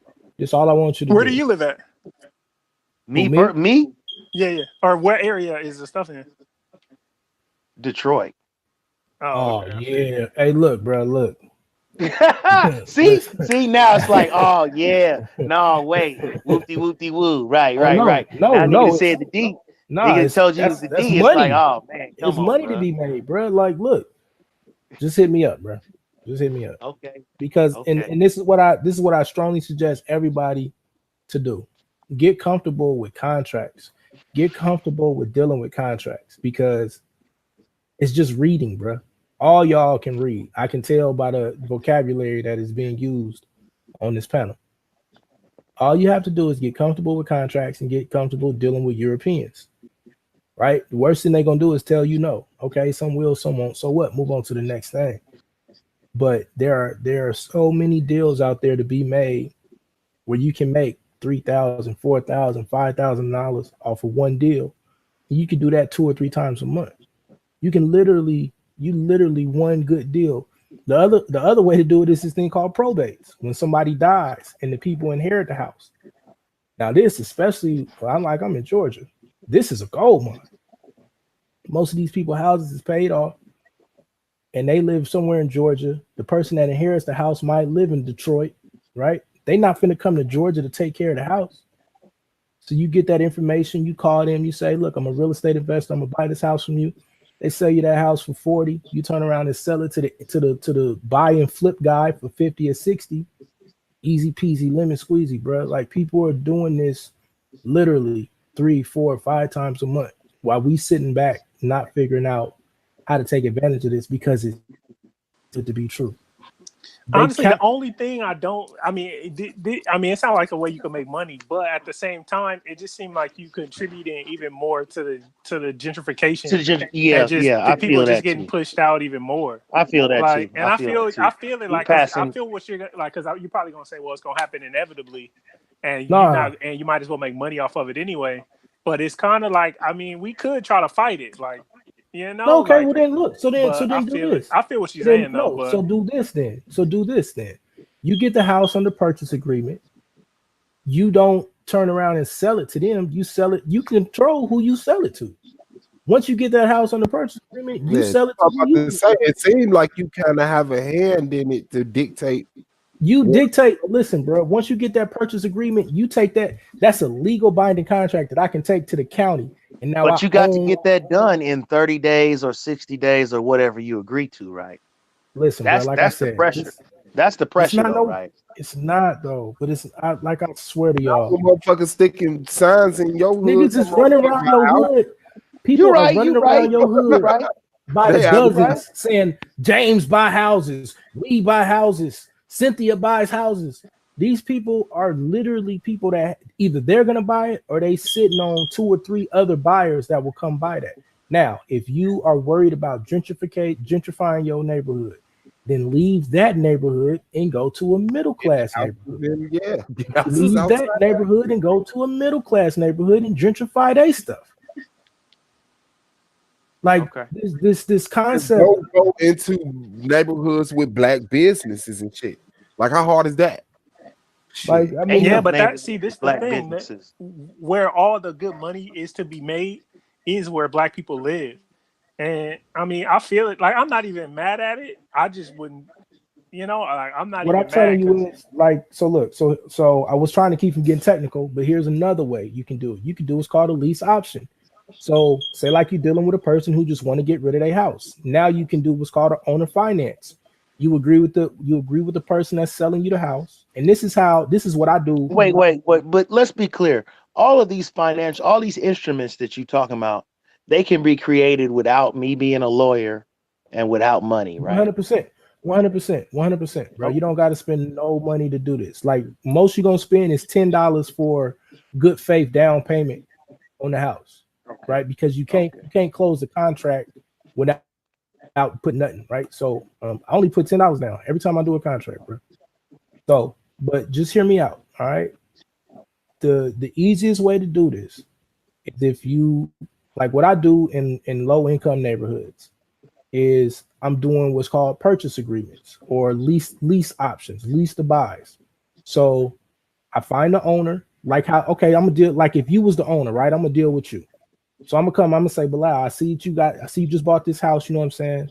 I want to buy it off you for $10,000, but I don't have the $10,000 up front. I would ask that you would carry the note on the house, keep the house, and I'll pay you $600 to $700 a month. I'm gonna right? tell you to Then push up off my front, dog, because I can rent it for that. okay, then that's what you do. But a lot of people don't want that hassle. Everybody's not you. So what I do then is I go find Oh, but that's what I'm saying. I want the cash. That's why I want cash money. I don't want to be dealing with nobody. If I'm gonna take $700 a month, I might as well rent it out. He told you what's up. Let me finish. Just let me finish. Yeah, Hold on. Other routes and shit. Yeah. Let me finish. I'm telling you what to do is if you worried about your conscience when it comes to gentrifying the neighborhood. I'm just telling y'all right now, bro. I'm getting out of all of these neighborhoods. I'm moving rural. I'm starting communities rural. Yeah. But that's a whole nother conversation. So, but what you do is now you go find, a nice black family that's, they got a little cash, not no real credit. They got a little cash. They could put down $1,500 to $2,000 to move in there. Now you take that $1,500 to $2,000, you give whatever you promised that owner, his little $1,500 or his $1,000, and then you charge them $800 a month for rent. Right now, they doing a lease option to own this house. You paying the owner his $600 a month. You getting your little $200 to $300 kickback a month, and everybody's moving forward, and you staying loyal to your community, right? But what I'm telling y'all is, and I'm not trying to be Mr. Conspiracy Theorist or nothing like this. This country is occupied already, bro. I hate to say this to y'all. But if y'all ain't never been in the military and seen what it looked like to take over another country, this country occupied already, bro.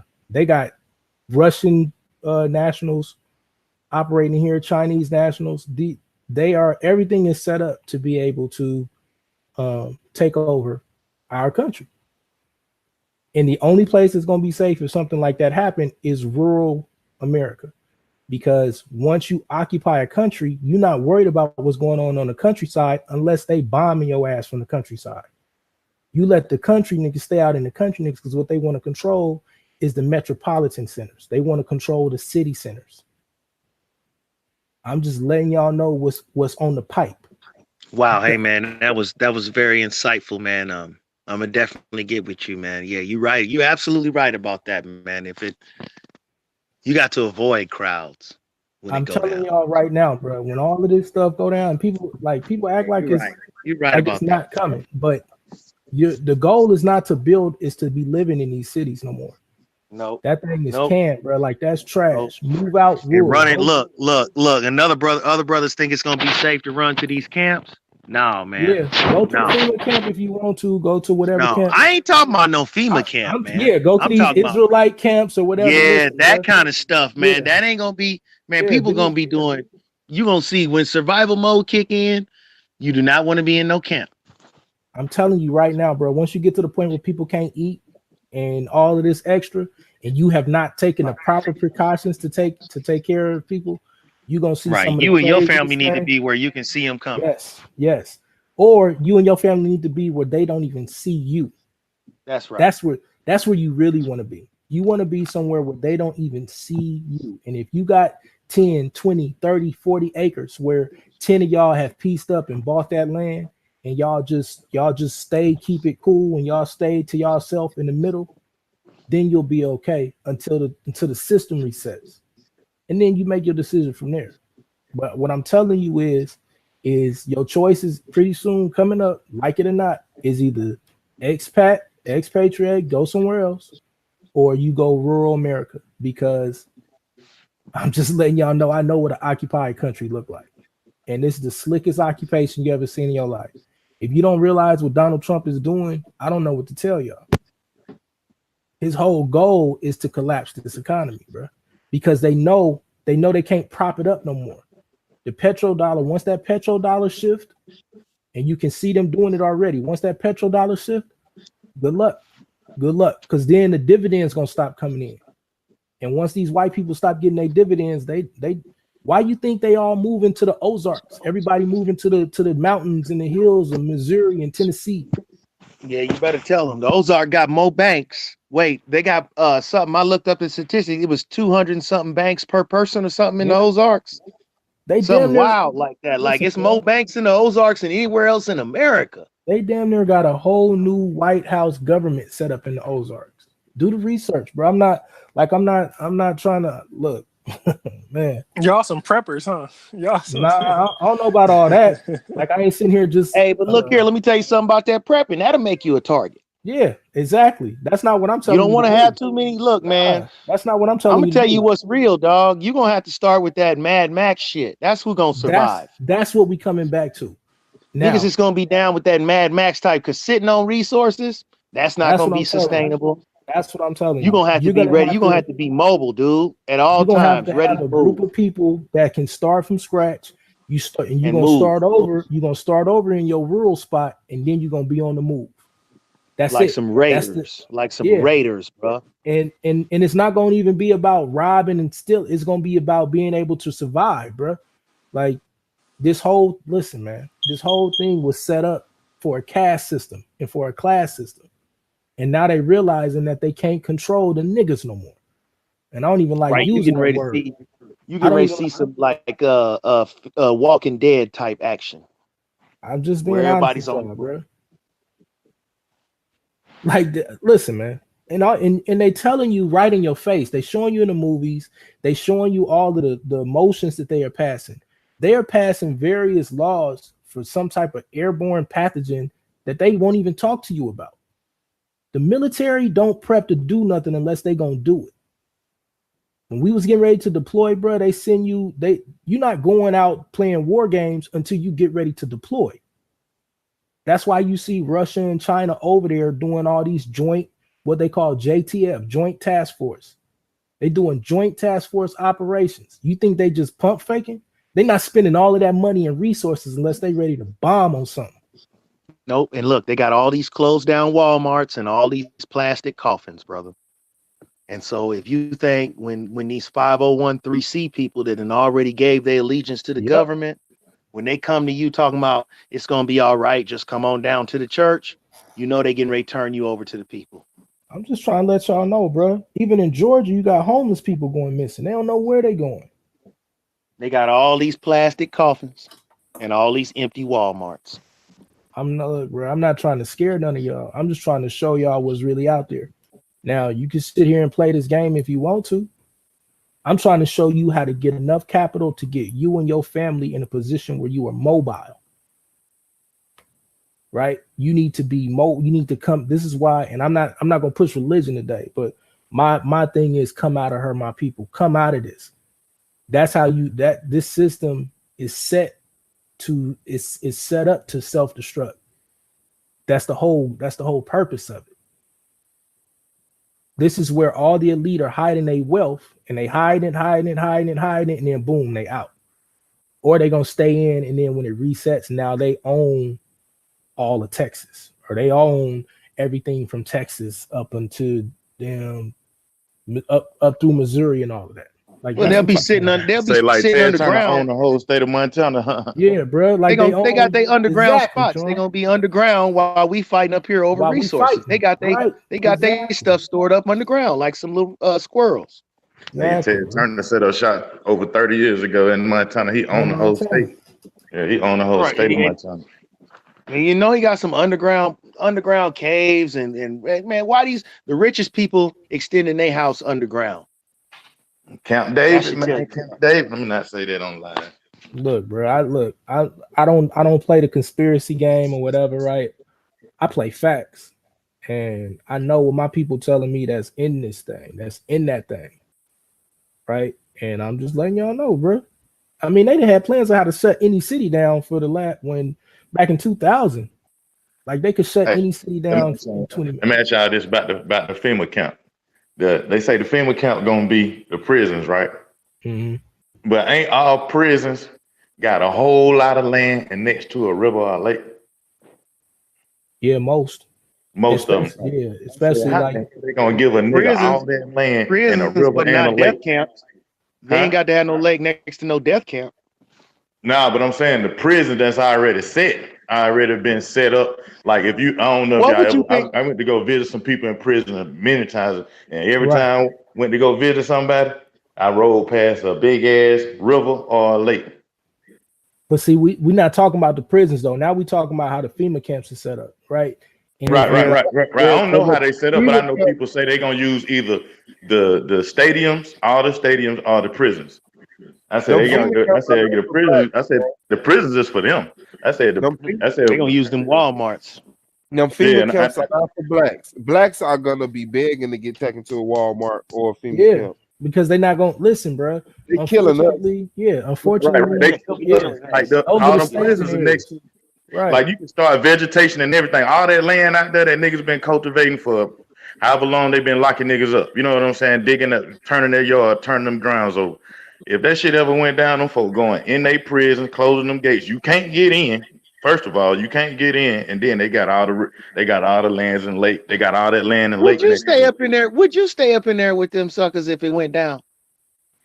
Well, no, would you be trying to stay up in there with them people? No, I wouldn't stay up in there with them. I'm saying if it went down and you was next to a river and a lake, what that is, you can feed yourself and house yourself. Yeah, but if it go down, you gonna the thing that if you in prison, the thing you gonna be worried about is getting away from the rest of them niggas. Oh no, I'm talking about the place itself. I'm pretty sure they'll shut it down to where those. What do you think would happen to those people, DJ? If it went down, would they just kick their ass out of there? Kick their ass. You know how like when a nigga go home, my brother told my guards ain't coming to work.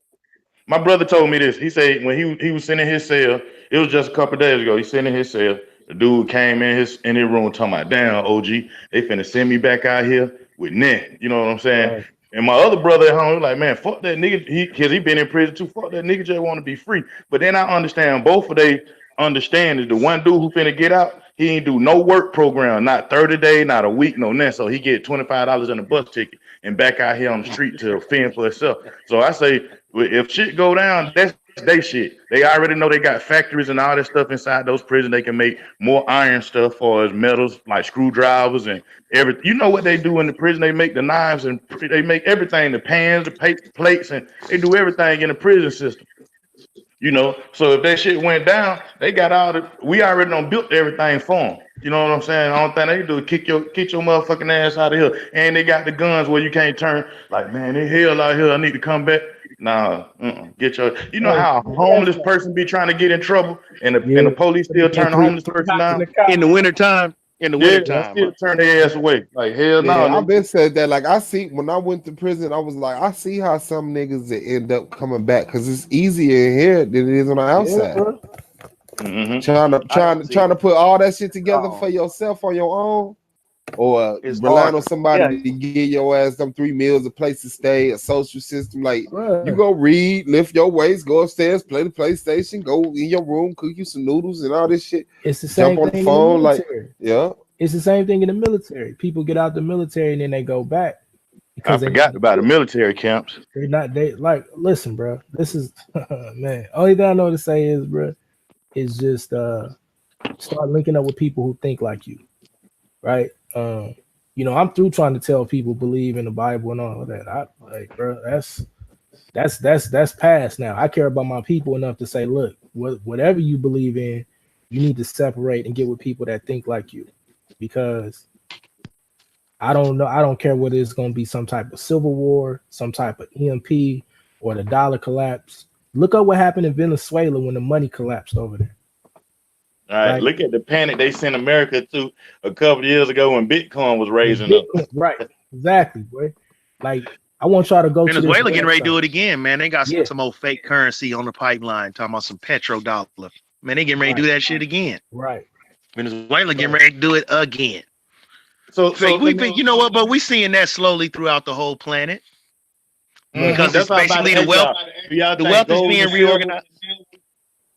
Go ahead. No, not really, because the thing is really the labor, man, and the manpower and the products. I didn't hear the question. What was the question? You talking about is it the gold and silver that we should be investing in that's gonna save us? Some people say that. I don't say yes. I don't say no. I just because at the end of the day, that's still the most valuable because you're still trading on the expenses of what's been traded already on the gold. But here's the thing. I tell you what, DJ, if it go down, you gotta keep the gold. You gotta travel with the gold. You gotta right. So I tell you what, DJ. Go ahead. If it go down, If it go down, then you come by me with your gold, and I'll think about how many cans of beans I'm gonna let you have for your gold. You feel me? You bring all your gold, because I think if it go down, a can of beans would be worth more than a bar of gold. I'm gonna tell you what's gonna be No, the it won't. real. You know I'm why gonna tell it you what's won't gonna be? be the real currency. Stuff like Why? seeds, hydroponics, stuff like that. It's gonna be a barter system for a long time. If We something in the really age of happens. technology, and everything that we use, from our cell phone to our computer, got guess what in there Gold and silver. to Right. make it You function. right. Right. It You ain't right. gonna function without this gold. So if you got it, and a nigga cell phone and computer fuck up, shit, they coming to holler at Bilal. I feel you, but I think that when in an economic collapse, I really do think a bag of dry beans, because you're gonna get hungry. You're gonna When be you look talking at that shit, but you're gonna be hungry with that All right, gold. look at it like this. When you look at the Bible, right? Jesus had a treasurer.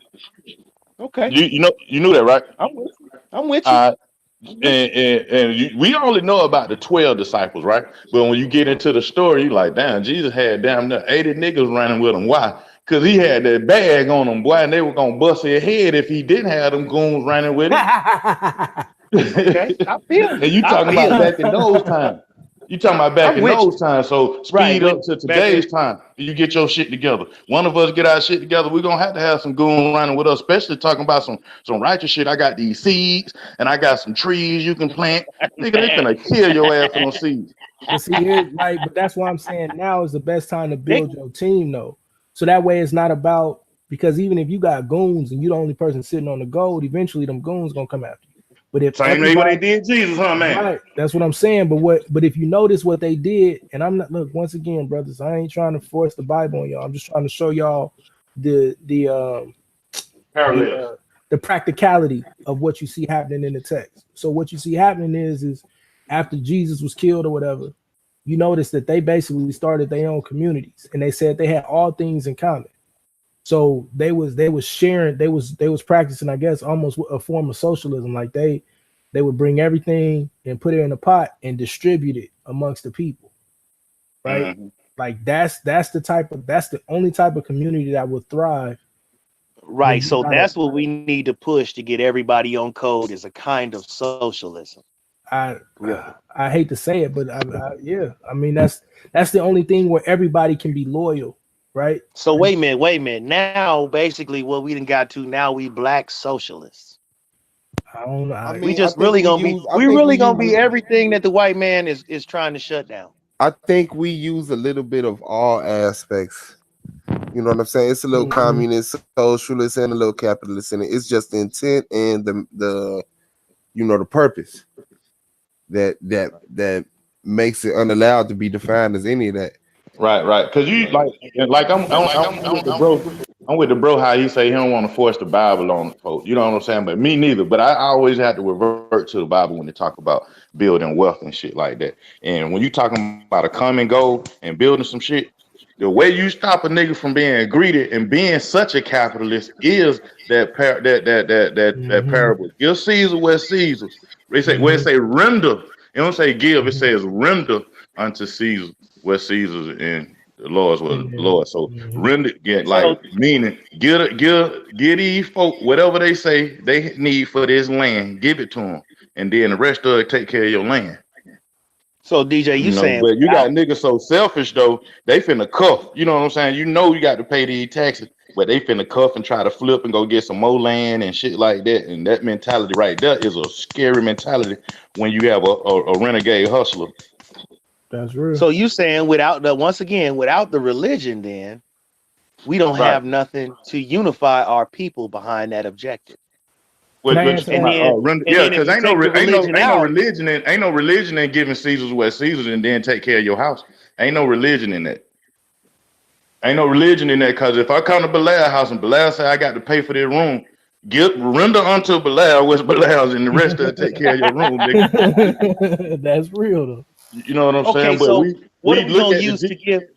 If we don't use the Bible, what are we gonna use to impart that kind of wisdom onto our younger people? Now, science, technology, engineering, and mathematics, but it still boils down to after you learn the stems, you still got to deal with a greedy mentality. And that's what I was gonna say. That's my only issue. I love STEM, right? I think STEM is an excellent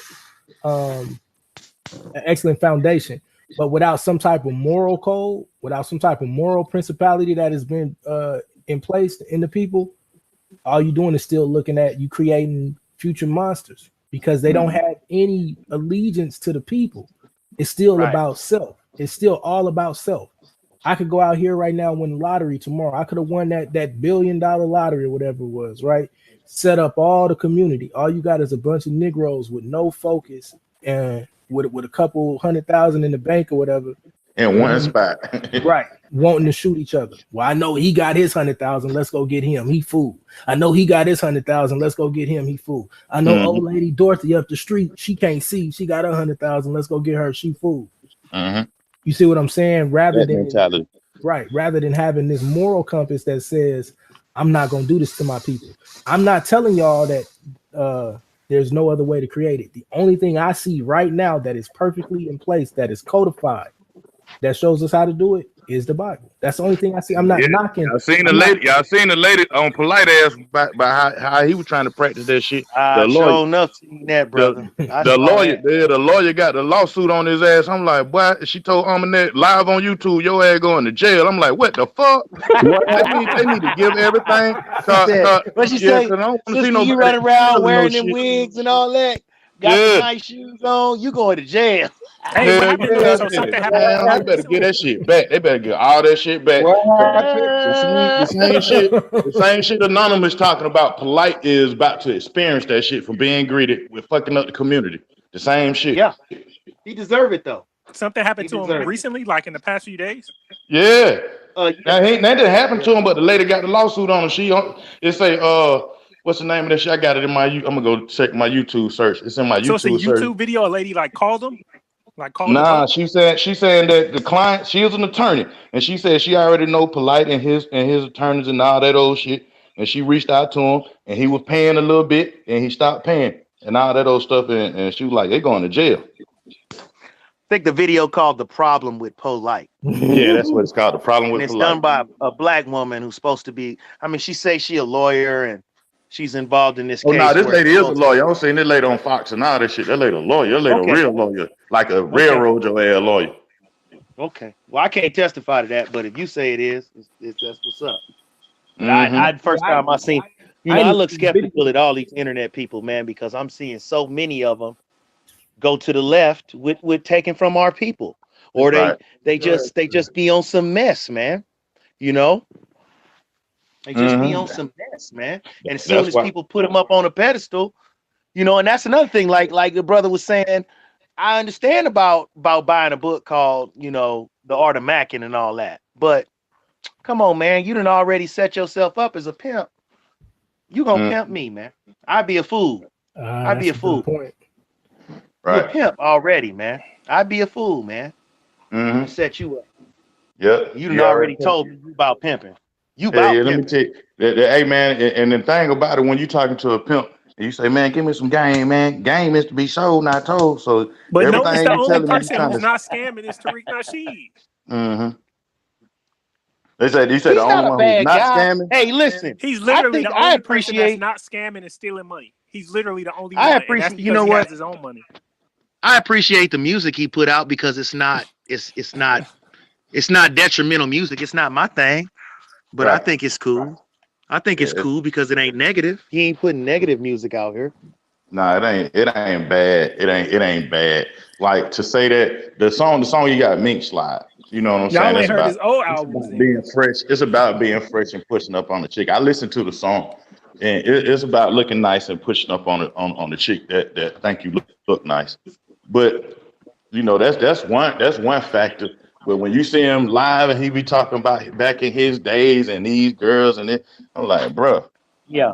You still like when you talk about that, like if I get on there live and I be talking about that one time I was in the trap and that junkie did, man, niggas be like, you still live in the trap, how you talk, you know. But he don't talk like glorifying. Like, glorifying it. Y'all do realize he been with Peanut for like 10 years. Been with who? Man, they always got a bottom bitch. Peanut, he talking about, wait a minute. Hey, let me tell y'all what's funny. His girl name is Peanut Nasheed, man.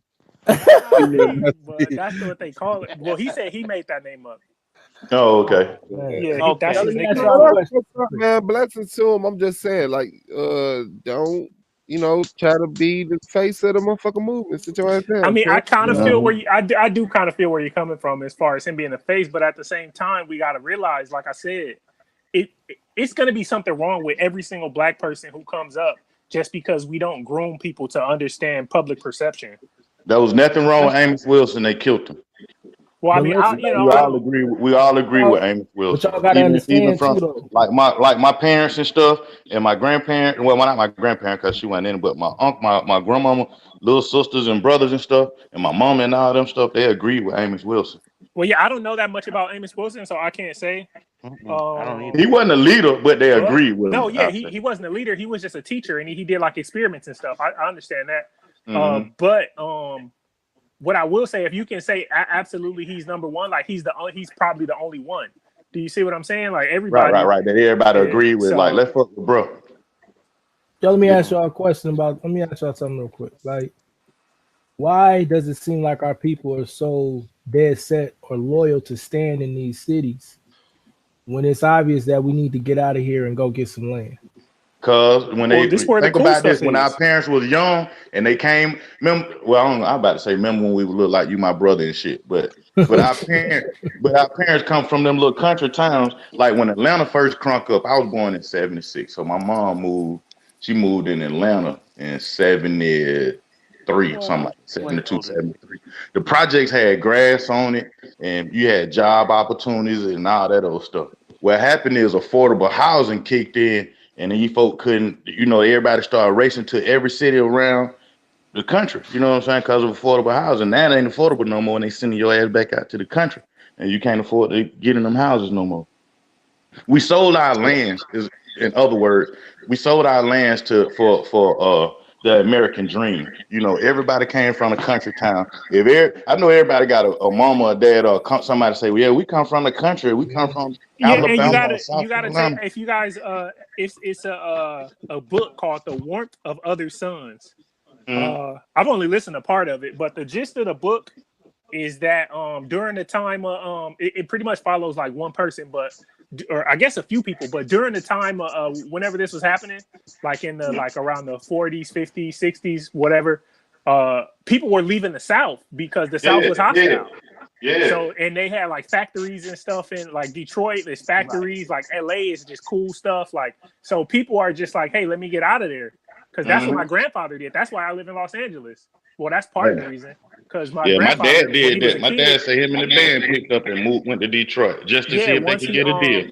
once he got out the military, he moved straight to Los Angeles, and he lived in Arkansas until he was 17 and almost never went back. Like he probably been to Arkansas twice after that. But that's just how people were doing. Like they were just leaving. So of course people want to be in the city. We've been on manufacturing for quite a while, and now those jobs are gone. And we really need to go back to we need to go back to agriculture. But to be honest with you, our people have a thing about agriculture. We don't really want to do that because we was slaves. Well, that's not totally the case either, though. Because that is a big part. Niggas do not want to do no agriculture. The reason, but the brother asked why are people leaving these cities and moving back to the country? This is happening. Like you just saw recently, the black farmers, they only got a settlement for getting they was getting ripped off or whatever. They just got a settlement from Obama a few years ago. And they had to fight years and years for that. Not only right. So that's what I'm saying. Moving to the country means agriculture, because moving to the country, you have to make your own money. You have to do your own thing out there. Right. So moving to the country means agriculture, and our people as a whole are not mentally prepared right now at this moment to go back to agriculture. That's what I was going to say. Absolutely could agree. I was going to say the psychology of it. And that's the other thing I think we don't talk enough about is the psychology of what has been done to us over the last 400 years.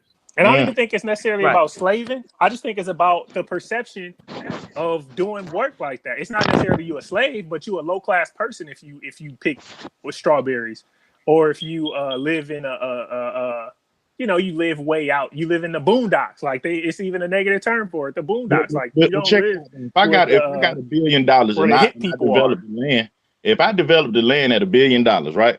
Then I got the strawberry trees, I got the orange trees and the peach trees. They all belong to me because I paid for it. Now the thing about it, for it to actually work, we all have to collectively be working on it together for it to work. You know what I'm saying? In order for this shit to work, so even though it's mine, somebody still got to say I volunteer to work on your farm.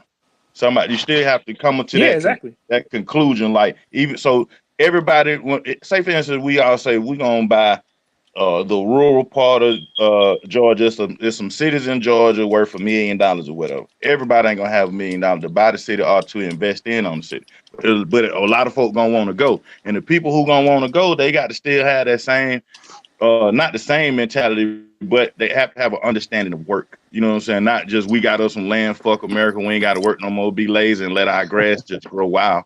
You know, you That's still the got, thing. grass still got to be add on cut. to it, Right, I mean, and we you can't do fall have into to. being no cult or nothing crazy like that. Right. You All that know, stuff. where the people be But coming the out there thing talking is, about shutting us down and all all that that. stuff. Yeah. but another thing though, we do have to just we even if we do have you know, crops and stuff, we are going to have to compete. And honestly, if you're not hiring immigrants, you can't really compete. So you really, if you want to have a farm, you really can't hire black people because they would need a living wage. See, that's the reason you start a community though. Like, and that's what I'm saying. That's what I'm saying. People have to live on the land and work the land, like, and make a sacrifice. And the smartest way to do it is you keep your job and everybody piece up and buy some land, and everybody commute every day back and forth to their jobs or commute back and forth into the city, and then you get to your job and then you get home. You commute back and forth on the way home. That's the smartest way to do it right now, without having to come all the way out of the system and giving up all your finances, because the amount of work that it takes to work the land, to get the crops in, to actually fence everything in, to build up some houses for everybody, whether it's going to be earth ships or yurts or actual tiny houses or actual houses. All of that stuff, man, it takes manpower, it takes resources, it takes focus, and it takes organization. And you have to give the people an overall vision, an overall blueprint of here's what the goal is and here's what we're working towards. If you don't do that, like you're not gonna have no buy-in. You're not gonna have any buy-in, and we're just gonna be doing this for the next 20 or 30 years, just talking, just sitting at the table. How we get the buy-in without religion? Yeah, that is a hard thing to because, like, you know, once you come back from work, they're gonna have to volunteer on the damn farm or whatever. Right. So right. I mean, they would have to be 100% committed, and I don't know. Right, honestly, still be down with cooking dinner with everybody else and all that. Right, and that's what I'm saying. So in terms of being without religion, like if I'm being honest with you, man, like this is what I tell people. I tell the people who believe in the Bible, we need to get our stuff together first. If you don't believe in the Bible, I get it. But those of us that do, we need to get on the same accord, and we need to go do it first to show them that it actually works. And then say, okay, brothers, here's what we did, here's how to do it. That's the only way I see it happening, because unless somebody else can really come up with a real moral blueprint, a real layout of here's how to do it and here's why. The thing about religion that people like or don't like is it causes you to stay loyal to your beliefs because you believe in the sky daddy, as people call him. I believe in God. I believe that he's there. I believe that morally he is watching everything that I'm doing. I believe that God is there. So because of that helps me stay accountable to my brothers and sisters. Don't get me wrong, I could still do it without that, but there's no guarantee that the way some of these people act, that I wouldn't pull up on them unless that I was a changed person with my beliefs in God, right? If I got to listen to somebody threaten me and pull guns on me and tell me I'm stupid and all, I'm gonna shoot you, I'm gonna cut your head off because you believe in Jesus. Like, what you mean, bro? First off, you don't want that work with me. I really did this. I jumped out of planes. Like, come on, bro, let's just be cool. But second off, why are we talking about killing each other over books when we need to be looking at the principle behind it of we need to have some type of moral code that says I'm not gonna rob from my brother. I'm just not gonna do it. Now, if you can put that together, then go do it. All respect to you, but I don't see that happening without that book, man. And a lot of it go back to what I was saying earlier is setting standards. Like black people, what it is, we don't want to set standards because standards exclude certain people. And if you get it in, like, we're so attached to people, like we don't want anybody that we know to get excluded, and we don't want to get excluded. So we don't want to set standards. So we just like let everybody run wild when we can't do that. Like we just have to be real and be like, look, you have to do this. This is, you know, this is our standard of this. This is our standard of this. This is our standard of this. And if you don't meet these requirements, then you got to go back to the drawing board. Like we have to start setting some kind of standard. Even like me, I may not meet the standard, but then I will have to work to meet it if I want to be in whatever we're doing. Like, and that's how we have to look at it. Like people not willing to be not in the standard, so they don't want to have a standard. And that's pretty much what it is. Well, I mean, hey, brother Anonymous, I guess you was in the military or whatever. Yeah, man. Okay, me too, right? So here's what I'm saying. You can put whatever book you want in your backpack. Mm-hmm. See what I'm saying? But they had us all fighting the enemy. Mm-hmm. But it was brothers that had a copy of the Torah in their bag. Mm-hmm. It's a brother that had the Quran in the bag. Mm-hmm. His brothers had the Bible in the bag. That didn't matter, right? But we all got down for the flag. Mm-hmm. So we need to kind of create that in our own community where we can all get down for the flag without being worried about, I don't fuck with you because you a Hebrew from this and that camp and whoop-de-whoop. You know what I mean? But let's be honest, though. Even in the military, there was separation. To an extent. Where was you stationed at? My station was in Little Creek. Okay. Like I was stationed at Fort Bragg, right? I'm on Fort Bragg in North Carolina. Right? Okay. So you know where Little Creek, Virginia is. Yes, sir. Okay. So, but you know, Fort Bragg is probably one of the most almost racist places, segregated places, but you're not hearing about it. You see what I'm saying? Like there's a upper echelon, and as you move up and you do certain stuff, whatever, you get into that group, and you see it. You find out what's really going on, right? Okay. Yeah. And I agree, you know what I'm saying, to a certain extent, it's true, but it's a whole different game when you get deployed, bro. I'm not gonna lie to you. Them white that's what I think too.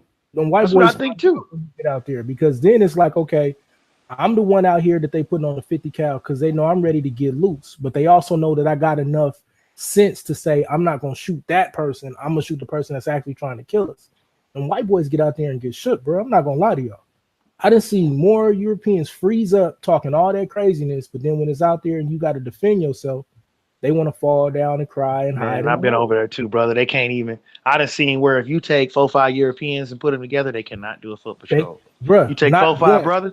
4-5 brothers can do foot patrol all day. 4-5 Europeans that get shot at and ran right on back to the spot. Bro, I'm talking about for a week straight, all the white boys going out getting blown up because they telling you, don't walk up on a dead dog. Don't walk up on a carcass. What do they keep doing? Walking up on dead dogs. Walking up on carcasses. Right. Getting blown up. You know what the brothers do? They see it. Nah, bro, we going home. We going back the other way. The whole joint is done. Call out EOD. Call out somebody to blow it up. We ain't going no further. What you mean? Nigga, do you see that up there? Oh, right. So it's a separation even in that, and so I get it. I agree that we should be able to put our books in our backpack and go to work. But the thing is that some of these books, I think these people take to the point where they want to kill people over that. Like there are certain brothers, and I'm not gonna say their names, but you put them in charge of some people, the first thing they're gonna be trying to do is kill people, stone people, cut their head off. When we out in rural America, because you don't believe, talk about Jesus. Right. You put them in charge of the camp. Right. They're gonna take your old lady. Right. Cut your head off. Right. Now you gotta kill. Tell you about what your daughter got to do. Right. Now, yeah. Now you gotta kill your brother just to survive. Hey baby, what's up? Which is why I always tell brothers the best thing to do is not to run to those camps in an emergency situation, because it's gonna be a power dynamic that you ain't seen before. Yeah, and this goes with the another thing, the trust. We don't trust each other.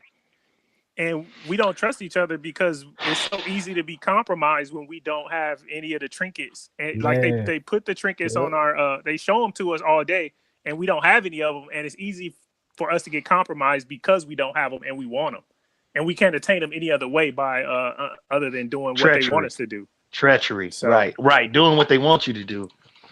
Right, take your trinket and leave. Forget about your brothers. Take your trinket and leave. And that's what most of us do, man. That's what college is about too. Get your trinket, get your paper, get your pat on the head, and leave. And then you can't really. Then now you're looking down. See, I look. You know what I'm saying? You can't tell everybody not to go to college, because then, especially if you a person with a degree, because now you saying I got mines, but y'all niggas don't need it. Yeah, that is kind of. I mean, that's not hypocritical, but. What I will say is that because I didn't go to college, but I wish like right now, because my girlfriend, she almost has her master's degree, and even though she doesn't use any of the things that she went to college for, but she could go be a teacher tomorrow. Like, and that's right. And we don't want all white teachers, do we? Yeah, do we want all the teachers to be white? I would love to be a teacher. Like, thinking about my life right now and how I like to live and like what I like to do, like, I would absolutely love to be a teacher. But if we don't get degrees for 4 years to do it. So, but I wish I would have did it earlier. If I didn't use my GI Bill, I wouldn't have none of that stuff, man. But me neither. I got 2 degrees. Me neither. And I was still homeless. And I was too, bro.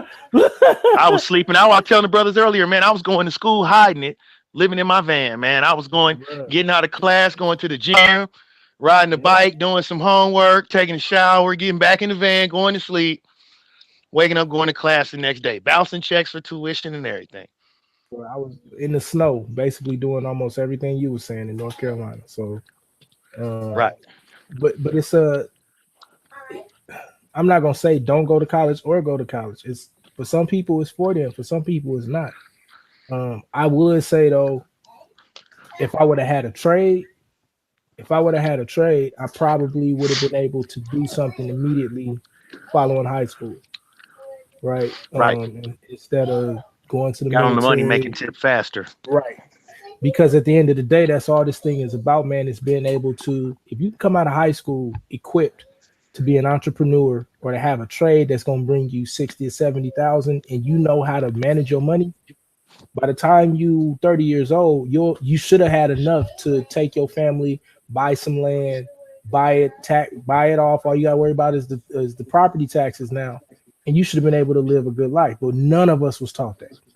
None of us was taught those things. Like my kids, I'm already teaching my kids other languages. They're learning group economics right now. Like my 4-year-old is learning these. You can't make a business deal if you speak one language and you talking about being some type of business person. Right. You're not going to be successful. You need to speak more than one language so you can make a deal with somebody that don't speak English that's profitable. Right, bro. Like I don't know if and when things are gonna hit the fan. Let's say it don't. Let's say stuff don't happen. Let's say it's gonna happen, but it don't happen for another 30 or 40 years. Then we still gotta live. But let's say it's not gonna happen, right? Let's say they just sold us a pipe dream with the Bibles and the Qurans, all of this. Either way it go, we still gotta figure out how to live right now. And the best way to live right now is get out of these cities and get out of their system and build our own system. That's the only way. That's the only way. So, right. So we're gonna have to get back to commodities and agriculture. Yeah, that's the only way I see it happening. It's the only way I see go out in the woods and breed you some dogs or grow you some beans or something. Like how you doing? Sheep, goats. You still got sheep. Chinese and white people to sell it to. Chinese, white people, Mexican, Indian. I sell my sheep to Africans. Look, and that's what I was gonna say. Let's say he's in the D. He's in the D, right? So he can do his sheep out there. I can do goat in Georgia. Another person can do textiles in Ohio. Another person can do metals in California, whatever it's going to be, right? And then we can exchange that way. Then we create our own distribution company, our own moving company or truck driving company where we are rotating all our resources around the country. Right. And the only thing is with that, with the separation thing is we still your ass still subject to get out on that public road. And when you get on that public road, yeah, man, that's when the bullshit go down. Where you taking all this stuff to, and you too heavy to ride on this road and all the other bullshit. Right. Yeah. Yes, sir. Yes, sir. Yeah. Right. What you doing with this here? What is this? Let me see this meat. Right. Mm-hmm. But that's why you got to start. You got the right stickers on this meat. Where you get this meat from, boy? That's why the FDA on that shit. The FDA is created so you wouldn't be able to do that shit. So a nigga in Atlanta didn't have goat. Federal Detroit. You know what I'm saying? So that that's FDA. That's feds. Mm-hmm. Food Drug Administration. They like shit. You trying to take some food to wealth? I got this farm in Georgia, and my folk got some land up in Detroit. I want to take it to them. Nigga, no. You better have all the right stickers and all the right permits, and all the right refrigerators and trucks and everything. So you said we got they're gonna pull you out that truck and shut that enterprise down. Right. That's why I really can't expand that much, because it's just one guy and I don't have the credit to get up on a bunch of trucks or nothing. You know what I mean? So I really just deal with a few African grocery stores. Right. My cousin do that too. He got a bread truck. He just got like 3 routes right now. And when he get somebody else to work with him, he'll get some more routes, you know. But right now, you better hit up Garfield to get your credit right. Yeah, I need to get with Garfield, huh? He got a package for me. Go ahead and buy them lines of credit. Nah, bro. Yeah, buy you a Z Black card. If you trying to, y'all know the quickest way to build that credit up, though, right? Pay your bills, get you some secured credit cards. Yeah, secure credit line, and after 3 months of the secure credit line, everything else will start kicking in. Yeah. Well, they'll start offering you shit. Yeah. Yeah, you can, even if you have like debts, like if you have like collections and stuff, if you start building credit with a rate, like they said, a secure credit card, you can still get a 650. You can still get like a 650 in about a year or two. Yeah. So I mean, 650 is good enough to get most stuff. You just won't get a prime rate. You're not gonna get a good rate, but after you do that first I'm barely deal, getting by. My personal credit is shot. It's never too late, bro. It's never, like I promise you, it's never too late. Save up. Okay, well, wait a minute now. Now my business credit is okay. My personal credit is shot. Then use the business credit. Right. You can have a bunch of business credit, just tax ID number after tax ID number. Once that's gone, that's gone. No, I'm out the game. Yeah, but sometimes you do gotta be like a guarantor, though, right? Like I think that's what they call it. But not if my personal credit. Yeah, a lot of times you do kind of, but not if you built that business. So you do. Sometimes you do have to have your personal credit. But yeah, like I said, if you just start doing it with the small credit cards and stuff, you can get at least like a 6 something, and that's good enough to get most stuff. But you can do that literally. I don't know where you at, but if I'll you keep on going, man. But I really don't. There again, man, I'm out of the credit. I really don't like credit. I don't, bro. I don't like. Look, bro. I don't like none of this, right? I was all set. I was set to be completely out of the system. You know what I'm saying? And I met my wife, and we had kids, and so now I got to. I retired in South America one time already. Like, you feel me, bro? So it's like I got married. I got married like a clown. Now I'm back up here with y'all. So that's what I'm saying. Like, so now I got to do it twice as hard, because I got to have a situation that takes care of the family, and I got to have a situation that if something happens, we got a secure place to go. 45 could wake up tomorrow and just say, and I'm seeing talks about this, unless you can prove that your ancestors were slaves, you got to leave the country. You know what I'm saying? When is that coming? When is that coming? I don't think I'm seeing talks of it. I don't think it's It gonna sounds like happen. the Aboriginals got the right idea there.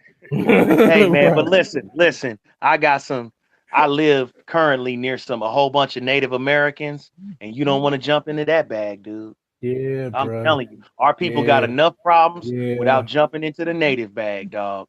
Nah, I know they got a lot of drug they're like drunk and they be committing suicide. Man, they got them motherfuckers living on the most poisonous that's the worst part about it. Most disgusting land in the the poorest county in America is Pine Ridge, South Dakota. Yeah. It's an Indian reservation. That's the poorest county in America. So that means every hood that you know that's shitty, they ain't got less money than that. And it's in the middle of nowhere, and ain't nothing out there but Indians, man. I'm talking about they got them people doing That's why I bad, say, bro. like, you know how folk be saying that all that flat earth, not flat earth, but aboriginal, that new thing that's going on. Yeah, but I you say, jumping into a trick bag. now one of my clients come through here, and I said the next time he come through here, I'm gonna make sure I reach out to Suave so he can do a instant live. Cause this dude come through here, he black, he look just like us, and he was talking about, yeah, big bro, yeah, he said, yeah, big bro, you know, I'm from Duval. My grandma and them already be getting their checks and stuff. They been getting checks for you. I'm just waiting. He said something about what he waiting on to get his checks, cause his family already, his dad and all them already getting their checks. I already worked his dad on the film. I'm like, nigga, you ain't telling me you was, I thought you was a nigga like me, like you part of the slave trade. You know what I'm Oh, no, saying? but let me tell you about them checks, brother. What those checks are about is when you take that check, then your family no longer has claim on land that the white man reneged on a treaty about. No, bro. They got their land, and he got everything. He got everything coming to him. Young nigga, man. Young nigga got everything. The He got the money, the land and land. the check. You just You gotta say he look got the at land. Okay. The all natives these I folks know, I'm hollering at, the natives yeah, I they know that need run around with the check. When they But get the see, check, that mean they gave up the land. That's the Yeah, it one. The depends ones on I the know. tribe he too. got it depends on your tribe. his It depends dad on your sent him to the tribe, though. studio. His dad sent him to the studio every week with some money to pay for studio time and beats. You know what I'm saying? It So depends. Like it depends and on they your got their tribe, land. though. So my thing is this right here with his knowledge, and even if he feel comfortable enough to disclose his pop's information or his parents' information when he do come on or whatever, he feel comfortable enough. I think a lot of them cats need to reach out to brother. Well, a lot of them cats down in Duval, man, because they already experiencing the land and the money, the whole premise shit. Well, his parents already getting it. You know what I'm saying? So if they already getting, I'm saying everybody who hollering this aboriginal stuff, they need to be getting their stuff too. Now, what you saying, Bilal, may be true. Like some people ain't got to give up their land, like up in the Hamptons. I think it's the Hamptons. I think I'm saying that right. The Hamptons in South Carolina and North Carolina. One I of don't those know. people. I don't Yeah, know. I one don't of know. Is those that in guys. Virginia? Yeah, in Virginia. In Virginia, those folk right there got to give up their shit, but other people don't. Okay. Like the Yeah, ones Yeah, in the ones Florida, around like this here. nigga in Florida. So I don't know. I don't know the real gist of it because I don't know. I got to reach out to his pop. That's why I might have come on live. You know what I'm saying? His dad. But the guy he was sitting there. He was overhearing one of our conversations before I had to get up. He was like, "Yeah, bro, we already getting ours." You know. And my thing is, with a lot of those Aboriginal folk, they could if they go to the extent of proving who they are, and with this cat, a lot of these folk who say they might be able to prove who they are through this nigga saying, "But we your cousin, you know what I'm saying," and get their shit going. That's You know, cool, man. If definitely, I think that definitely the our people need to start really researching our genealogy. Because right? every time my mama get drunk, she tell me about some Cherokee shit, and I be laughing like, "Mama, come on, man." You know what I We ain't mean? got And no that's Indian in real. our family, and that used to be the Yeah, joke, yeah. man. You ain't got Because no Indian in your family when you was yeah, little. You right. say, Because every nigga used to say that, talking about they got good hair and all this other stupid shit. And I'd be mm-hmm. like, "Mama, come on, man." She tell me, "Nah, we in." Okay. Now Yeah, I'm sure a lot But of it but is fake, but because what I will say, because my again my girlfriend, their family actually does their genealogy on her father's side, mm. um, and I'm sure a lot of us would find that Your there may. phone low, OJ. Your phone low. All right, hold on 1 second. well, I'll just say real quick, like I've been doing a lot of my genealogy, and for me, what happens is, I was talking to another Albo dude. He told me some different ways of doing it, but I get lost once I get to the slave schedules. Yeah, So because like, it just got their birth, it just got yep, their age and yeah, their yep, first name. Yeah, so yep, you gotta Yeah. you, yep. you gotta cross reference it because Oh, he was my in that. my girlfriend, her they have like a little family reunion, like is I guess every 2 years or whatever, and they do. Your phone went out again. It's like your phone going mute or something. But yeah, I don't know if I told y'all, Hello. but my cousin did ours. Well, she did hers, which is also attached to me, but it go back to right. 1830. My great grandfather is Levi Turner. When you get to him, you just got his mama and his daddy name, which got just they age, what they died Right, was like right. 75 or 80 or something. and they just only had their first name. You know what I'm saying? But Okay, he, yeah. I was gonna say they go back all, and they can go. They actually have pictures of the slaves. Like they actually have a picture of a slave family that was their family, and like it looks just like them and everything. Like they have she was able to go down. This is in North Carolina. She was able to go down to down to the wherever the state keeps the records. Yeah, that's she what was this other actually dude said. This man, I be able to want to have I be want to cross-reference. find some slave pictures in my family photos, man. We ain't got like my grandma went through her photos the other day, man, and I see my great granddaddy. He was fly. My great granddad in the 1800s, he was fly. I'm like, why we? I've adopted I've adopted the mentality of we all come from slave plantations and we poor and we don't know shit. I've adopted that No, mentality growing up. no. A lot of our people been played out their land, man. Yeah, A lot of our that's people the been biggest played. thing. A lot of That's our the people main have thing that already. happened. A That's lot of our real. people had land, Yep. but through this game that they got going on, man, our families ain't got it no A more. lot of it was actually just stolen outright, though. That's a lot of things. But I mean, and you know, I was listening to a thing on NPR about it, bro. What happens is somebody will die and they leave the land to the That's family. exactly what happened. And then nobody really has a clear title, but it belongs to 8 people.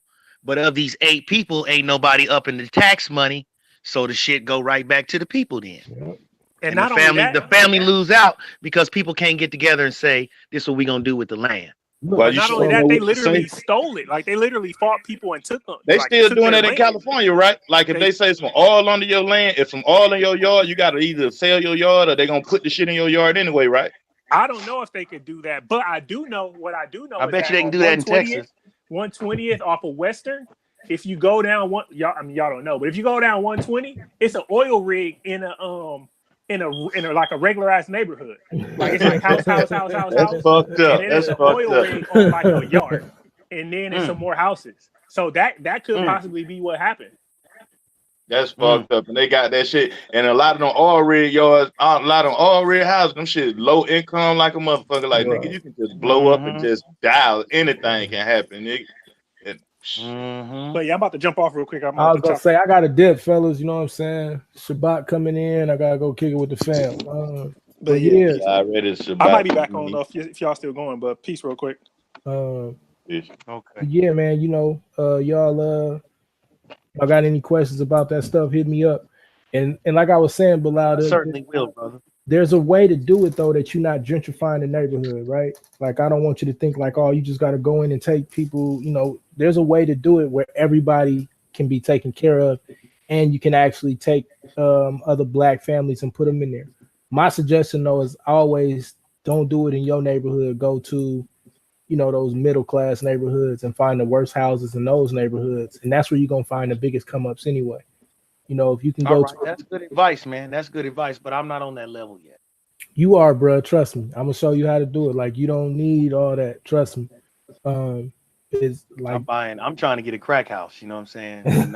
Look, bro. No, for real. I'm trying to get a crack house and cut the grass. You know what I'm saying? I ain't trying to. People that was homeless that did this, and within 3 months. Oh, I know. I got the idea from a white boy who wrote a book about he bought a house for $500 in the hood, right, around all niggas. Right. And how he came up buying a $500 house with all niggas around. Yep. A white boy. So yeah, bro. Like you know, hit me up and we'll chop it up on that. And you know, everybody keep building, keep growing, man. It was good building with y'all.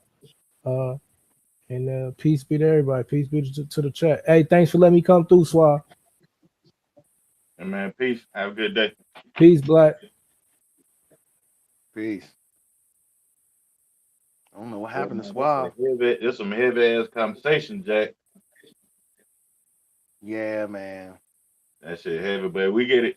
We get people on the right path of thinking. I ain't gonna even say people, but the generation behind us. Because when I look at our generation right now, you know what I'm saying? From like I say, from 25 to how something that is 55 or whatever. You know what I'm saying? That's a big movement on consciousness from 2009 up to now, 2008. So you talking about 9 years of this shit. Yeah, you're right, brother. Another 10 years of this shit right here, it's gonna be too many niggas just sharp. say when I remember back when the conscious women was still wearing weaves. You know what I'm saying? And then folks start talking about what the weed do to their hair and stuff, the chemicals in Yeah, yes, sir. it. Yeah, Yeah, I was born in '78, man. You know, I yeah. remember. I Mm-hmm. remember the conscious women, that natural hair thing, people take that for granted. Our sisters are just now feeling comfortable wearing natural hair. Mm-hmm. And Just took what now, about man. That's new. damn That's near new, 30 man. years? Damn near 30 years for That's them to feel new. comfortable again. These brothers talk about it like these sisters was always supposed to be. No, brothers didn't even start demanding it till just now, man. It's new. Right, right, That's right, new. right, right, right, right, right. Because in the 80s or whatever, it used to be a mockery or whatever if you got weave in your hand, and sisters used to try their best to make sure that it don't look like they got any extensions in their hair. Right. You know But what I'm they saying? still had them. They still They had them. You still know what I'm had them saying? though. And it went, like you said, it went to a recent, maybe like 2000, early 2000, when folks be talking about they got 20-inch weave and all this stuff. Yeah. All that during Right. the Nelly Flow Rider time back in the early 2000 when it was glorified to look like that, you know. That's But right. before that, I remember till what's up? 2010 or so was when women really started strong wearing natural hair. When Mm-hmm. I first noticed it, that sisters was starting to wear their hair natural, and you didn't have to tell them to. You know what I'm saying? They was just coming out Mm-hmm. the house with Afro puffs and shit You instead know of what? wearing. I'm still glad that what's the name slowed down a lot though. That damn that them implant, that body shape and shit slowed down a Oh lot. Now you man. got a lot of women Oh, still getting tummy tucks, but I'm glad the booty shots and titty shots slowed down. You oh know, man. that Wow. shit that And shit you was down going there too where? wild. Yeah, that you down there where they was going too wild with it. Mm-hmm. They was doing too much, man. And Man, then them you can folks was totally. killing you. Man, these girls will get with it like, and a lot of this is like Atlanta.